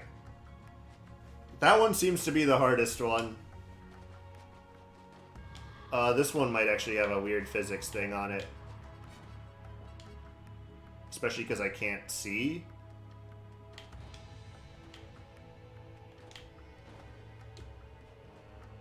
Oh. Yeah, I think I have to jump. I have to grab it, jump, and then place it in the thing.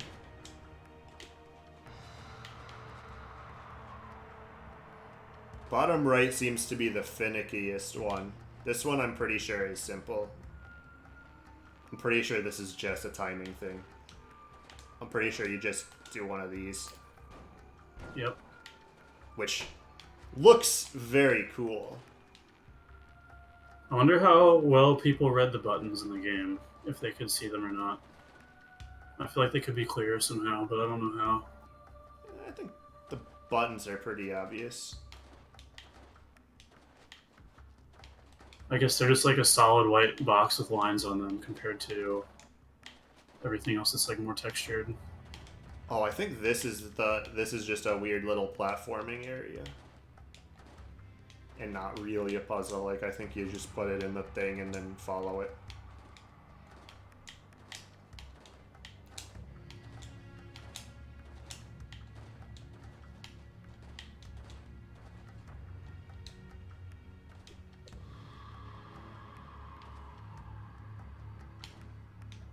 And I fucked up. Alright, I'm gonna do the weird little platforming one first. Okay, I'm gonna do the platforming one, and then I'm gonna do the vine one.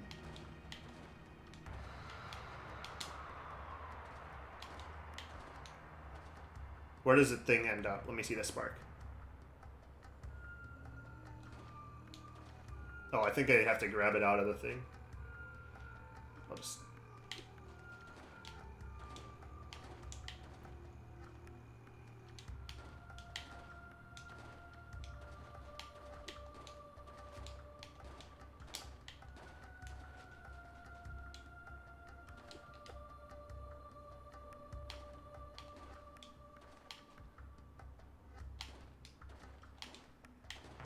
Platforming! Yeah! Okay, that's not that bad. Platforming. It's almost like I've made platformers before. Mm-hmm. That one's not that bad, but seems like the easiest one to fuck up. What about the box one? Yeah, the box. This is probably the one I'm gonna do first from now on.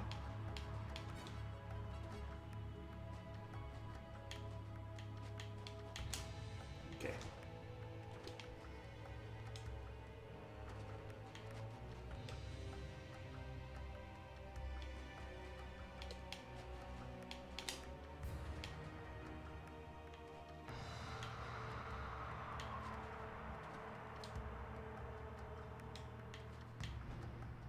I shouldn't have grabbed the orb there. Why? I was just supposed to push it without grabbing the orb. Look, it's a hard game, alright. Yeah, I know. You took one for the team by being the one to play it. Yeah. I think I probably tested it the most during dev. Can I just push the box now and not, like, drop down there? Yeah.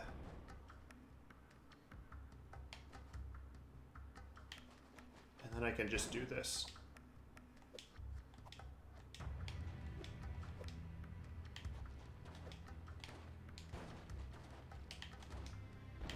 Bye-bye, box. I'm gonna do the platforming one now.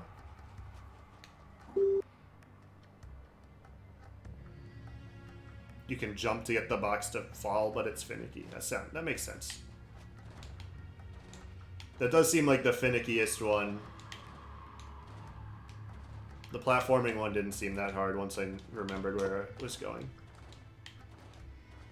We had that one level in the End is Nigh that was a closure level. Mm-hmm. Which was basically... Well, it didn't have the mechanic, but it made you follow a light through a dark area when you couldn't see your character. Could you do it without the light if you get good enough at it? Yeah. Because the light was just a cosmetic thing only. Yeah. But yeah, if you memorized where it was, you could get it. A speedrun almost certainly does that. That would have to be in the 100% speedrun.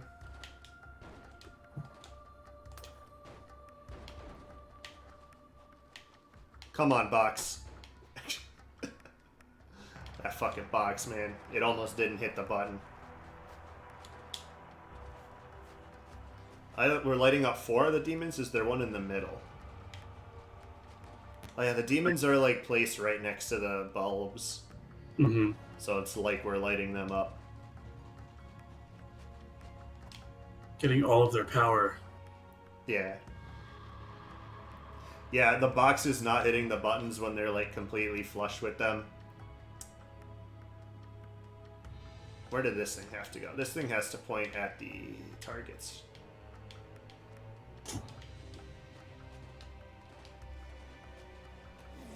The fucking square boxes on the square buttons was the hardest thing to program in like the entire game. It was so finicky, and we clearly didn't do it completely correctly because it's still finicky.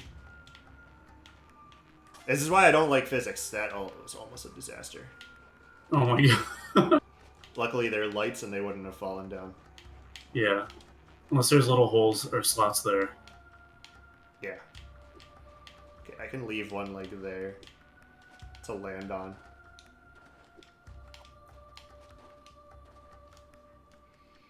There's like just so much tension and not fucking up at the end right here.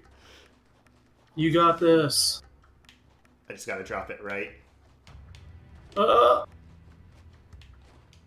Like, I don't think I can fuck up anymore unless I accidentally drop it. Like, there's no holes.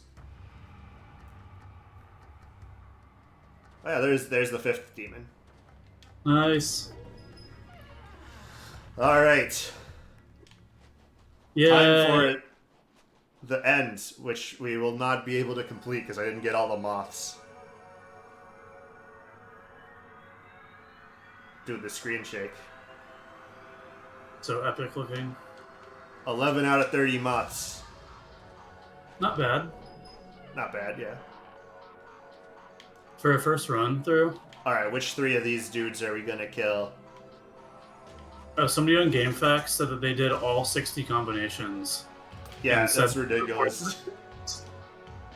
I don't remember why, like, there's some reason, I think if we did like a DLC or whatever, we would do 2 more so you could kill all 5 of them.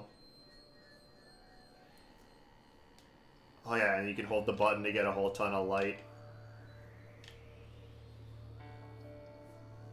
This area was, I think, there's no puzzles. I think it's just trying to drop the moths off on the things. But it feels nice that you, like, the point of it was that, like, you're super restricted as to what you can do throughout the entire game because of the puzzles, and now you're, like, you've, like, evolved and you're, like, free and can just fly and go wherever you want. Yeah, this is where it becomes an art game. Yeah.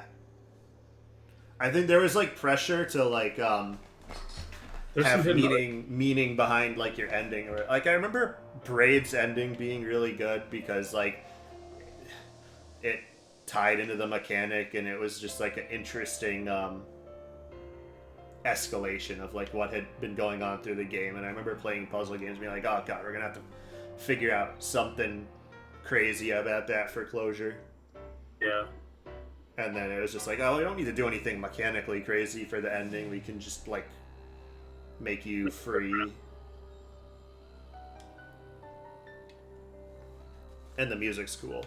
I'll go back down. There's like art. Oh, whatever. Oh, we changed the door shape too. Now it's a portal thing. Yeah, I have one moth left, so I'm gonna die as soon as I deposit it on one of these things. I'm gonna go find some secret art before I do it.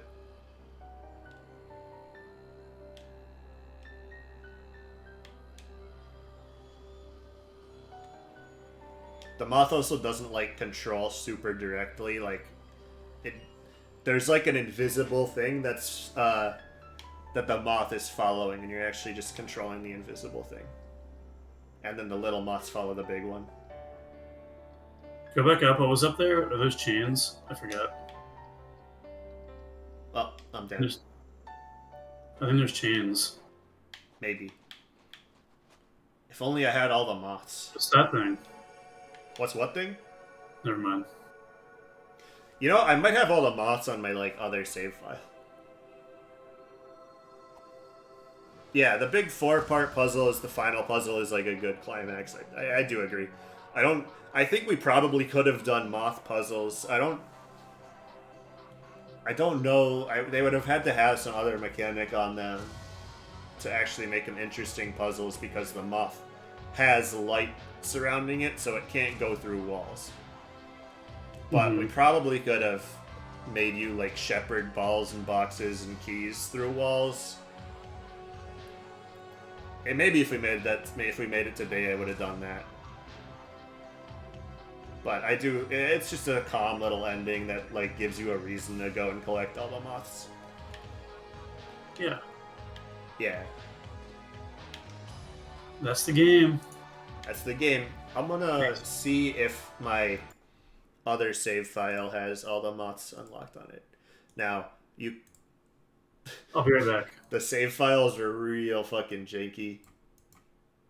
Like, you had to edit settings to change the save files or delete them.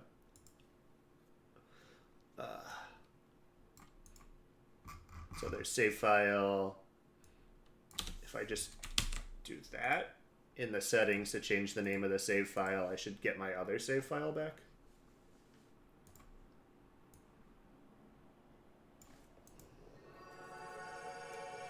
Yeah. I don't know why, I just didn't have a delete button.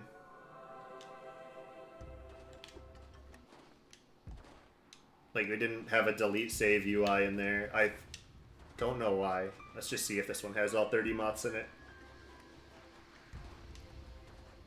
It definitely does not have all 30 moths in it. Bummer. This one has less moths than the one that I did. Alright, well, we're not going to see the actual ending then.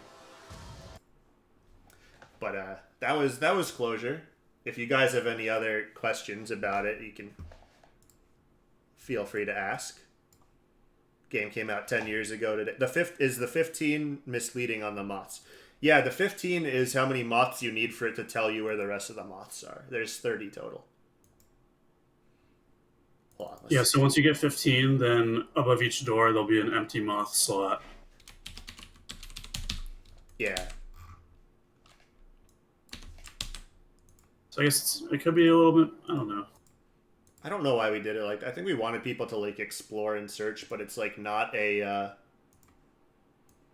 It's not like it shouldn't be a collectathon, like a requirement. It's not a Metroidvania, so like the exploration part doesn't matter that much, but like I think we just wanted it so that you could like hold on a second.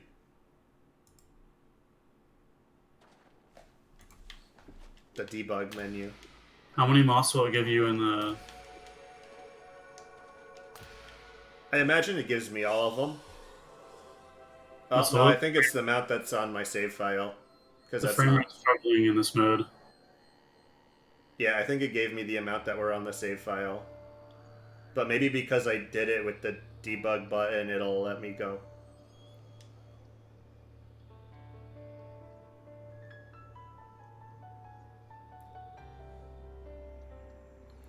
Any reason we picked moths in particular? I mean, that's an easy one. Like, moths are attracted to light. Like there was just a theme of them because we would have the little moths in the background would follow the light sources around. And I think the little moths in the background were early because we needed something in the background. Yeah. Could be mosquitoes too. Yeah. This is definitely not all the moths. It might like reset how many I had though, because it is from the debug menu. Nah, it doesn't look like it.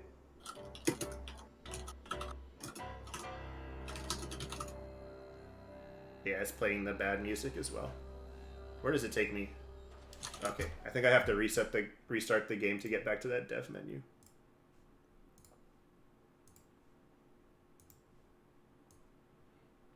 Maybe if I didn't have a save file set, then it would give me all the moths.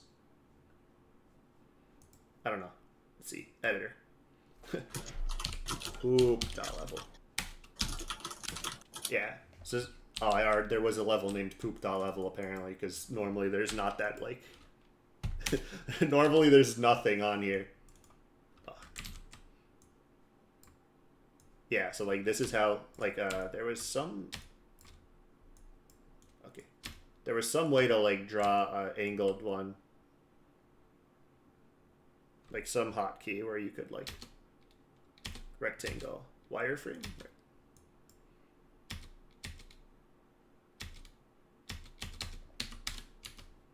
where like you could tab just turns the wireframe on.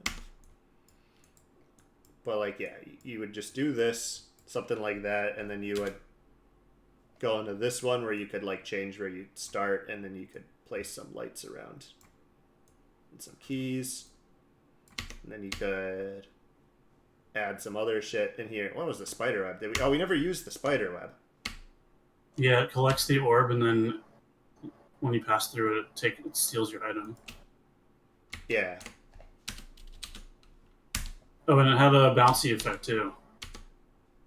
Yeah, I'm gonna try to get it into a level. How did I test? It was tilde to test.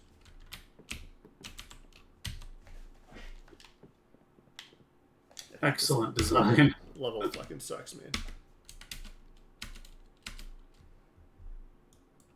For some reason, the dev mode has lower frame rate. No, it has low frame rate whenever I start the game up, and I don't know why. Oh, okay. And it's just lower frame rate for a little bit.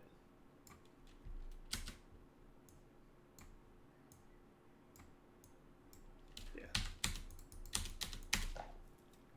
Yeah, so let's like put an orb here.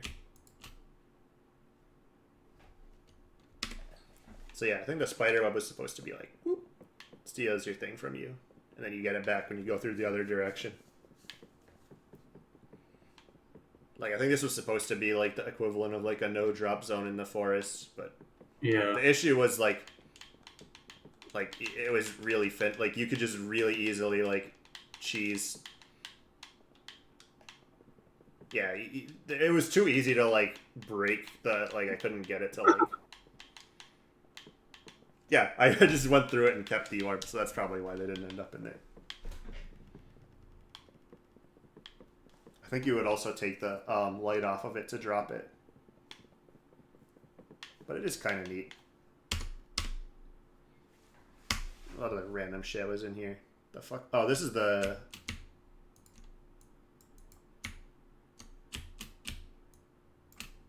This is the spikes. And it, like,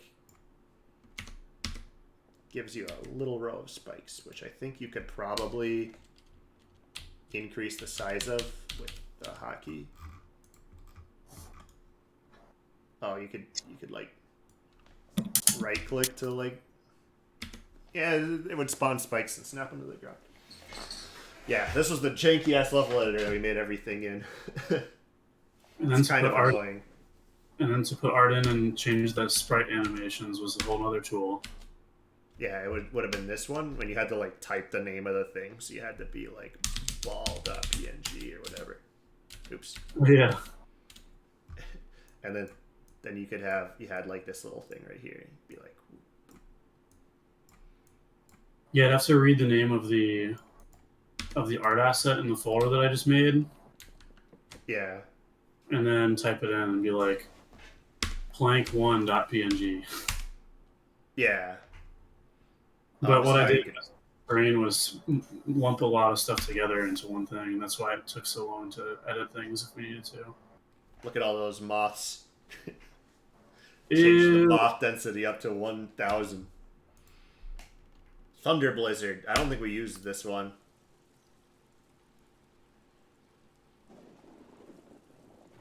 I think this is just all the weather at once.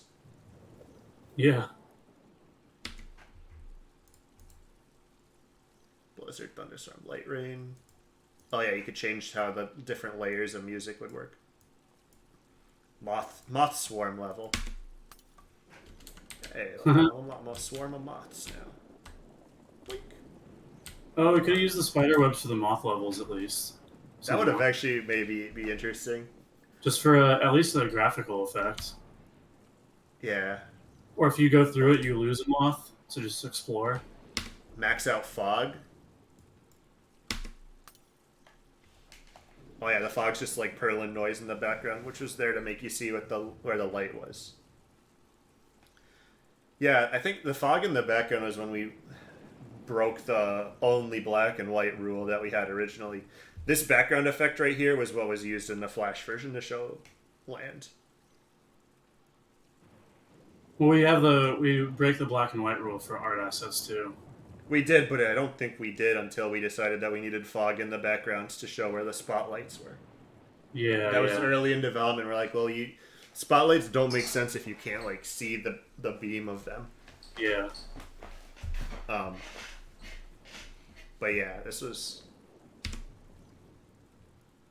I'm glad I never have to use this level editor ever again. There was some way where you could, where there was a shortcut where I could like drag the top layer, like only do like do that and get a trapezoid. There was some, but it's not telling me what button it was or what mode. 1, 2, 3, 4. Oh, and then you could draw water like that. Just random patches of water in the sky. Yeah. Oh, you could toggle on and off the art layer with that button. Oh, yeah.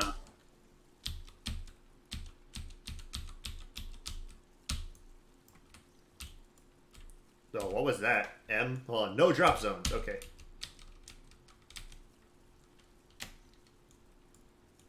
It's not shift. Oh, shift makes it not snap. It's not tab. Is it space? Oh, maybe I gotta be back on land.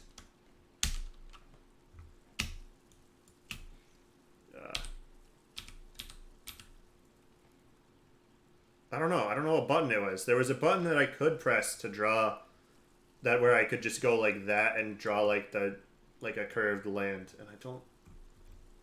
Oh, upper triangle, lower triangle. Mouse wheel does that. So if I do like upper triangle or lower triangle, I could be like, hold on. I could be like this to get like curved land, right? So I would do something like that, and then I could go back to rectangle and like fill in the other areas. Mm-hmm. Yo, look at this fucking beautiful level, right? Nice. Die instantly. That is level design right there. Thanks for the lesson. Yeah, this is how you make levels. This is how people on Steam Workshop make levels for The End is Nigh. Yeah. All right. I think that was a good stream. Yeah. It was a lot of fun hanging out. Yeah. Chatters, the speedrunners in the community, you know. It's fun playing this old game again. Got It's been a while since I played it. Some fan art from some fans on Twitter. That was cool. Yeah. So thank you all for watching. Let's wish John a happy birthday. You doing anything for your birthday today after this? Eating food and then going to bed soon. Yeah, Eventually, sounds like a good birthday. All right. it's a great birthday. Nice and relaxing. Hanging out on stream. Mm-hmm. Maybe Tyler and I will stream more. Yeah, Who maybe knows? play Dota again. No, it's been so long since I played Dota. I think I uninstalled it finally. I think I finally was like, I'm never gonna play this again, and uninstalled it like a month ago Yeah. after having not played it for a couple years. Well, thanks everybody. It was so fun. Mm-hmm. Thanks for the questions and the speed run insight and the fan art and the last 10 years of this game being out. Also, this game's on sale on Steam right now for another like half a day. When is it? When does Steam say the sale's done? 41 more hours. Yeah, so it should last until the end of tomorrow, I think. Yeah, well, it's a really special game for both of us, and it means a lot to us. Yeah, So, first commercial game for me. Yeah. It was fun to play through and see the game again. Mm-hmm. Go through a bunch of old photos, memories, talk about some stuff that we both each forgot about. Mm-hmm. All right. Goodbye. I'm gonna probably upload this to YouTube as well. If I forgot to record it locally, so hopefully Twitch has the VOD saved. Yeah, Twitch will have it. Yeah. All right. Well, I think this is about the end of the stream. So thank you all for watching. Please buy the game on Steam. It's only $1 right now. Buy it. We need it. All right. Bye.